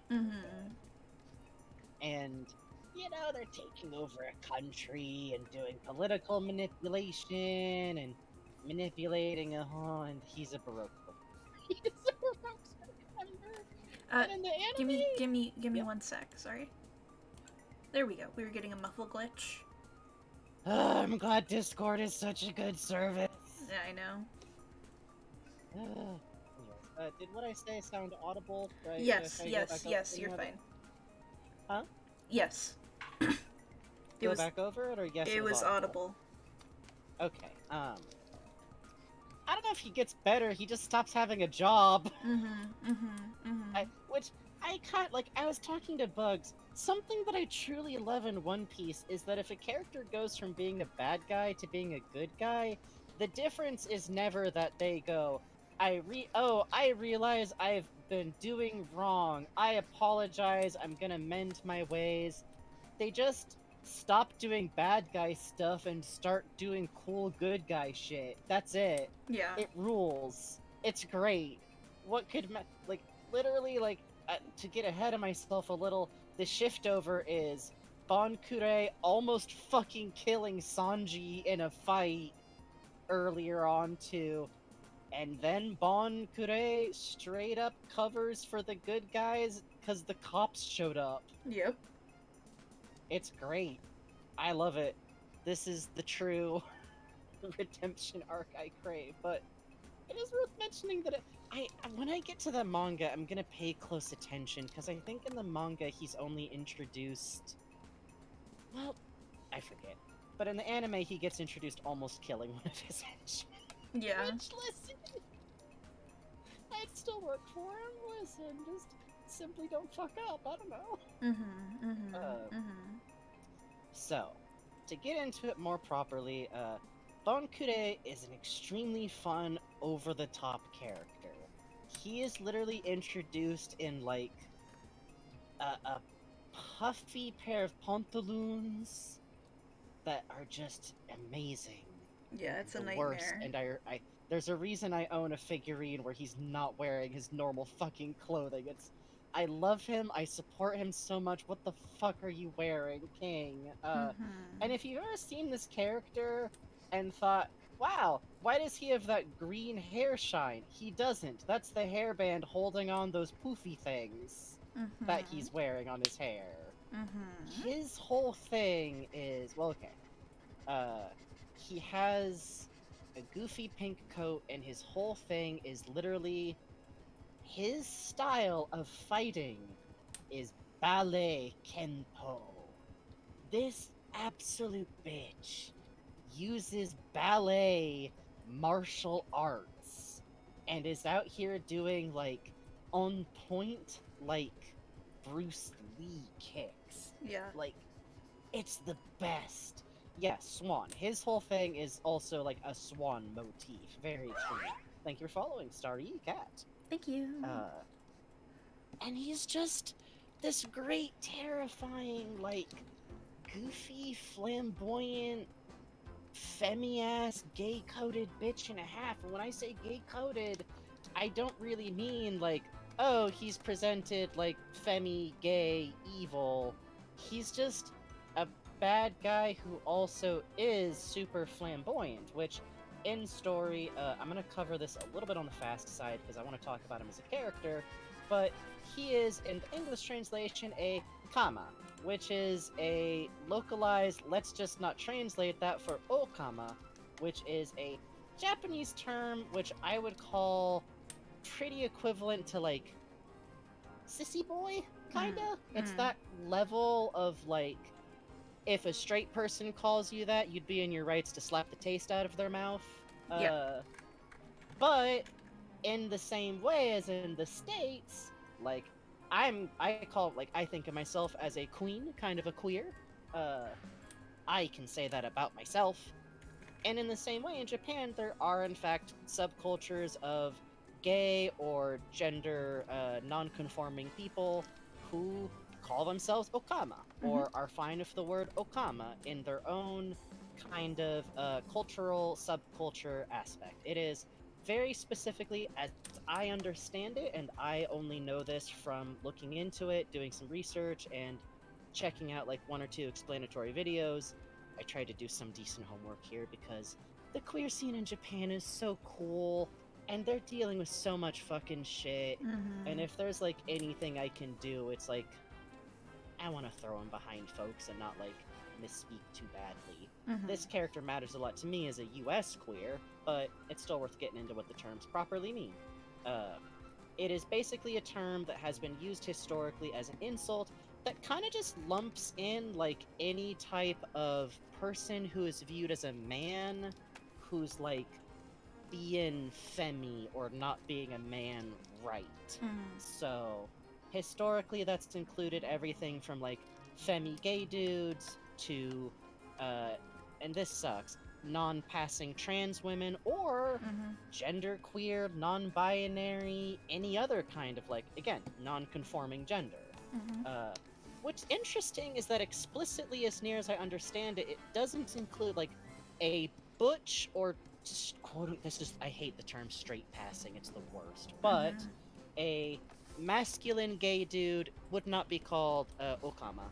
A passing trans woman would not be called Okama, except again as an insult because people suck.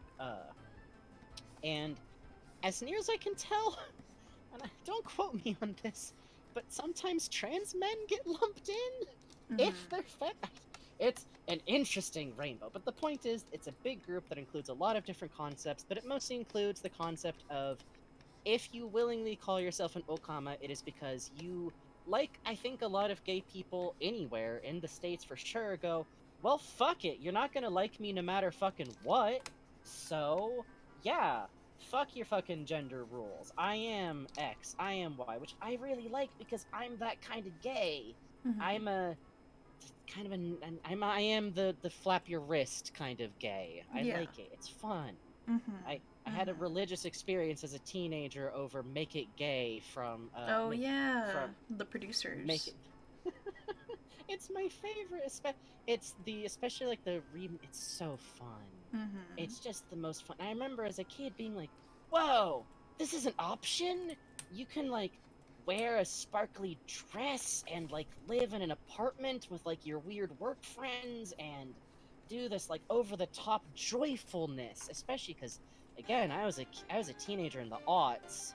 It was kind of rough out there for joyful and sincere expression, to be quite honest. Mhm. Uh, and that's a big part of why I love this character, is because literally his whole thing is, and in English, a lot of the Okama is translated as "Oh come my way," which I actually like. Yeah, I think like that's that. a smart way to handle it. And Okama otherwise gets turned into just Kama, which is like almost redefined in the setting as separate from its own context, which I can't speak to if that's a good way to handle it or not, but I think it's better than trying to translate it straight out would have been. As it Oh were. god, especially during the Nightmare, era, it was nightmare. oh It would have been like man. tranny. Yeah. It would have straight up been like that. Yes. And instead, it's this, and I like that because there's a couple of really fun things with it. And one of which is that if you hear all this and are like, oh, gross, does that mean there's some scene where like Bond like flirts with Sanji and makes him uncomfortable and it's like predator? No. He doesn't flirt with anybody. I think the closest he gets is when he meets the crew. He's like, "Oh, your name is Vivi. You're so cute." Anyways, like it's that kind of like you didn't see it, but I like clasped my hand together and like put it back and forth in front of me like a cute uncle kind of gesture. Yeah. Anyway, that's very cool. Who wants to see my party trick? Which that's the other thing that's worth mentioning is that he actually first meets the crew because so his ship and their ship got lost in the fog, and they were in the middle of fishing, and for some reason, this absolute king saw a random fishing line in the Bit fog. it. I'm like, what's that? He didn't bite and grabbed it, which isn't much better. Which you must know, yes, his boat is swan themed. So something we should say about him that's interesting. So his devil fruit is the copy no fruit, I believe is what it is. And what it does is it lets him copy the face of people if he puts their hand to his hand to his cheek after touching their face. So it's stored and he forever. Can store, yeah. Anyone he has ever touched is stored in there. So something I should mention about him is he kind of talks like this, and when he ends sentences, it kind of goes like, wow. It's a kind of all the way back up here. If I talk like this constantly, So- it's kind of like a Rita Repulsa type thing. It's great. The way they square the circle with that in the anime is they have every voice actor, you know, it'll be like Sanji's voice actor going like, I'm Sanji now. Or It's like, I great. think my favorite is Nami's voice Yes. actress. Oh my god, she has- goes so hard on it. And in the manga, the reason I think was, which by the way, in the anime, he has the same voice actor as Frankie of all characters, Yeah, which it's means that great. they're like, you're good at voicing weirdos. Uh, and in the manga, it's literally like representing how like goofily specialized his dialogue is because he like he literally his sentences will take up multiple speech bubbles because he stretches stuff out in these goofy ways. But it's also worth mentioning his devil fruit power.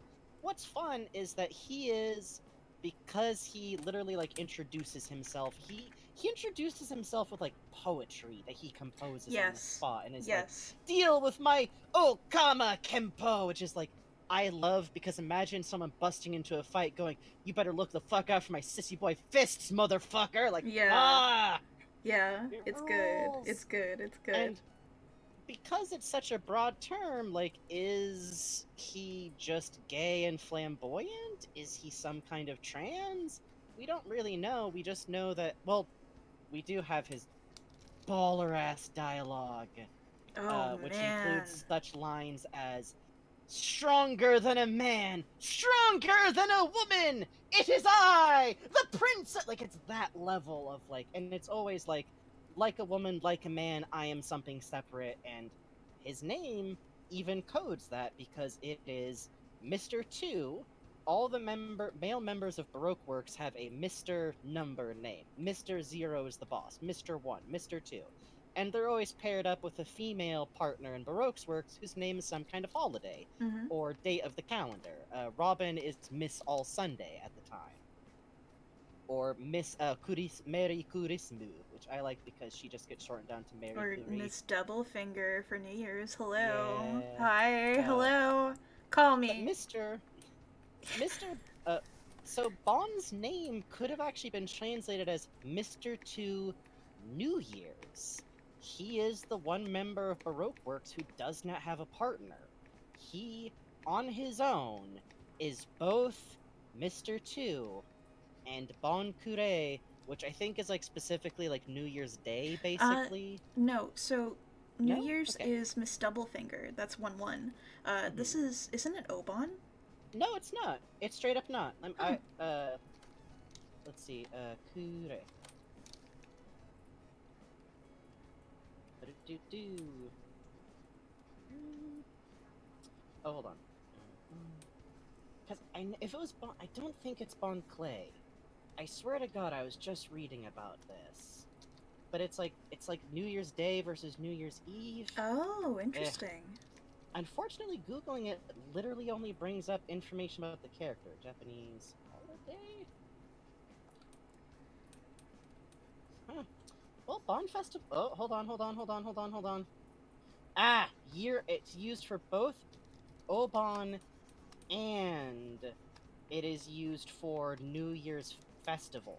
Oh, okay.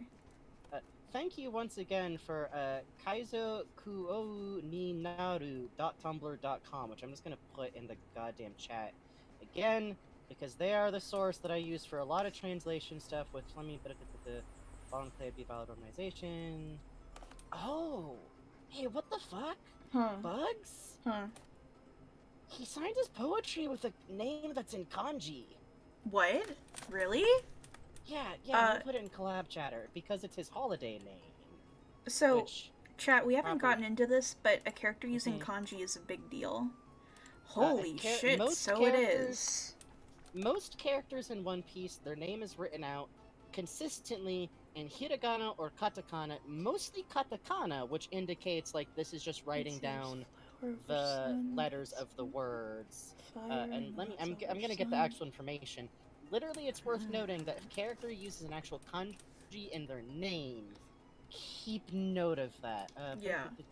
Okay, Bonkure is indeed a festival. It's the name used for both Bon festivals and year-end festivals. Oh, Hello? Uh-oh. It is happening again.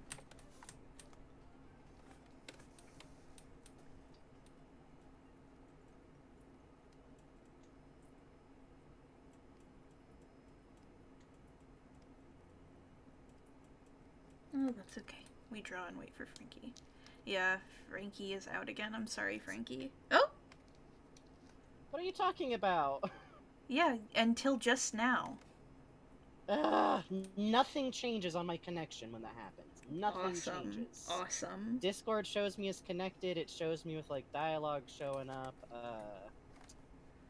Anyway, sorry for that long digression about his name translation. I really wish that they'd translated it like on Festival. Mm-hmm. I think that would have worked really well as a translation. But translation and localizing is really hard, and it totally makes sense that they would look at his name and say, "Oh, Kure, Clay, sure, okay, whatever." Mm-hmm. Mm-hmm. I think what matters the most here to talk about. Oh, I remember. So, one way or the other, he has a repeating thing. My favorite is, it doesn't matter if I go astray as a man. It doesn't matter if I go astray as a person. So long as I keep my way as a person. Oh, come my way! Which is such a good English translation. I know I just complained about his name, but they handle his poetry stuff really well. Yeah. I think there's also I don't care if I die as a man or I die as a dog. It's worse. I don't care if I die as a queen or if I die as a dog. Ugh, that's so Oh. good. That's great phrasing. He has the most raw queer lines. And Yeah. what I want to say here is he is some form of extremely gender non-conforming, and he has shape-shifting powers. Which means that if the joke was like, oh, pretending to look like a passing as a...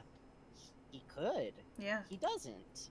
He primarily looks like himself. When he meets the crew, he looks like himself. He does not make the habit of spending time in transformation. So, if he wanted to just look like a woman, he could. In If he wanted fact- to look like a... Sorry, you go ahead. No, go ahead. In fact, we know that there's, something we'll touch on later on. There's literally a character that Bond knows that could permanently... he's never met Evo. Really? Yeah, when he wants to go... Literally, it's like, I have always wanted to meet Evo. Yeah, but after meeting Evo, He could... which should be mentioned, HRT literally exists in One Piece explicitly! At one point, HRT is used to save Luffy's life. Literally. Yes! Straight up, it's the best, which you have to assume since, like, the Horm fruit, and yes, that's what it's called, exists. Hormone technology probably also exists in general in One Piece, which rules entirely. Yeah. God. Yeah, it's good. It's good. All of that to say that, like, while Bon is goofy and he is definitely based on, like, a concept of transgender life that can be seen as, like, goofy or used as gags, he's not a shitty transphobic joke. He's not even a, oh, queer people type joke. Like, it's just this whole distinct thing that I really appreciate, and to, like, talk sincerely for just a second on this before going back to talking about his character, which is a big heroic ding-dong goofus. I like that because I don't see myself in perfectly, quote-unquote, normal-seeming gay characters. I'm not someone who you see in a crowd and think, that's a normal straighted man! Like, I wear neon colors. I, in the past, have worn full-face makeup to, like, go to class. Admittedly, it was mostly, like, natural-looking because I didn't want shitty attention. But I own a lot of lipstick. I'm a flamboyant person. I, and a lot of, like, queers in history have been big and goofy and overblown and, like, not passing for a normal person. And while I do think that kind of rep is hugely important, I also think it kind of sucks if what we decide is, and so anything that's anything like a straight person could have used to make fun of us is bad inherently, because that's nothing. That's nothing at all. That can't be how things work. Us existing is what those shitty, like, bigots hate. They'll always turn it around. It'll never be enough. And I grew up hearing a lot of stories from, like, the old gay scene in the 80s and, like, how ridiculous people would be and, like, the Rocky Horror Picture Show influence shows up a lot with these characters. Yeah. Like, outright, Oda has name-checked Yes. Rocky Horror Picture Show, and a lot like this and Evo Eva are both. The hamster's mugging at me, but he got treats last break, so he can suffer. It's very distracting to see a tiny snoot bounce up in the corner of the eye. These are like characters to some degree also based on real people in ways that were not meant to be hurtful. Doesn't mean the Ode is perfect. As we've talked many times before, there's one major fuck up which sucked, which I think he's done better with since. But I just love this big evil doof. I love that, like, there's a bit where he meets Buggy the Clown, and Buggy has one of his, "What did you say about my big nose?" And the way he responds is to go, "How could you have gotten that out of what I said? Whatever, I'm gonna do pirouettes about it." Like, he's literally introduced, like, on pirouette in the middle of, like, toe dance kick practicing. He talked about, like, "I, who have trained my body ever..." By the way, he also can't fight while transformed, because it feels weird to try and fight with someone else's body, and I love that because it's like, oh, huh, yeah, huh. Raven Bonifoy says, "If we change our behavior, they'll only find something else to pick on. Also, Rocky Horror is extremely important to me, and I'm very glad I was able to watch it." Yeah, exactly. Same. Like, I think there's a certain kind of, like, connection or, like, ring of keys that kind of effect that happens with, like, seeing big, over-the-top, weird stuff like that and being like, "Oh shit, that's an option, huh? Fuck." And it's fun. And I love that, like, literally the whole crew loves this guy. He gets fished up onto the boat, and as Bug says, it's like immediately, like, gets introduced to everyone. Is like, "I like you guys! I like your little ship. Hey, I'm not supposed to do this. Do y'all want to see my shape-shifting trick?" Yeah. Which, yeah? Well, and also, like, Luffy comes to fucking adore Bon. Yes! We mentioned way earlier that, like, Luffy is super rude and speech-wise typically doesn't remember people's names, and doubly, Luffy never uses respectful suffixes like San unless you're like like, he uses them for Garp, his grandpa, and he calls Ace by one. That's it, except Bon, and oddly enough, other comma characters are Chan. Bon is Bon-chan. The other major character, Evo, is literally like Evo-chan. Luffy literally only shows speech respect to his family and this goofy gay guy and this, like, really over-the-top gender-fluid queen that he just really likes. He adores Bond. Like, when they meet again way later in the series after they, like, have to part ways, because literally, I'll talk about that in a second, but they hug. Like, Yeah. Luffy's like, "Bon-chan!" And they're both, like, crying from happiness. Yeah! Which, okay, also Bond later also does, like, another heroic thing, and there's this moment that kills me where Luffy's, like, yelling through the phone at him, "You keep doing this, you keep saving me, and then I don't get to see you again." It's like, oh. Yeah, it's great. Of all the characters, so this is his dad. I'm sorry. This is Luffy's gay dad. This is Luffy's, like, harried. Sorry, Mr. Like, Dragon. Are you single, Mr. Dragon? Are you single? I think he's pretty single. He's older, but Bon-chan's like 30. I think once you're 30, you're allowed to start getting into the Oyajis, so... Luffy voice, "Being yourself is the most pirate literally, yeah! I think that's how he is. I wonder if when Luffy's older, he'll also kind of experiment like that, because he seems to I really... literally have been thinking about, like, he loves these characters. Like, he loves them.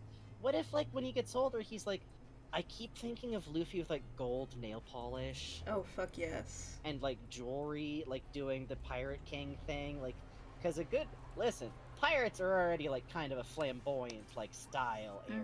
It'd be fun. It would be. It would be. It'd be cute. He deserves it. And like, literally, like, okay, they meet Bon. He shows off party tricks. He shows them the shapeshifting, which, by the way, is a huge element of Crocodile's plan. Yes, It's and like one of the most, because he's able to shapeshift into Vivi's dad, and he accidentally shows that off. in front of And so Vivi. they- who's like, And I Mr. love Bon that a Clay, lot. did you fuck my dad? Listen! Yeah, that's a question. How you log that one? Yeah, huh? I like to joke that the reason Bon wound up in Baroque Works is like, do you ever go to the like local communism meetup and there's a hot guy and I mean it all sounds reasonable at first. Well, you know. I mean, sure, he sounds bad, but he has a hook hand. That's hot. Christ. That's great. I love that. Good for you, Bon. Fucking good for you. And it's great because he's like, oh shit, I gotta go back to my ship. He has this great bit where he parties, has fun with them. Sanji, by the way, doesn't meet him. Sanji's like Yes. in the kitchen and like comes out afterwards like, which is plot important, Yeah. but is also just very Sanji hiding in the kitchen from Gender. Yes. Yes. Can't get me in here. Sanji's experiencing that thing from Jurassic Park where it's just like the shadow of the raptor and he's hiding behind the counter. No. You can't trans my gender. I like it in here. I don't have to think about my body ever. No. Fuck. God, and when he leaves, it's you know, like, it's something like, and remember, it's not the length of the friendship that matters. It's how truly it's felt. From now, for all time, we are friends. Like crying. Yes. Usopp and Luffy are like crying and Usopp and Luffy especially adore Yes. him. Yes. They think he's the greatest. They were ever. doing like line kicks with him and shit. Yeah. I think even Chopper, like they scooped him up into Yeah. it. It was cute. Yeah, Chopper likes him. And it's just the best because, like, he goes back to being a bad guy. He's a part of the evil plan. He's doing shit. And Sanji is who has to fight him because they're both kicked-based fighters. Almost kills the man a Mhm. little. Which I do love Sanji getting to be a total punk ass at the end of that fight. Oh, yeah. It's very, very Yeah. good. Because Bond's like, you might as well kill me. I'll be killed by Baroque Works. And Sanji just, listen, we've already fought. What more needs to be said? And Bond is like, wow. And then Sanji kicks him in the head and knocks him out. Because he has Usopp's goggles. Yeah, and he could have just, like, asked, but... And then he shows back up trying to escape when the Navy shows up, and the big heroic goodbye is... Literally, he baits out the Navy Mhm. by using disguise abilities and getting his crew, who, by the way, his crew are not implied to all be Kama. Most of them look like normal-ass pirates who just think this dude is the coolest ever. Yeah. Like, they're just like, I will fight and die for this fruitcake, which, like, fuck yes. Mhm. It's kind of a pirate ship theater troupe situation at a certain point. Yeah. They run interference and trick them into thinking that the Straw Hats switched ships and vanishes from the story, although that doesn't turn out to be how he got arrested. Mhm. The full story winds up kind of being told through the cover mini-stories that Oda uses to tell background information Which about right what now- happens to Baroque Works. Right now it's about Germa, 66, and Sanji, Uh-huh, and I'm... Hopeful that there will be one more. I have one a more fear in row. my heart about what would be a really funny gag for that. God, Do you know what my fear in my heart is, Frankie? I do not. Okay, so here's the fear in my heart.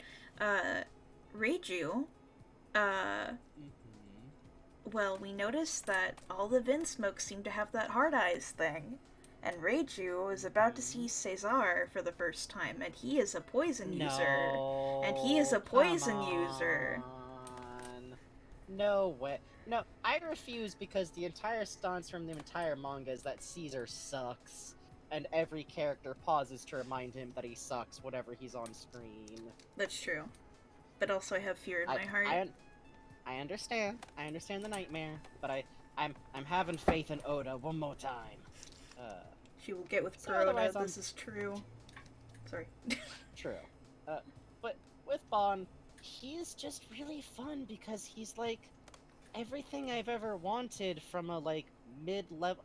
Literally, my aesthetic is mid-level evil antagonist gay. Mm-hmm. Our whole shtick here is henchmen. Mm-hmm. Bon is henchman, and it's so fun. And I just like that he's like liked and adored and strong. Like him being 2 whole members worth of Baroque's works means that Crocodile thinks he's strong enough to be worth that.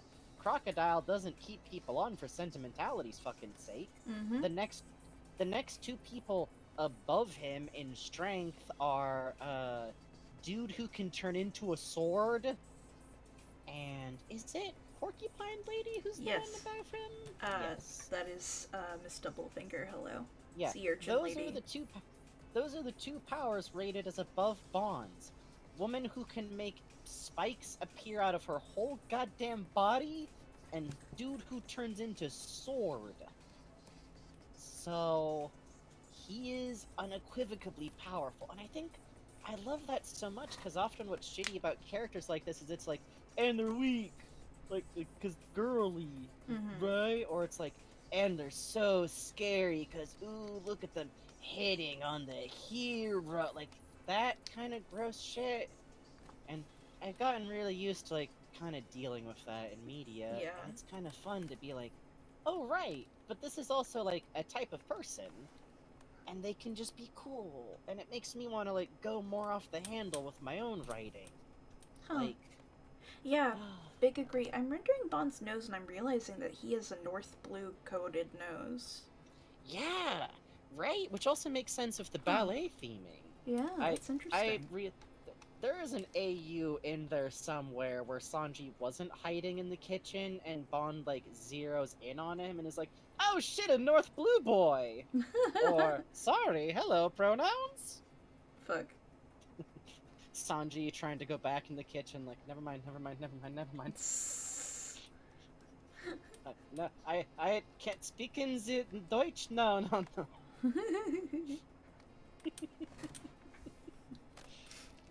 And I have my little figurine, and my little Bond figurine is literally turned, looking over his shoulder, giving the thumbs up, and it's my absolute favorite. And God, I'm excited. It's gonna be so long before we get to where in the anime Bond shows up again, but it's really good. Mm-hmm. Fuck. Damn, your kicks are high! What's your pronouns? Fuck. That's kind of him as a character, which, okay. Also, apparently his legal name is Bentham. Or, that's the name that the Navy uses for, like, wanting to capture him, is how we know his name is Bentham? And a Bentham is a type of rooster. Really? Mhm. Yeah, There's I guess you're right. a character in Billy Hatcher named Bentham. Oh, that explains it, which... That's, you know what? That's doubly cute with the swan motif. Yeah. Get named Rooster, be swan. Oh wait, no, it's Bantham is rooster. Gets simplified out the same. Trying to figure out where the fuck Bentham comes from. Yeah, Bantam is what I'm thinking of. What the fuck? Never mind. I take back Ah. everything I said. Okay, so new answer, which is, I think sometimes Oda just Makes sense. puts sounds together. Are you saying Which- that Trafalgar Water Law is not a natural name? Thank you, Lemon Cheese-san, for the follow. Thank you so much for the follow, Lemon Cheese-san. Are you Ah. suggesting that Trafalgar Water Law is not a normal name? Are you suggesting Monkey what's- D. Dragon is not a normal name? Well, to be fair, what's that blonde drill girl? The Cavendish. Cavendish. Cavendish. Totally normal name. Uh-huh. Bartolomeo. Yeah. Which that one's like so close to an Mhm. actual real name that like Mhm.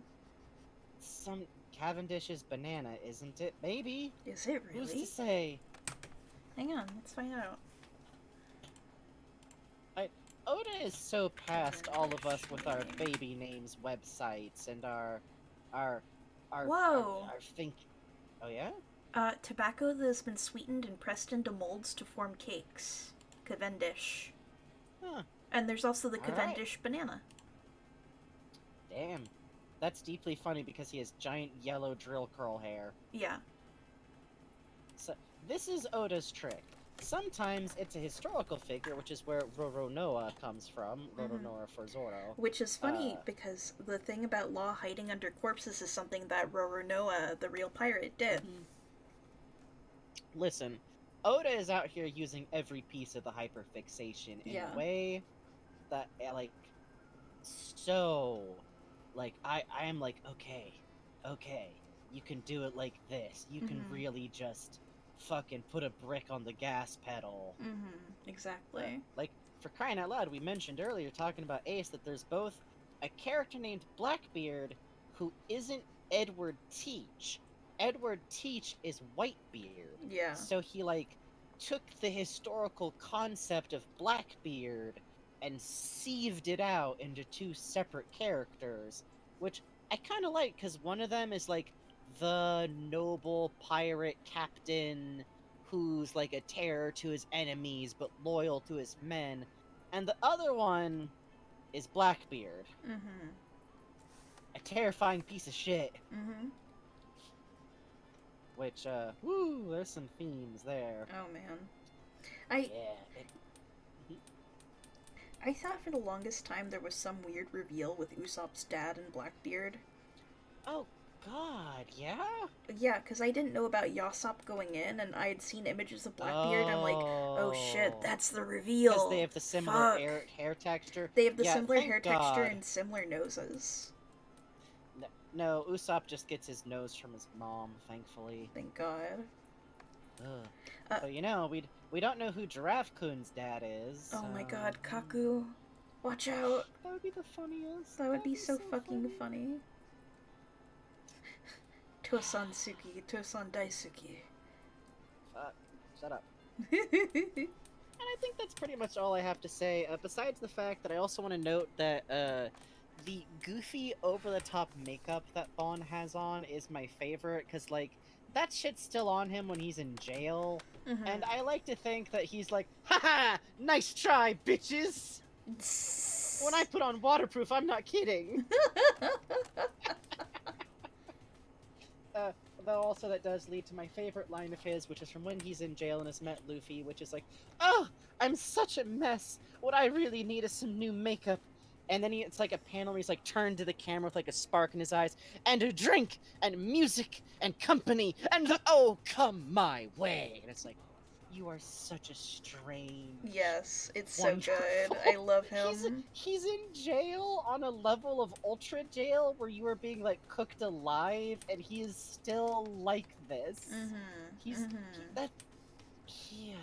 Yeah. Just the best. And thank you all for listening to me yell about this extremely strange, wonderful gay weirdo. And if any of you, I'm not kidding, if anyone comes up with someone who would make sense to ship this man with, he's 30 years old, which is a good age for a character to be, but also makes it a little tricky because Buggy's like 50. Oh yeah, wait Why until are we the get birds? Oh, you know. wait until we get into our fucking buggy theory, by the way. Oh my god, that's gonna come at like literally at this point, like, we're planning ahead of like, okay, and so then after we've talked about Yamato, we want to do a set that's like weird leftover characters that like we can only discuss for like spoilers, and so much of what happens with Buggy is like happens way later in the series. So we might wind up putting Buggy together with Gold Roger and Shanks, which, like, at least Shanks makes sense. Buggy is the same. Okay, hold on. Let me Google this for y'all. You have to understand, he might just be like 30. I could be talking out of my ass. How old is he? Let's see. One Piece Buggy the Clown age. I could be Mm-hmm. Thanks, Google. He's age 14. Is Oh, that really? Yeah, no, Wow! yeah, Google. Yeah, which by the way, it goes age 14 and then under it says Buggy at age 14, which sounds like he's probably 30. Oh, age 37. Okay, I was wrong. He's not 50. That's a rough I guess looking that's- 14. Yeah, kind of a rough looking 37, 39 after the time skip, to be honest. Buggy, buddy. Yeah. What you doing there? So I guess technically I could ship him with Bond, but I'm also picking up Bond protectively. Mm-hmm. Like, no. Mm-hmm. Let me shop you around a little more. We can come back to that sweater if it's the only one you liked. I seen Crocodile. I think you got tastes that include more tracts of land. Hey, where's that one dude from Big Mama's crew? Oh wait, he actually is 47. Son of a bitch. You know what? Crocodile trans, it could work out. I mean, Crocodile's still around. God, Crocodile gets a text on his phone. And Daddy Big Face is back in town! Oh, thank you, Lemon Cheese. No, it's Don Flamingo. Don't answer the phone. I know he's back in town. Come on, baby, stick with me. Stay with me. Yeah! What's up? Bill Flamingo has sent you $10,000.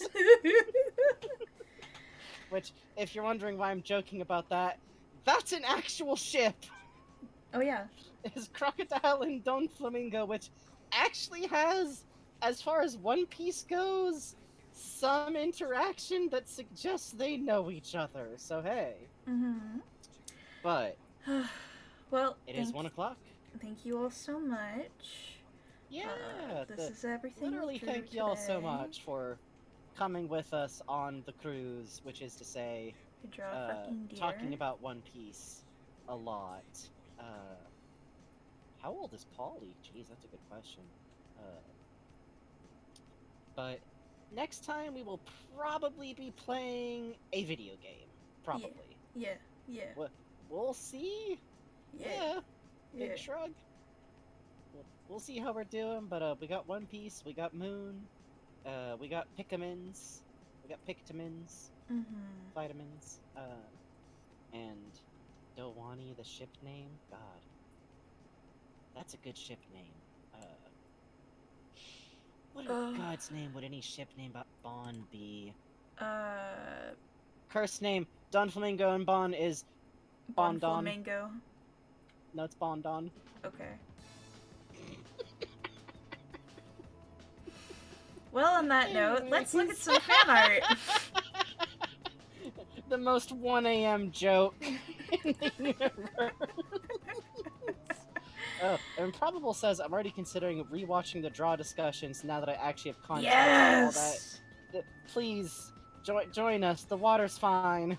It's so safe for chat member and Pelican. It's so safe. Please put chat member in pods. So safe. So safe for brain is hyperfixation. Please put brain on hyperfix. So self-comfortable of One Piece. Anyways. That's my Pelican voice, okay? Just don't ask why that's the Pelican voice. It's a pre-established Pelican voice. Let's look at fan art. Thank you, Fall.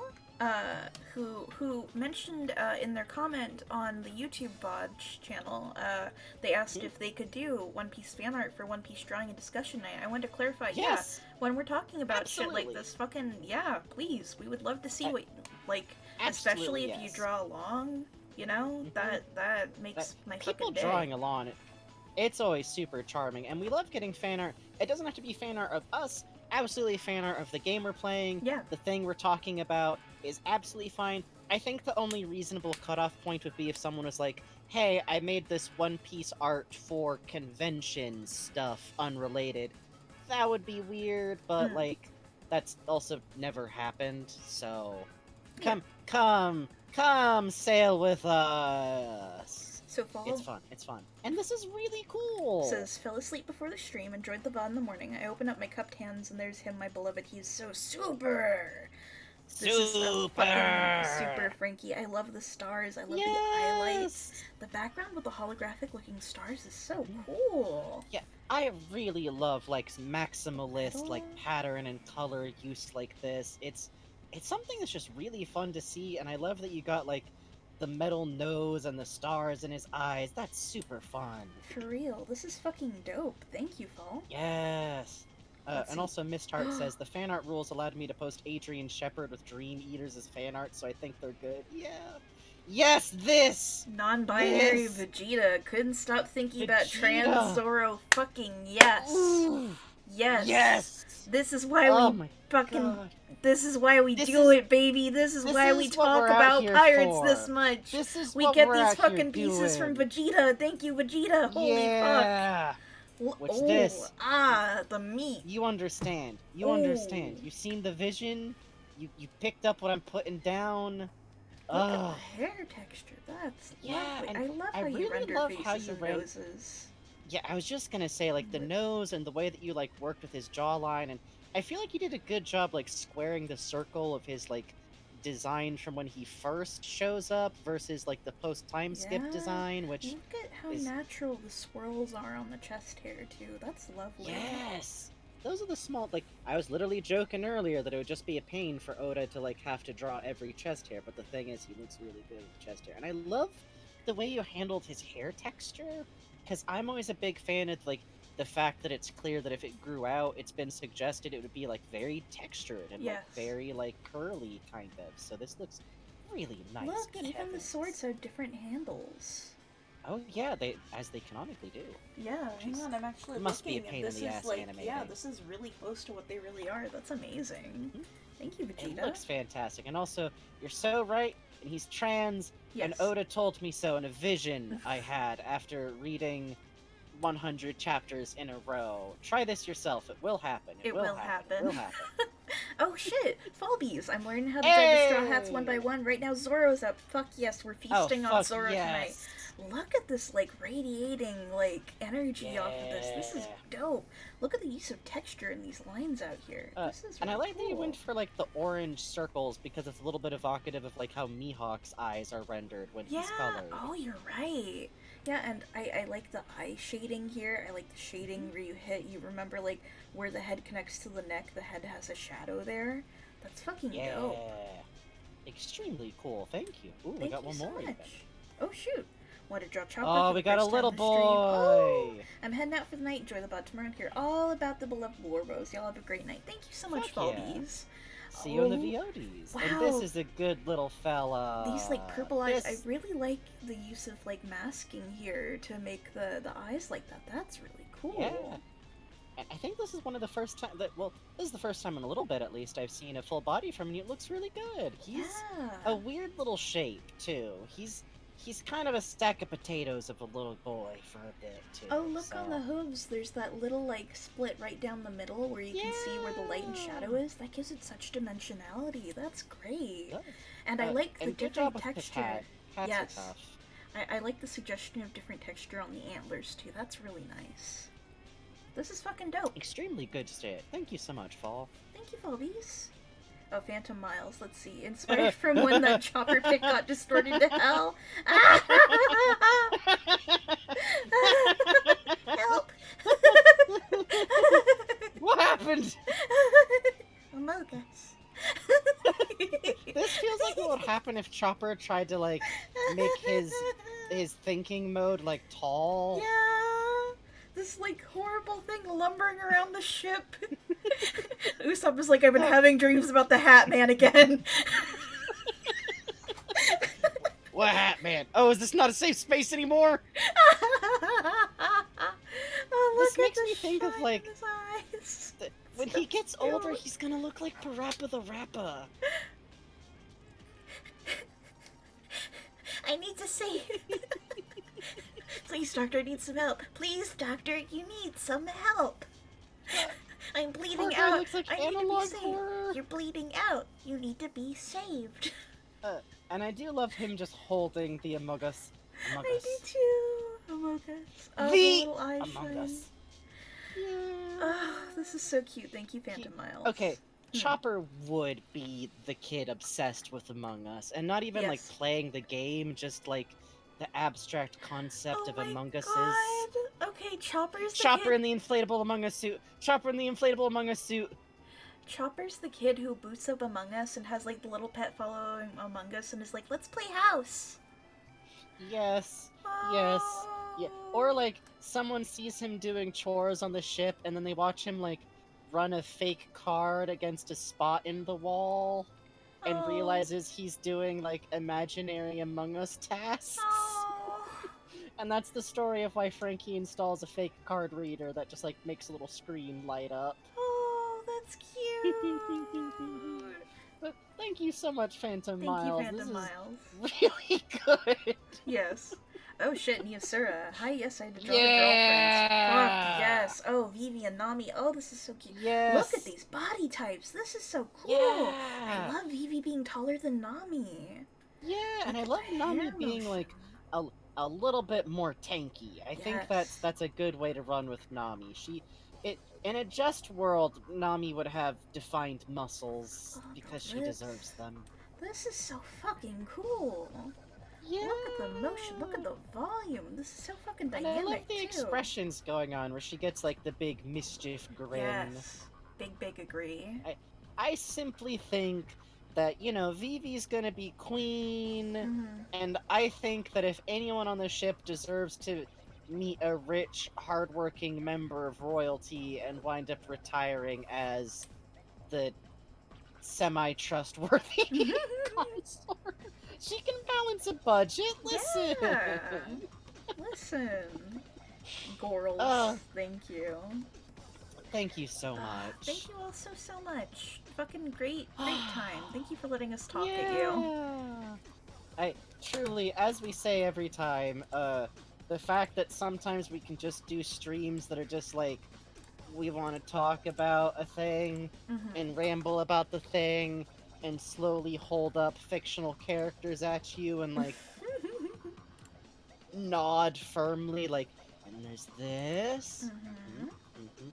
Like a kid like slowly showing you every plushie that they Yes. have, which by the way, if a kid ever does that to you, you have to clap and be so invested and like shake hands. You're being given a sacred trust. But thank you all so much for being here. And as always, thank you for all of y'all's support in whatever form it comes, whether it comes from supporting us monetarily with donations and subscriptions, which do mean a great deal to us. That's why we're able to do this as our job. But also, literally, I can't stress it enough. Being here, being in the audience, chatting, goofing with us, lurking, showing up for the VODs later, retweeting us, showing clips, making clips, all of that matters a huge amount. We do appreciate it. We do. I'm going Who to are you gonna send send folks you to Dizzy Dino. Dizzy Dino is someone who live translates Japanese games. Right now she's playing through Dragon Whoa. Quest IX. Yeah, That's really cool. if you've read stuff on mangascans.com, and Cheese is basically, if you read manga scans, you've probably read her work. So, Almost certainly, yeah. I'm gonna send y'all there. Yeah. Be respectful, follow their chat rules, bring the same energy that you bring to us, and I already did the usual thank you type stuff here, so Get in the jar. I guess I'm just gonna slowly sneak up on you with a jar. No. This is an unrelated jar that has nothing to do with it being bedtime. It's just, oh hey, look, I got. There's a fresh Starburst in there. Maybe. Get in the jar. Get in the jar. Get in the jar. Get in the jar. Did you remember to close the windows?